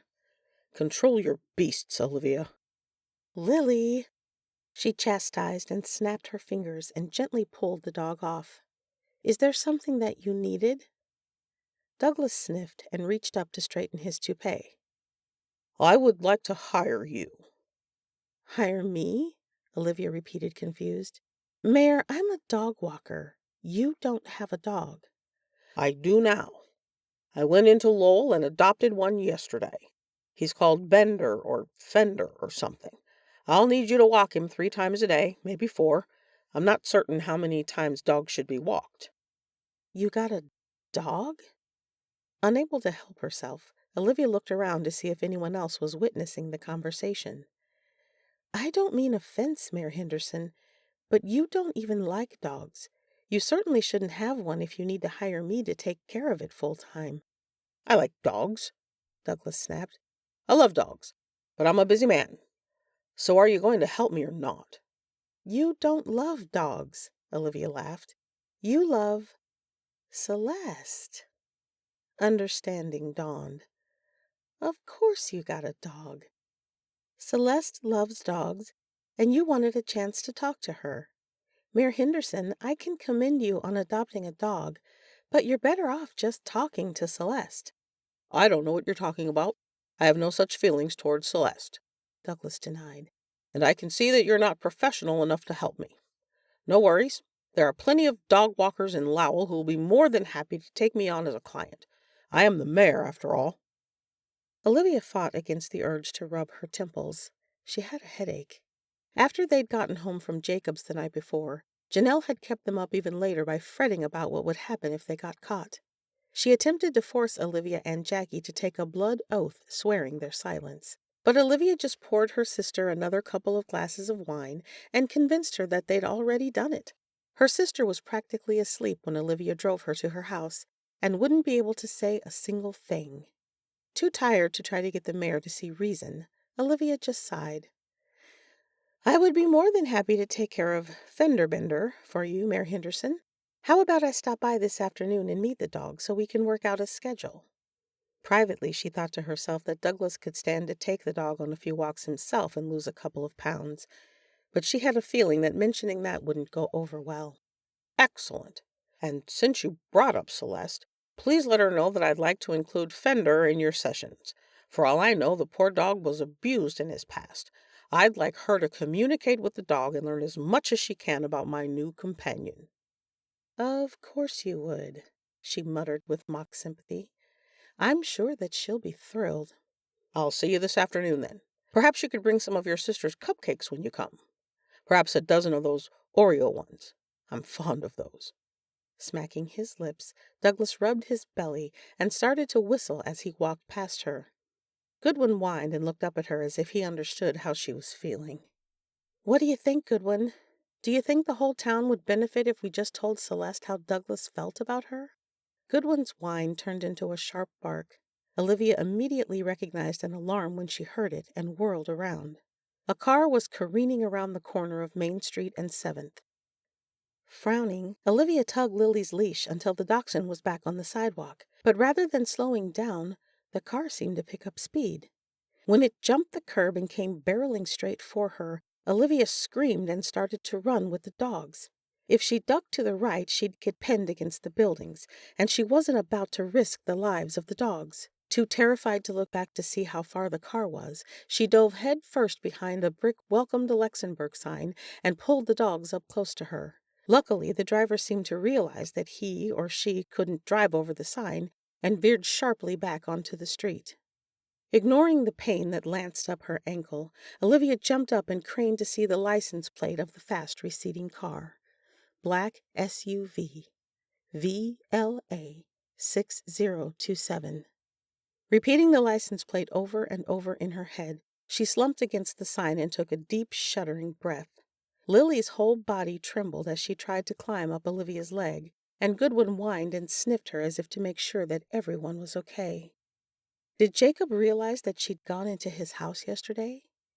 Had he just tried to kill her? Andrew felt his heart jump in his chest when he saw Olivia sitting in the chair at the sheriff's department. She had a long, ugly scrape down one arm, and she was folding a bag of ice on her ankle. Goodwin and Lily rested on the floor by her chair. Sitting at his desk across from her, Nick was trying to talk calmly to her, but the mayor kept interrupting them loudly. I'm telling you, that car just tried to run me over. I was just talking to Olivia, and the next thing I know, the car was heading straight for us. Mayor Henderson, Nick said with a sigh. You were a couple of blocks away when the incident happened. I don't think that you were the target. How can you say that? Why would anyone want to run Olivia over? Nick trained a hard look at Olivia. That's an excellent question. Why would someone want to run you over? They wouldn't, Douglas interjected. I'm cracking down on crime in Luxembourg, and the criminals are clearly reacting out of fear. Where's the press?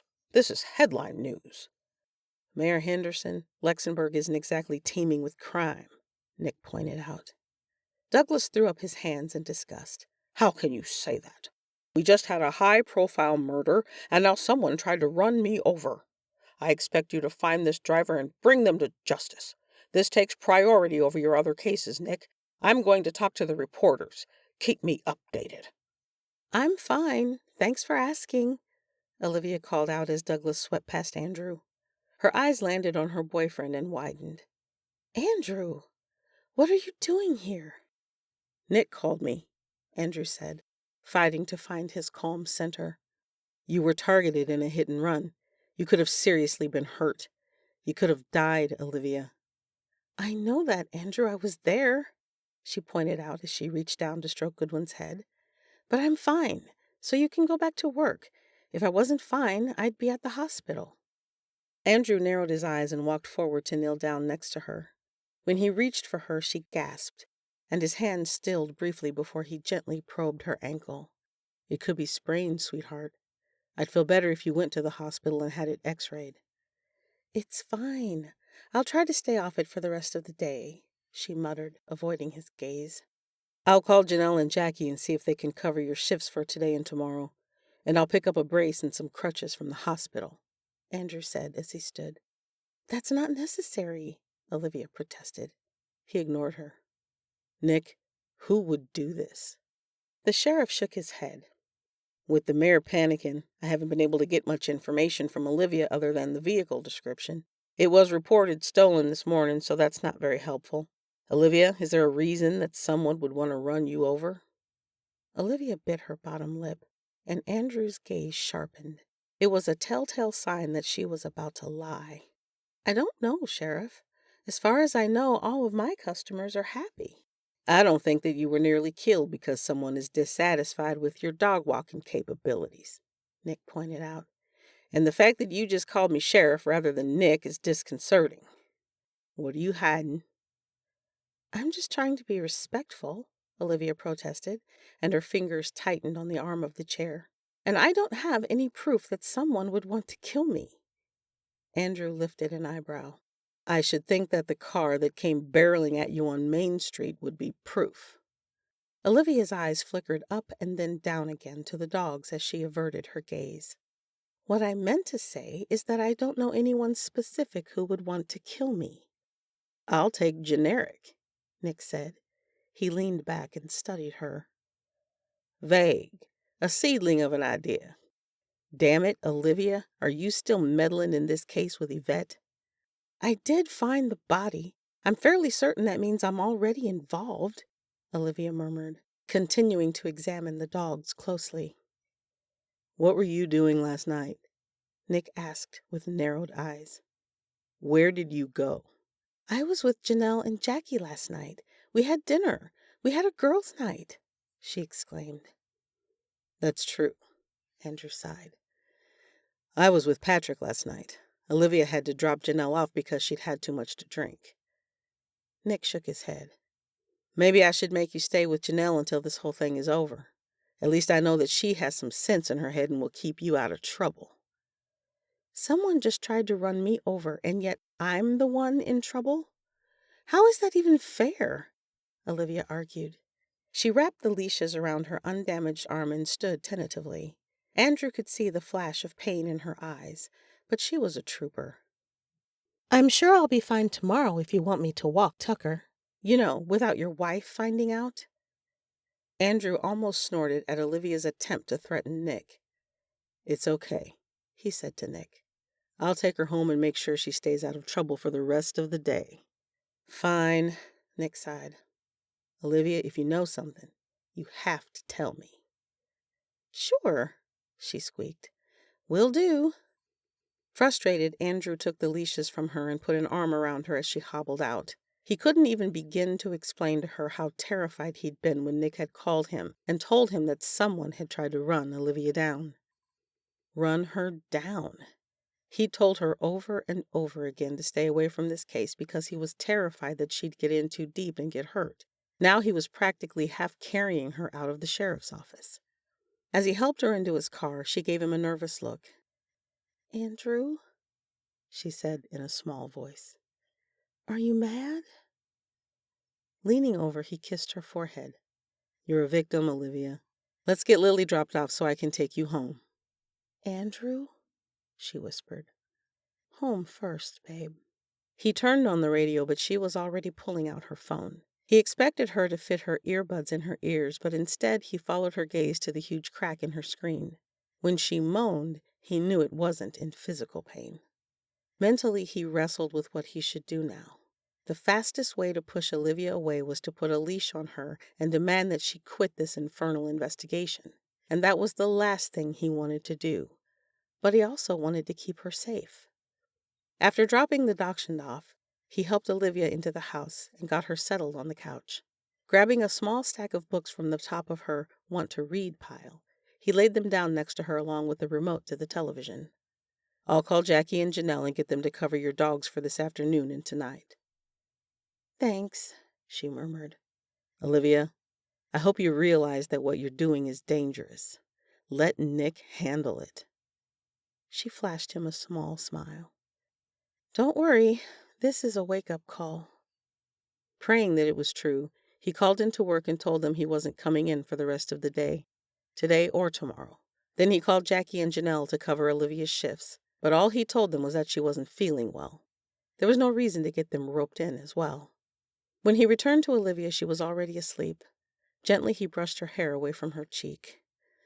What am I going to do with you, babe? Chapter 16. Andrew was asleep next to Olivia when she woke up the next morning. She barely remembered moving from the couch to the bed in a haze of pain and exhaustion last night. At least she thought it had been last night. Everything was a blur. As the sun filtered over his handsome face, she propped herself up on her good elbow and stared at him. She always loved waking up first.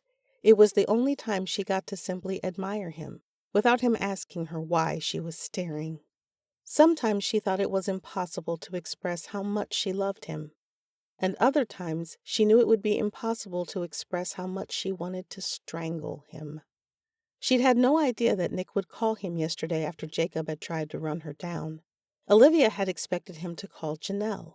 She'd even feared that he might call her mother. But Andrew? But it wasn't horror she felt when she saw him. It was pleasure, relief. She didn't even realize until she saw him that he was the person she most wanted to see. He should have been furious. He knew that she'd put herself in danger because she hadn't dropped Yvette's case, and she'd expected him to yell and threaten. But he'd just kissed her and helped her home. What did that even mean? She should have told Nick what she suspected about Jacob, but she couldn't do it without admitting that she, Jackie, and Janelle had snuck into the man's condo the night before. The only smart thing she could do now was to call in the tip anonymously and hope that Nick caught Jacob before he tried to kill her again. This was all her fault. She shouldn't have kept digging. She should have just left it to Nick.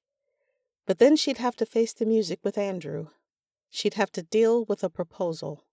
She hated herself for not being able to deal with change. She decided right then to drop any further meddling. Andrew was too important to lose. She'd somehow get the final evidence to Nick, and then she'd stop.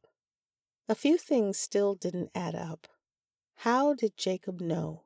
There hadn't been any sign of Jacob or Samantha when they'd left the condo last night. Did Jacob have some sort of security that she hadn't seen? If so, why hadn't he turned them in? When she'd thrown herself to the ground yesterday, she must have landed on her phone because the screen was cracked to bits. Careful not to disturb Andrew, she slowly reached across and snagged his phone from the nightstand. Slipping out of bed, she tested her weight on her ankle. It ached a little, but there was no sharp pain. Thankful that she could resume business as usual, she tiptoed out of the bedroom. Goodwin followed her, and Olivia quietly closed the door behind them. Dialing Jackie's number, she let Goodwin out and started a pot of coffee. Jackie answered almost on the first ring. "Olivia? I tried to text you, but you didn't respond. Andrew called and said that you weren't feeling well. Are you okay?" "Nick didn't call you?" Olivia asked in surprise. "No. Why would he?" "Olivia, what did you do now?" Of course, Jackie would assume that she'd done something. "I'm not to blame here. Someone tried to run me over yesterday morning and I hurt my ankle. I'm fine now, so I'll be able to do my rounds with the dogs today. But I wasn't sure if you told Nick that we were at Jacob's condo the other night." "No, he didn't call. I'm sure if he asked Janelle, she would have called me, so our secret is safe. At least for now." "Olivia, are you suggesting that Jacob just tried to murder you? We need to tell Nick." "I'm going to call the tip line today, so Nick should at least take a good hard look at Jacob. Listen, I broke my phone yesterday, so if you need to get a hold of me, call Andrew. I'm going to go into the city today and see if I can get a new one. I was this close to finishing my book, too." "You almost die, and the only thing you're concerned about is that you can't finish your book?" Jackie sighed. "Whoa, hold on. Have you seen the newspaper? The headline states that mayor almost dies cracking down on crime. Was he there?" Olivia moaned. "I almost forgot. He went and adopted a dog in an attempt to get Celeste's attention. He wants me to walk it. He was several blocks away when the car tried to run me over, and he's certain the car was meant for him, and I was just the innocent bystander." "Really? That poor dog. Someone just needs to tell her. In fact, I think you should do that during your little pet psychic segment today." "That's today? I almost forgot. Maybe I can convince her that I am in too much pain." "She'll just postpone it. You might as well get it over with today." "Olivia?" Andrew asked huskily behind her. "How is your ankle?" "Oh, Andrew is up," Olivia said frantically. "I'll need you to call Nick." "Me?" Jackie gasped. "You didn't tell Andrew? You're the worst." Olivia hung up before Jackie could finish that accusation. Turning around, she gave Andrew a brilliant smile. "Sorry I snagged your phone. I broke mine yesterday. I wanted to let Jackie know that I can walk the dogs today. Are you going to work?" "Coffee," was all he rasped as he reached for the pot. Andrew wasn't the best morning person.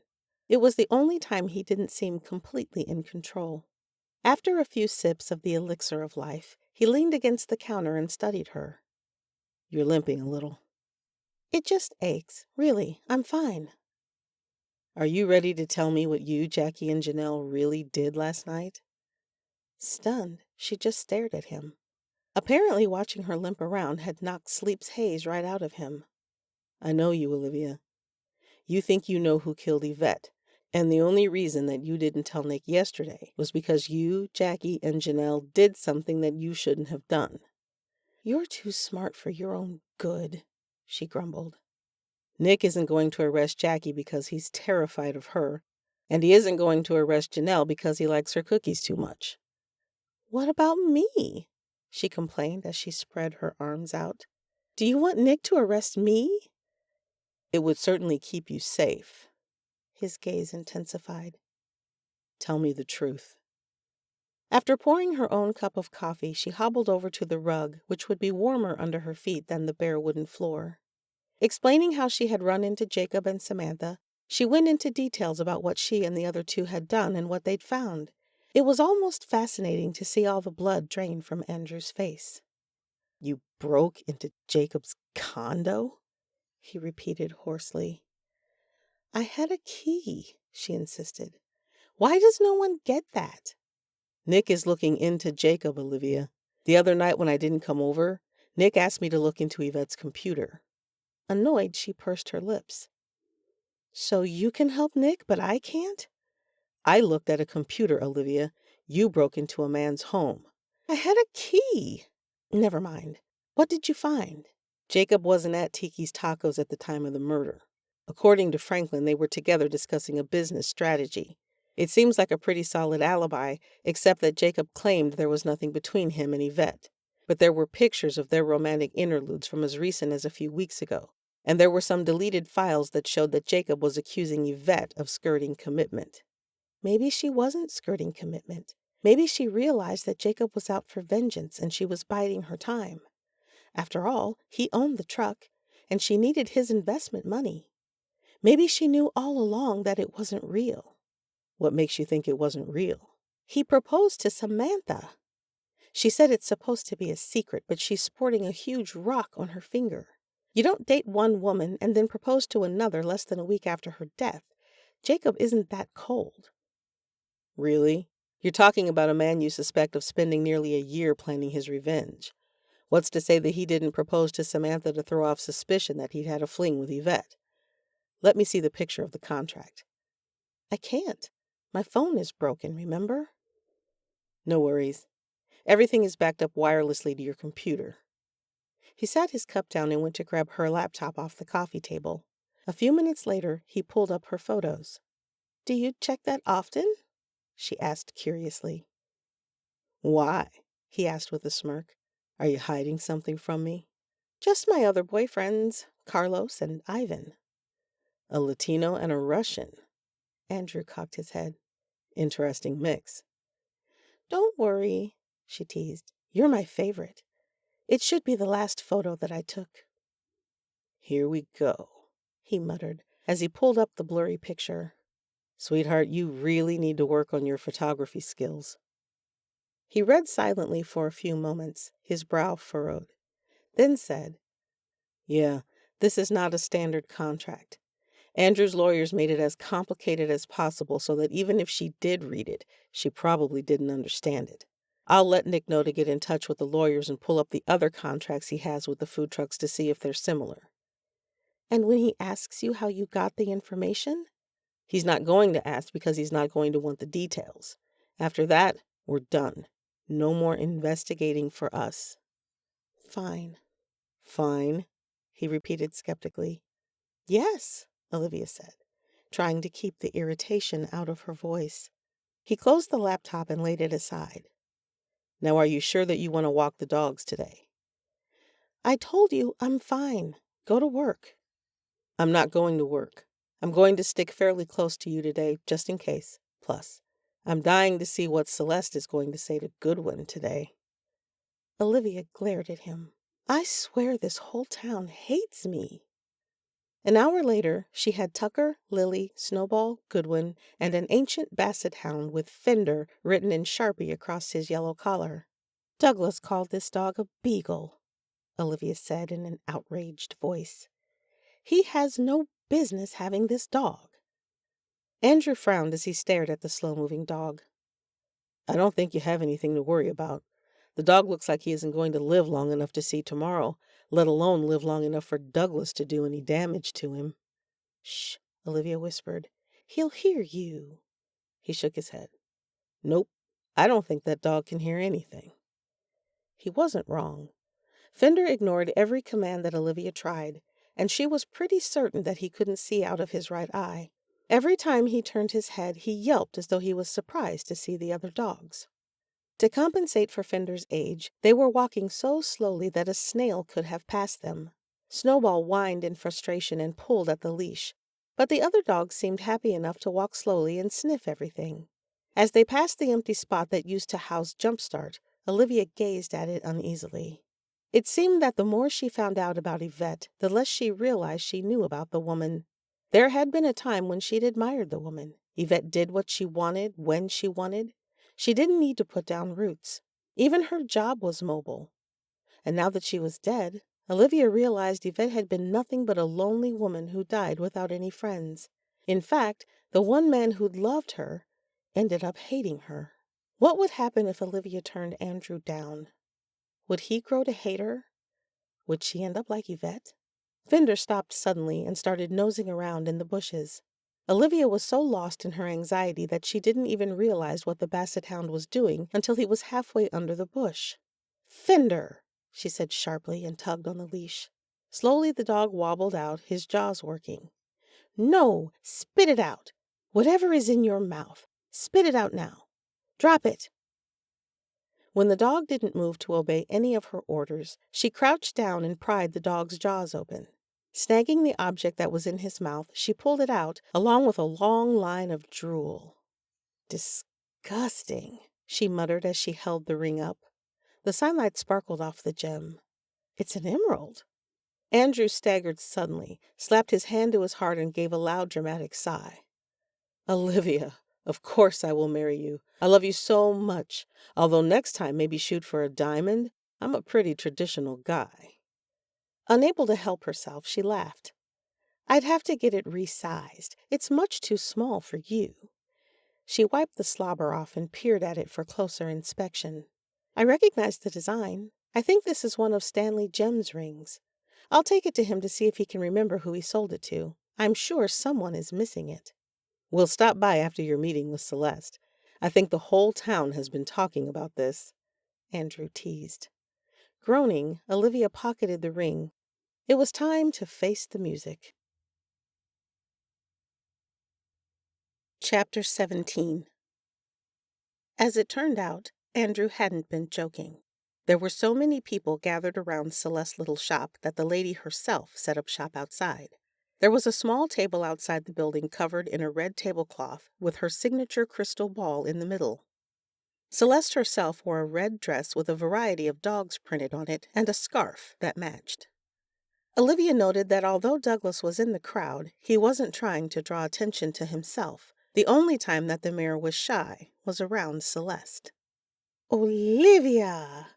Lady Celeste greeted, using her dramatically low-pitched stage voice. "I'm so glad that you could make it, and you brought me so many lovely dogs. I'm so excited to get to know these pooches better," she said as she crouched down to let the dogs kiss her. Andrew handed Olivia his leashes and stepped back into the crowd. To her horror, he pulled out his phone and trained it on her. "You are not filming this," she whispered in alarm. "Relax, sweetheart. This could be your big break." Olivia sighed, but on further thought couldn't help but chuckle. Despite the ridiculous situation she was in a good mood. Soon Jacob would be in custody, and she could finally put Yvette's murder behind her. She started to see Janelle as a sister again, and felt more comfortable helping her out. Even she and Andrew were having a good time, despite his impending proposal hanging over her head. For the first time in a long time, she was starting to feel like herself again. "Let's start with Goodwin, shall we?" Celeste took Goodwin's leash and led him back to the table. Goodwin was such a happy dog that he didn't even think twice about Celeste putting her hands all over him. "Olivia, why don't you tell your audience a few things about Goodwin?" Olivia cleared her throat and glanced around nervously. She wasn't great in large crowds. "Well, as many of you know, I adopted Goodwin a couple of years ago from the shelter. There isn't much that we know about him, but the vet approximates that he was about 3 years old and that he's probably a mix between wolfhound, mastiff, and lab. He prefers Andrew." "As do most of us," someone from the crowd shouted.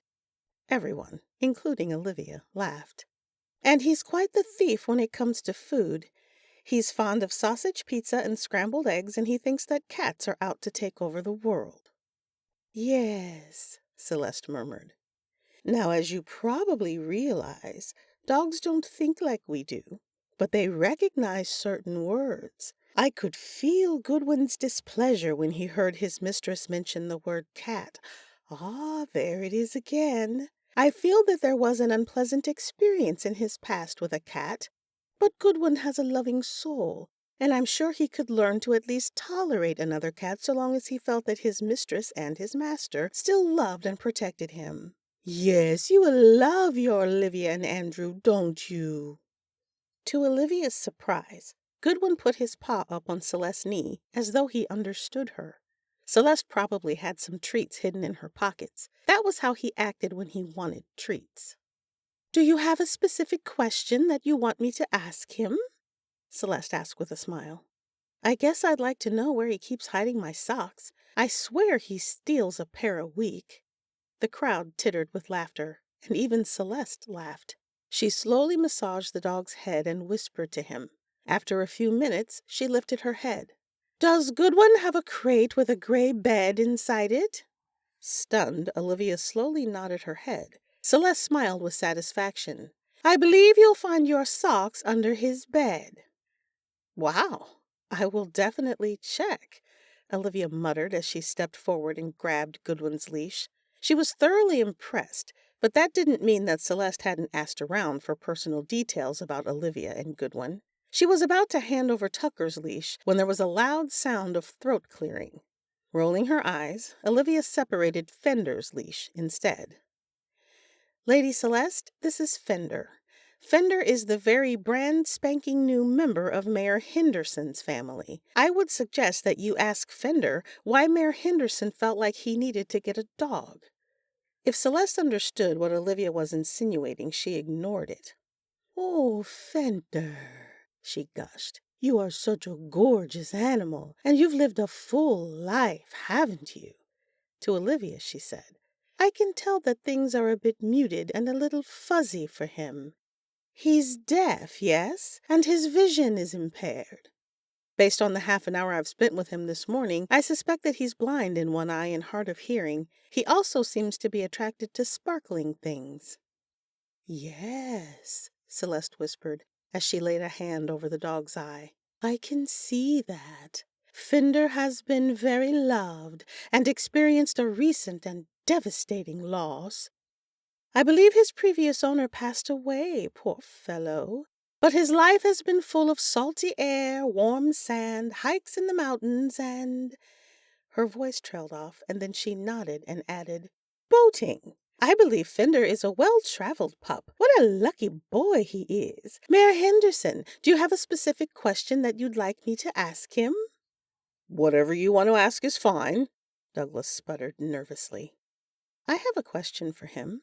Perhaps you could ask what commands he knows, because he doesn't seem to understand sit, stay, lay down, or drop," Olivia volunteered. "Maybe he speaks a different language." The crowd laughed softly, but Celeste was already concentrating on Fender.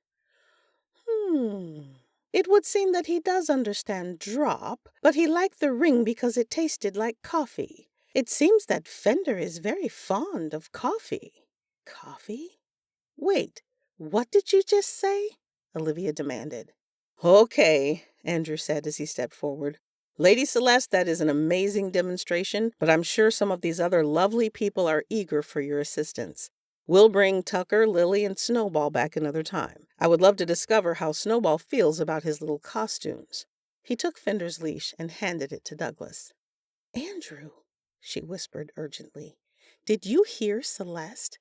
"I did, and before that overactive imagination of yours gets you in trouble, remember that before that very second, you believed Celeste was a fraud," he reminded her as he led her away from the crowd. "Okay, but Goodwin does have a crate with a gray bed."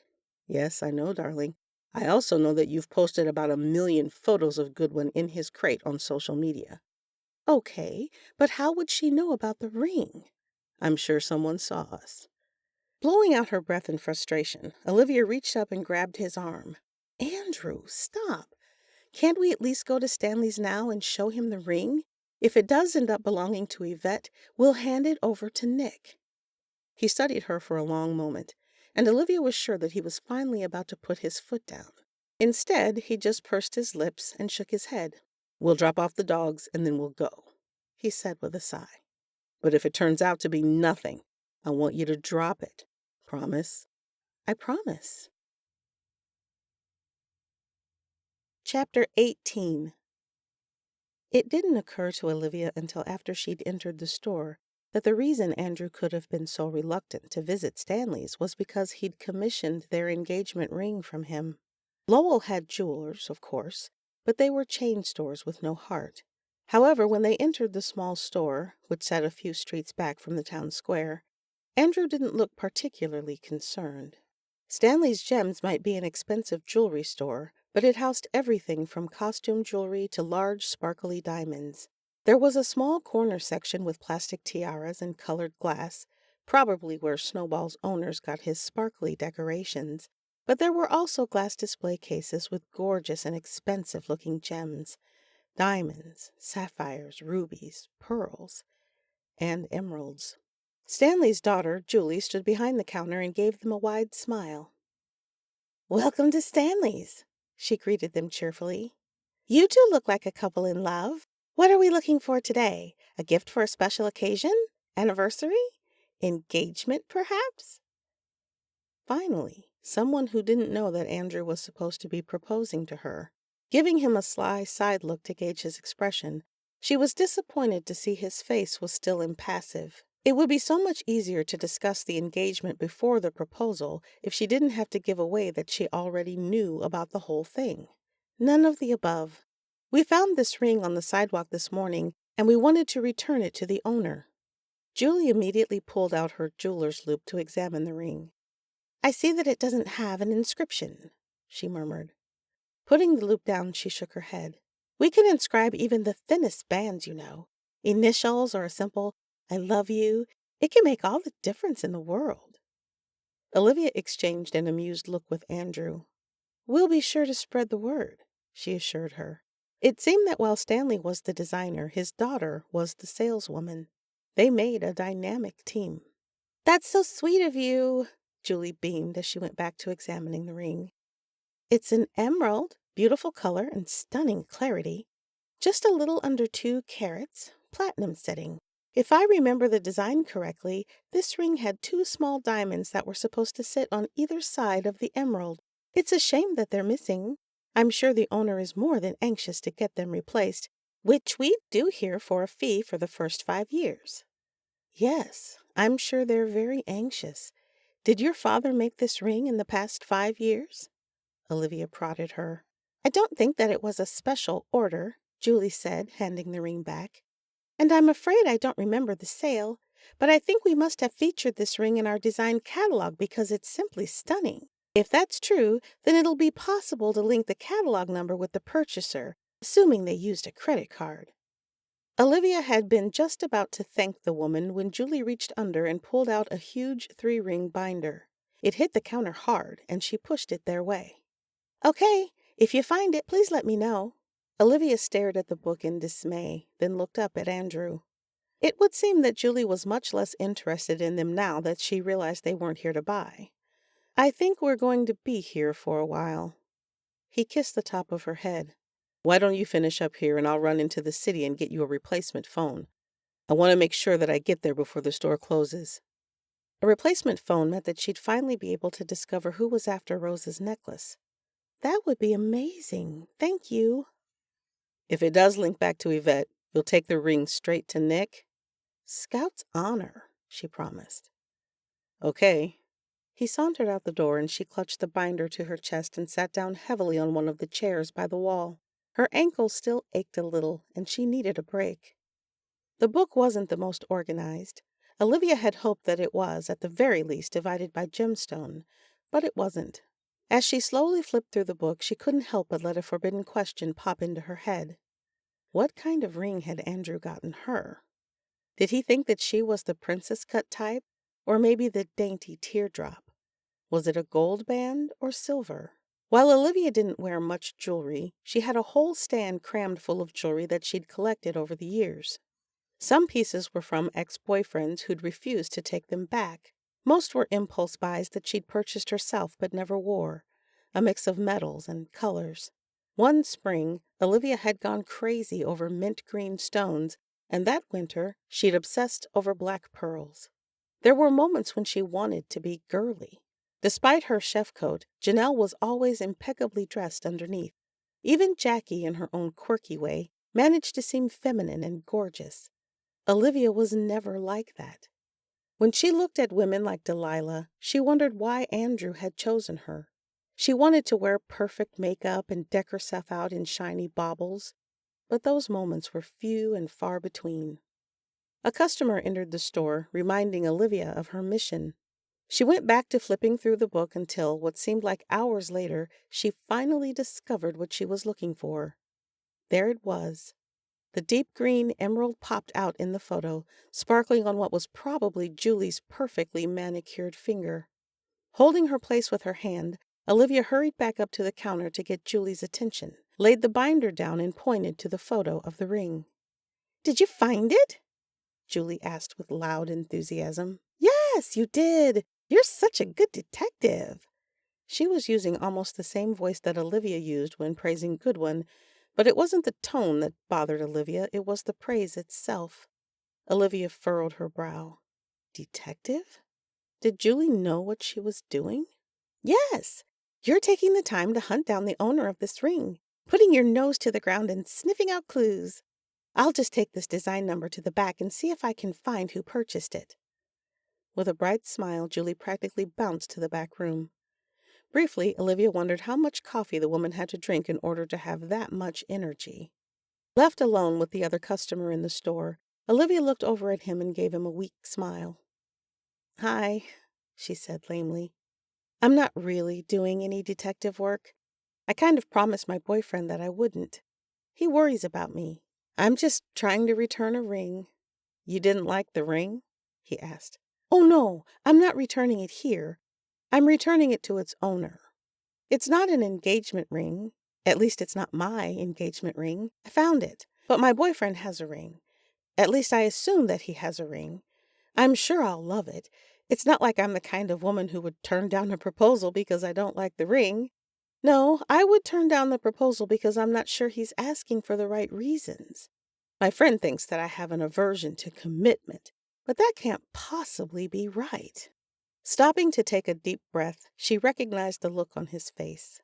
She was babbling. Trying to clarify things, she started again. "Marriage is a big step, and I think both parties should really give it some serious thought. I mean, you're supposed to do it once, right? My parents got divorced. Some kids might be messed up over that, but not me. I'm an adult. I realized that my parents were unhappy. The fact that they were fighting because of decisions that I made to change things is completely irrelevant. People get divorced. They get divorced all the time. But I don't want to get divorced." Realizing that she was starting to sound like her sister, Olivia stopped. "So what are you here for?" The man looked confused. "I'm not sure. I thought I was going to pick out an engagement ring for my girlfriend." Crap.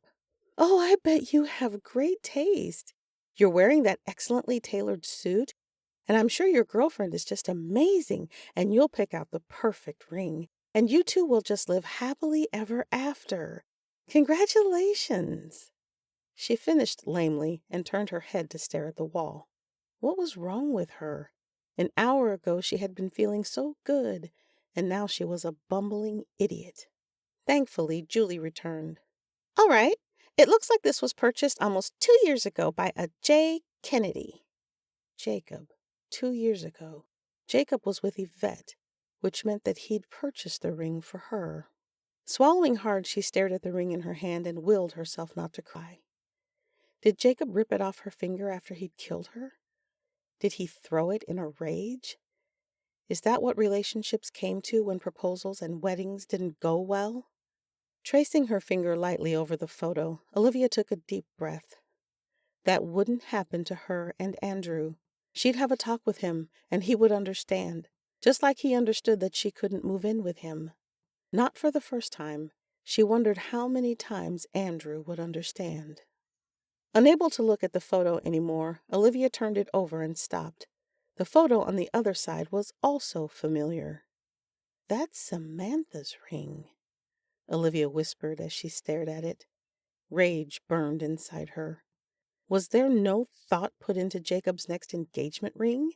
2 years later, he simply chose the very next one in the book? "Why, yes, Samantha just fell in love with that one," Julie said brightly. "Don't you just love it? I think it's the most gorgeous diamond that we have in the store. If you're interested in one yourself, we have plenty of ways that we can personalize it just for you." Of course Samantha fell in love with the diamond. She would have loved anything that Jacob gave her. Would she be Jacob's next victim? Thanking Julie, Olivia slowly walked out of the store. A dark cloud had settled over her head. It looked like the case was finally solved, but not in the way that Olivia had hoped.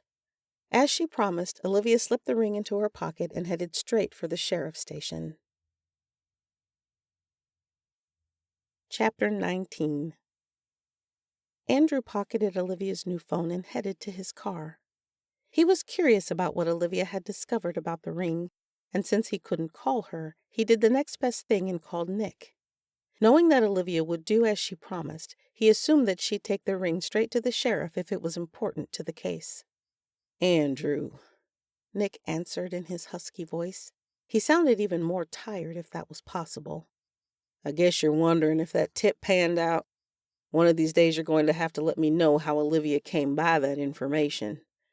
And when you're retired and this whole mess is behind us, I'll tell you. I actually called to see if Olivia stopped by.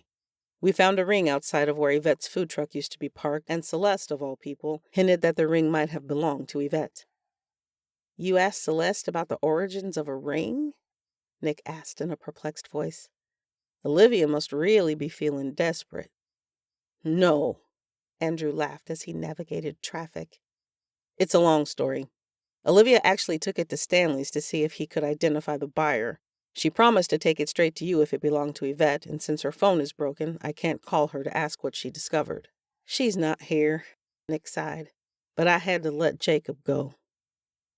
Let him go? Did he lawyer up? Andrew started to panic.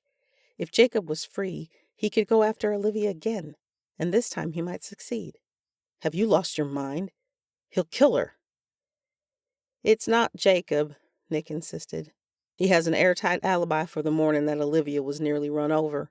He was talking to the manager of the condo facility because he's planning on selling the place. The whole office confirmed it. And when I confronted him about the contract that I pulled from his law team and the photos on his computer, the man fell apart. He was practically in tears. Apparently, Jacob only drew up the contract in the first place to force Yvette to finally make a commitment. He said that when he realized that Yvette's free spirit had nothing to do with him, he tore up the contract, and the lawyers confirmed that as well. Andrew frowned. That's one hell of a move. You're telling me. If I ever tried something like that with Mary, I'd be out on the street. But Yvette was desperate to expand her business.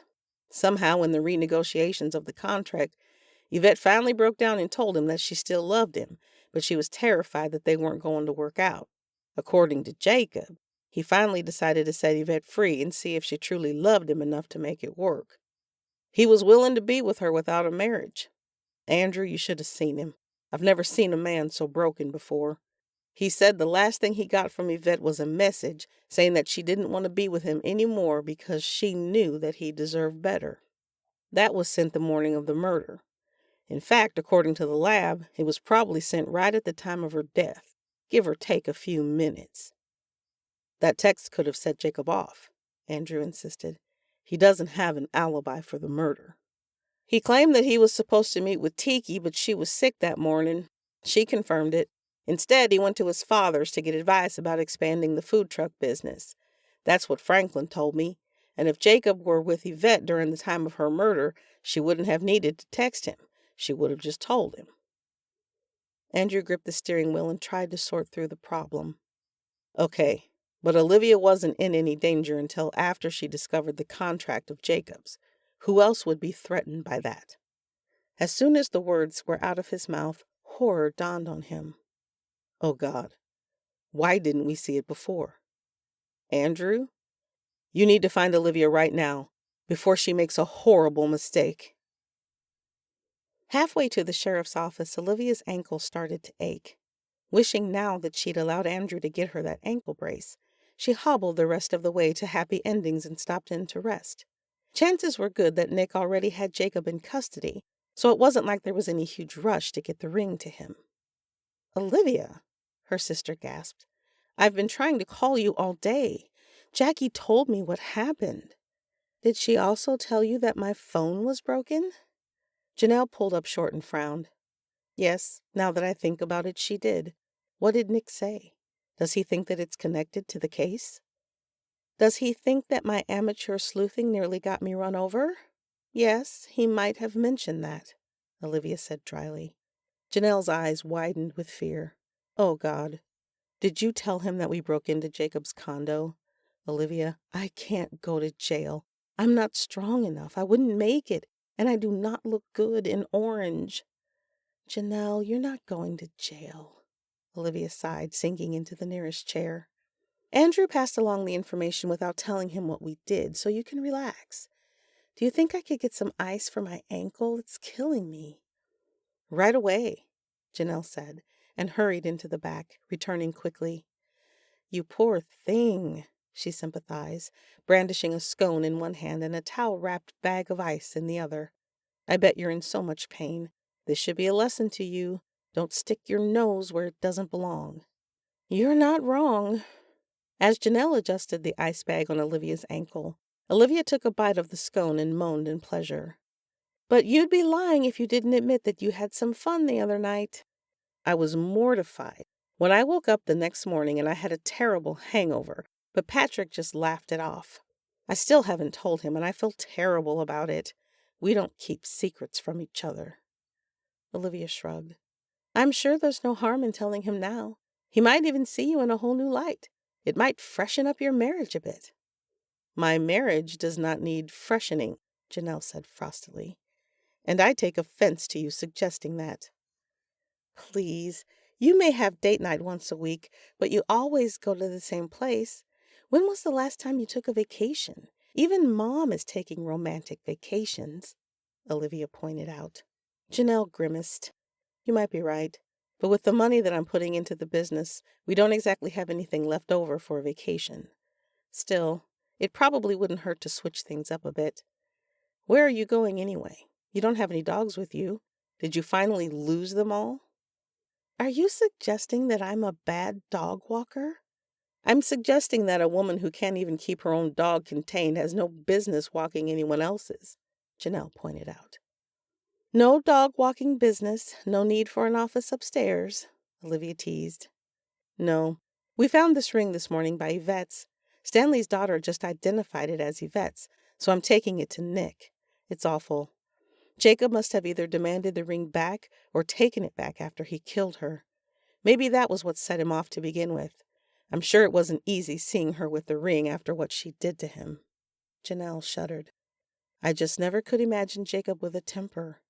Even after the whole wedding scandal, Jacob never had a bad word to say about Yvette.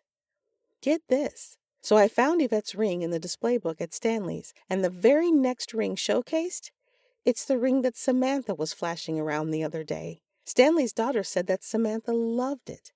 I've never thought that I would feel bad for Samantha, but she has no idea what kind of man she's promised to marry. Olivia repositioned the ice on her ankle and winced. Janelle frowned. You shouldn't be alone until this whole thing is over. Where's Andrew? Olivia gingerly massaged her ankle. He went to get me a new phone. He's so sweet. And we don't have anything to worry about. Nick was going to pick up Jacob this morning. Andrew spoke to him. There's no way that Jacob is out walking free. But it's nice that you're worrying about me. Of course I worry about you, Olivia. You're my baby sister, and I love you. Janelle hugged her. I know that things haven't been easy between us, but I think that things are going to be different now. And despite all the changes that you're facing, you need to remember that Andrew loves you. You should appreciate that more, Janelle warned. Olivia just stared at her. It had been a long time since she heard Janelle try to give her some sisterly advice rather than just steamroll over her with opinions. Janelle continued to cluck at her. Her older sister didn't seem to understand the significance of this moment between them. Then Olivia looked out the window and gasped. Oh dear, here comes Samantha. I wonder how she's dealing with all of this. To think that after all this time, she and Jacob are finally engaged, and he's a murderer. The bell rang as the door swung open, and Samantha popped in. She was dressed in a gorgeous dark gray skirt with a baby blue blouse. She was wearing the diamond ring on a fine chain around her neck and immediately pulled it out and fiddled with it as she walked in the store. The gem caught the sunlight and sparkled. It was hard to miss. Hello, ladies. Janelle shook her head. Samantha, darling, I'm so sorry. If Olivia could have reached, she would have kicked her older sister. It wasn't their business to tell Samantha the truth about her fiancé. Samantha looked at them in puzzlement. Why are you sorry? Janelle is out of those muffins that you like so much, Olivia said hurriedly. She gave her sister a pointed look. The last thing she wanted to deal with today was a hysterical Samantha. The woman bought the excuse and frowned. Oh, Jacob will be so disappointed. He said that he had something big to tell me, so I thought I'd get him one of those muffins he likes so much. I certainly don't eat them. Too many carbs. Janelle looked offended, but Olivia opened her mouth before her sister could speak. He has something big to tell you? Yes, although I can't imagine what that could be. After all, he's already popped the question. That's supposed to be a secret. But I'm sure you two won't spill the beans. I'll be so happy when I can finally wear the ring on my finger rather than hanging it around my neck. He called me a few minutes ago. He's going to meet me here. Worried, Olivia stared at her. Wait, he called you a few minutes ago? Where was he? He didn't say. Does it matter? You're not about to close, are you? Samantha, sweetheart, Janelle said softly. Maybe you should sit down. She exchanged a worried look with Olivia, and Olivia knew exactly what her sister was thinking. Samantha had no idea what Jacob had done. She was about to be crushed. But Olivia wasn't thinking about Samantha's feelings. She was listening to the voice of alarm inside her head. Something wasn't fitting together. It shouldn't have been possible for Jacob to call her. Jacob should have been in custody. What was going on? Why? It's okay if you don't have the muffins. Some chocolate chip cookies will be just as nice, Samantha said and pulled out a chair.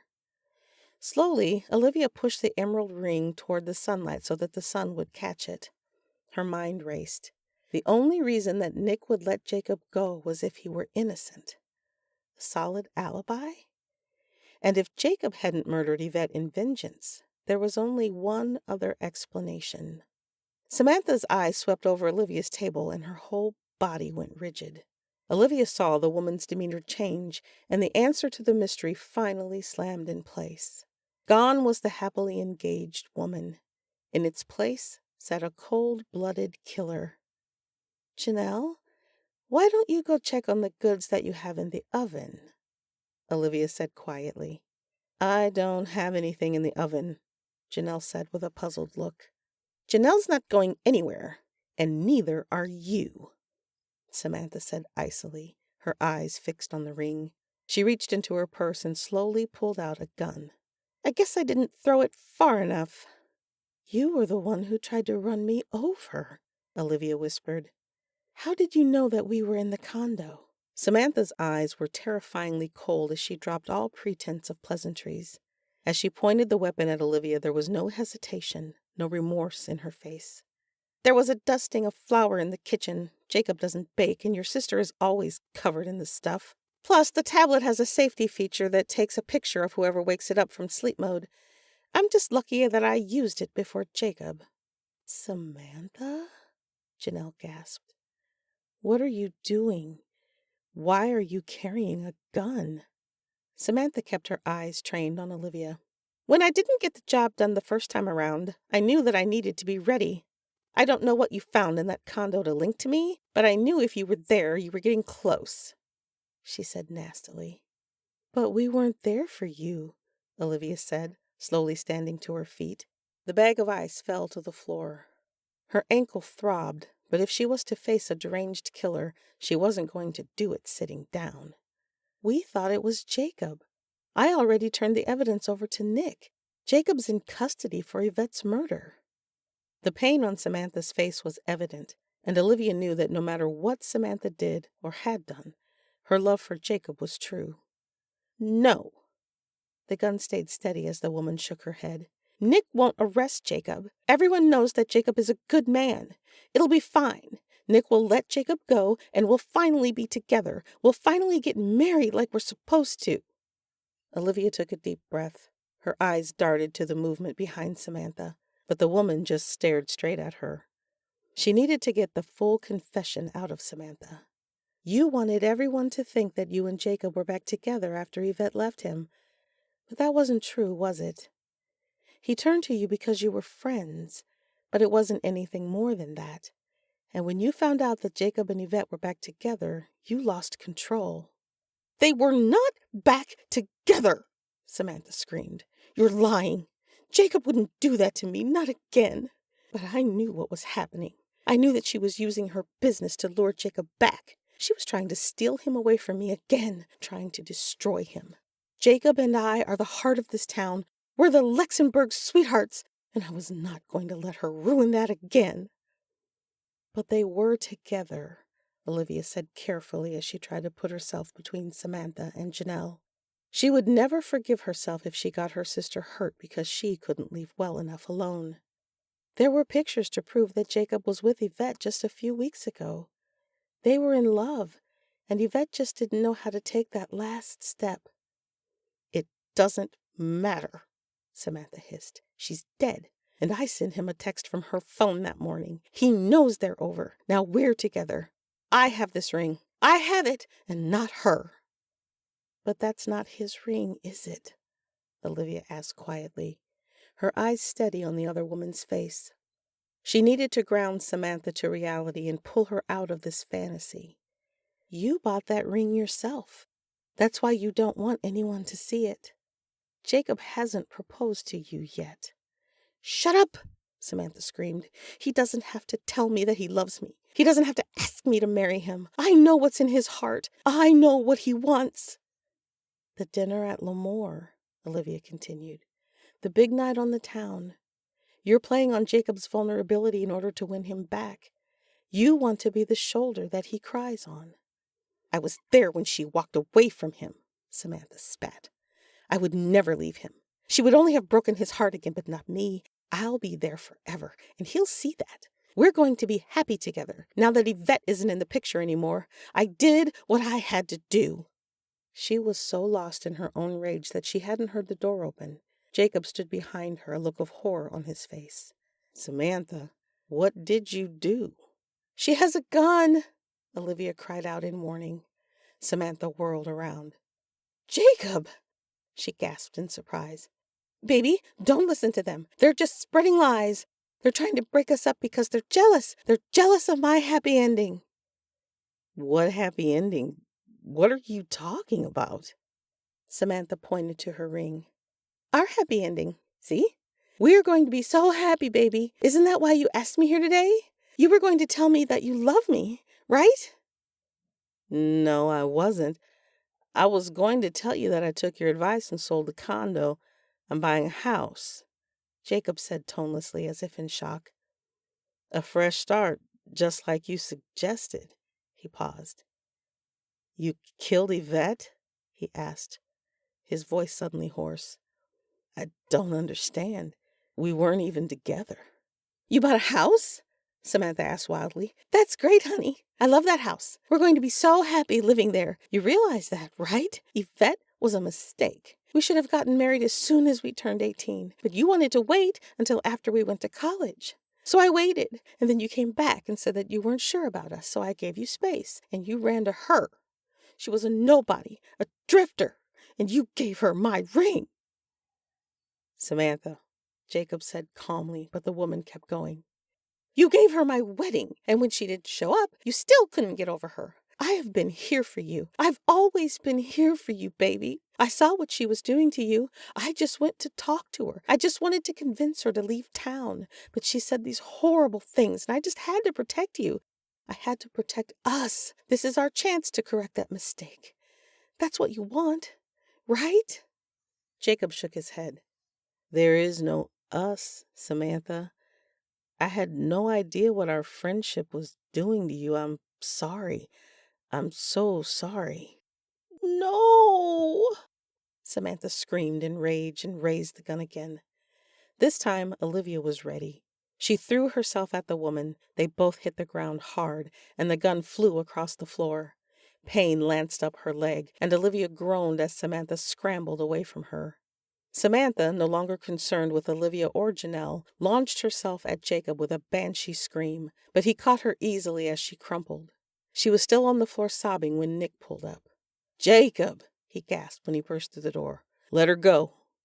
When Jacob released Samantha, she crumpled to the floor in tears, a sobbing heap of misery. Janelle reached down and gingerly picked up the gun. "She's insane," she muttered as she handed the weapon to Nick. "Are you okay?" he asked Olivia as he handcuffed Samantha. Janelle reached down and helped her sister up. "Yeah," Olivia said slowly, leaning on Janelle as she stared at the mascara trekking down Samantha's tear-streaked face. "I was on my way to give you this ring that I found. What are you doing here? How did you know it was Samantha?" "I didn't," the sheriff admitted.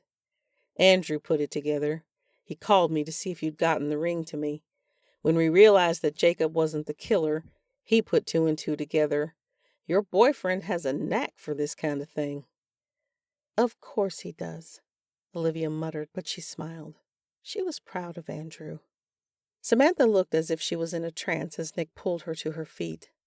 "I did it for you, baby," she whispered over and over again. Jacob didn't say anything as he followed Nick out of the bakery, but Olivia could see the pain in his face. In less than a week, Jacob had lost the woman that he loved and his best friend.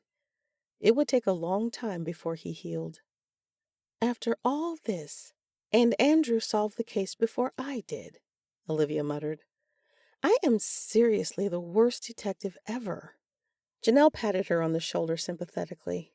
"That's what we've all been trying to tell you." Chapter 20. Olivia figured the news of Samantha's arrest would destroy Luxembourg, but Andrew predicted that the town would bounce back in no time. As usual, he was right. For the first couple of days, the murder was all anyone could talk about. Franklin Kennedy returned from Florida. Apparently, he'd tried to convince Jacob to move with them, but Jacob wasn't running, although no one had seen much of him. Olivia knew that he was trying to assemble a team of lawyers and doctors to help Samantha. She was clearly mentally imbalanced, and guilt rested heavily on Jacob's shoulders. Although everyone tried to tell him that it wasn't his fault, he privately told Nick and Olivia that he'd always known something was off with Samantha. It was the reason he'd broken up with her in the first place. He insisted that he should have gotten her some help to begin with, and maybe none of this would have happened. In light of everything, he wasn't entirely sure if he was going to go through with the Jumpstart coffee truck expansion or not. He told Olivia that he had some soul-searching to do. Although he'd complained about her meddling, Franklin agreed that Olivia's actions had saved his son. As a thank you, he agreed to make the necessary repairs to the brownstone before starting the sales process. It would give them more time and meant that Janelle would stop pressuring her, and they could finally do some research and see if it was really the best move. Olivia explained the risk of such an impulsive buy, and Janelle grudgingly agreed to wait and see how Franklin handled the repairs. Celeste was having an excellent time with her pet psychic sideline. Olivia found her missing socks under Goodwin's bed, and even though Andrew tried to remind her that there weren't many other places they could have been, she privately wondered if Celeste might have found her true calling. Not only were Olivia's previous clients asking for Olivia to take their pets to Celeste, the news managed to increase Olivia's business also. She had so many people calling her that she even began to wonder if she should hire an employee or two to help her out. When Fender didn't immediately prove to be the declaration of love that Douglas had hoped he would be, he shoved the poor dog at Olivia. Andrew balked at adding another dog to the mix, but Olivia didn't have the heart to take the poor old thing to the adoption agency. She promised Andrew that if she found a good home for him, she'd give him up, but privately, she was certain that Fender wouldn't live longer than a week. How the old dog had managed to make it this long was beyond her. She finished her audiobook. Rose's grandmother's loving gardener was the mastermind, and decided to give the Rose Palmer mysteries a rest. Maybe she'd try one of Jackie's romance books to see what all the fuss was about. It was a full week after the arrest before everything started to feel more natural. Nick was still lying to his wife about Tucker, but he was looking much better now that the case was closed. Snowball was still happy in his tiaras and tutus, and Lily still wanted to dig into everything. The canine crew didn't mind having Fender along, and the more the old dog walked, the faster he became. He even started to pick up some bad habits from Goodwin. Soon, Olivia would have two thieves to contend with. That Saturday, with no dogs to walk, Olivia leashed Goodwin and Fender and headed out to the dog park with Andrew. Once inside the gate, she unleashed the dogs so they could run free while she and Andrew strolled along the perimeter toward the white gazebo in the middle of the park. "I sort of envied Yvette," Olivia admitted quietly. "God, why?" "She always seemed to have it so easy. Even when the scandal with Jacob broke out, she didn't seem to care. She had her business, and that always seemed to be enough for her. Do you think she really loved him?" "I do," Andrew said quietly. "You didn't see the photos. She looked genuinely happy just to be with him. I think they probably could have made it work." "She abandoned him at the altar. How do you get over that?" She shook her head in amazement. "Sometimes you just have to adapt to be with a woman you love," Andrew explained. Jacob wanted to spend the rest of his life with Yvette, and he realized that he'd been going about it the wrong way. He didn't have to marry her to have her, and he was willing to be happy with that. Olivia looked up and studied his face. "You feel that way about me, don't you?" she asked with dismay in her voice. "You have to adapt to be with me." "You say that like it's a bad thing," he said with a smile as he tucked a flyaway hair behind her ear. "Every relationship has its give and take. I do have to make some changes to be with you, but the reward is always worth it." "You don't want to change me?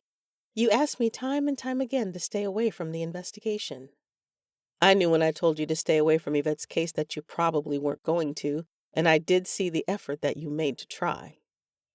"But you weren't even mad when I broke my promise," she said sullenly. "You're never mad." "Actually, I was furious," he admitted. "But more than furious, I was terrified. You can get so wrapped up in something that you don't even see the world around you, and I didn't want you to get hurt. But getting mad at you wasn't going to solve anything. I don't want to be the man who keeps you from doing what you want, Olivia, even if I don't think it's a good idea. You did get hurt, but you also caught a killer who might have otherwise gotten away. All I can hope is to be the man who helps you when things don't go the way you planned." It was probably the sweetest, most romantic, and most honest thing he'd ever said. Olivia turned to gaze at the gazebo while she tried to think of a response, but for the first time ever, her mind was completely blank. It was so obvious that Andrew was the perfect man for her, but she couldn't help but wonder if she was the perfect woman for him. "Andrew, do you think of me as an investment?" "Excuse me?" he asked warily. "Like, do you put up with me because you've already put so much time and energy into me?" When he laughed in response, her eyes narrowed. Did he understand that her concern was serious? He shook his head, then sobered. "Olivia, is this what's been bothering you? What on earth would make you think that?" "I know you're blind to it, but half the female population in this town wants you, and I know what a pain I am. Sometimes I don't understand why you put up with me." "Sweetheart, I don't put up with you at all. I love you, and I accept you exactly as you are. I stay with you because you make me happy. If this wasn't working, I'd walk away. Don't ever doubt that." It was exactly what she wanted to hear, and every muscle in her body relaxed. For the first time in a long time, she actually felt content. They reached the gazebo, and she relaxed against one of the white columns and smiled as she watched the other dogs play. Something cold and wet pushed into her hand, and she absently scratched at Goodwin's muzzle. He whined and pushed his whole body against her. Puzzled, Olivia looked down. "What's wrong, buddy?" He wouldn't stop moving, and she reached down to grab his collar and keep him still so she could figure out if he was injured. This was his time to romp and play, and it wasn't like him to stay glued to her side. Kneeling down, she ran her fingers over his fur. "Andrew, I think something is wrong." "Nothing is wrong, baby," he said softly. Puzzled, she raised her gaze and stared at him. There was something unusual in his expression. She was about to demand that he help her when her hands ran under Goodwin's neck. As she touched the strange object, her whole body went still. There was nothing wrong with Goodwin. Holding her breath, she turned the collar until the glint of the diamond hit the light. Oval cut with a platinum setting. Simple. Beautiful. Perfect. Laughing hoarsely, she stood, I can't even get Goodwin to learn to stay, but you somehow trained him to do this? How did you do it? Hand signal? A man never reveals his secrets, he said from behind her. A thrill ran through her and she closed her eyes. Andrew. I found that ring when I was in high school, Andrew said quietly. Olivia turned her head and saw that he was on one knee. I didn't tell anyone because I knew that ring would lead me to the woman that I wanted to spend the rest of my life with. When I took the job at the Lowell Hospital, I had given up. The woman that I thought I'd loved was gone, and I was in a new state where I didn't know anyone. I couldn't stand the thought of starting over again. The day that I met you, I had the ring in my pocket. I was going to sell it to Stanley, but Goodwin intervened. Being with you made my life complete, and now I know that you know I've been trying to propose.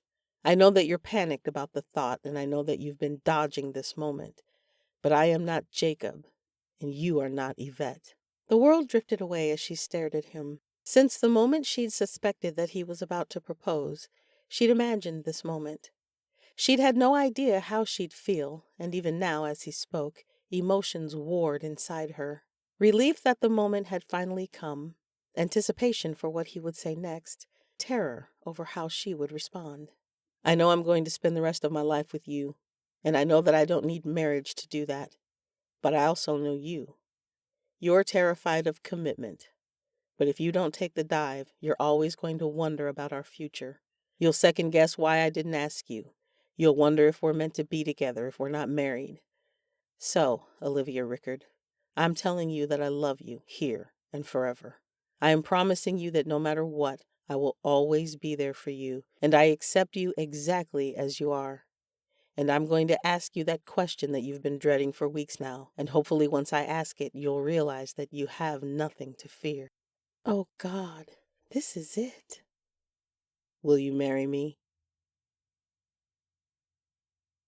This has been Barking Up the Wrong Bakery, Happy Tales Dog Walking Mysteries, Book 1. Written by Stella St. Clair. Narrated by Machelle Williams. Copyright 2017 by Relay Publishing. Production copyright 2017 by Relay Publishing.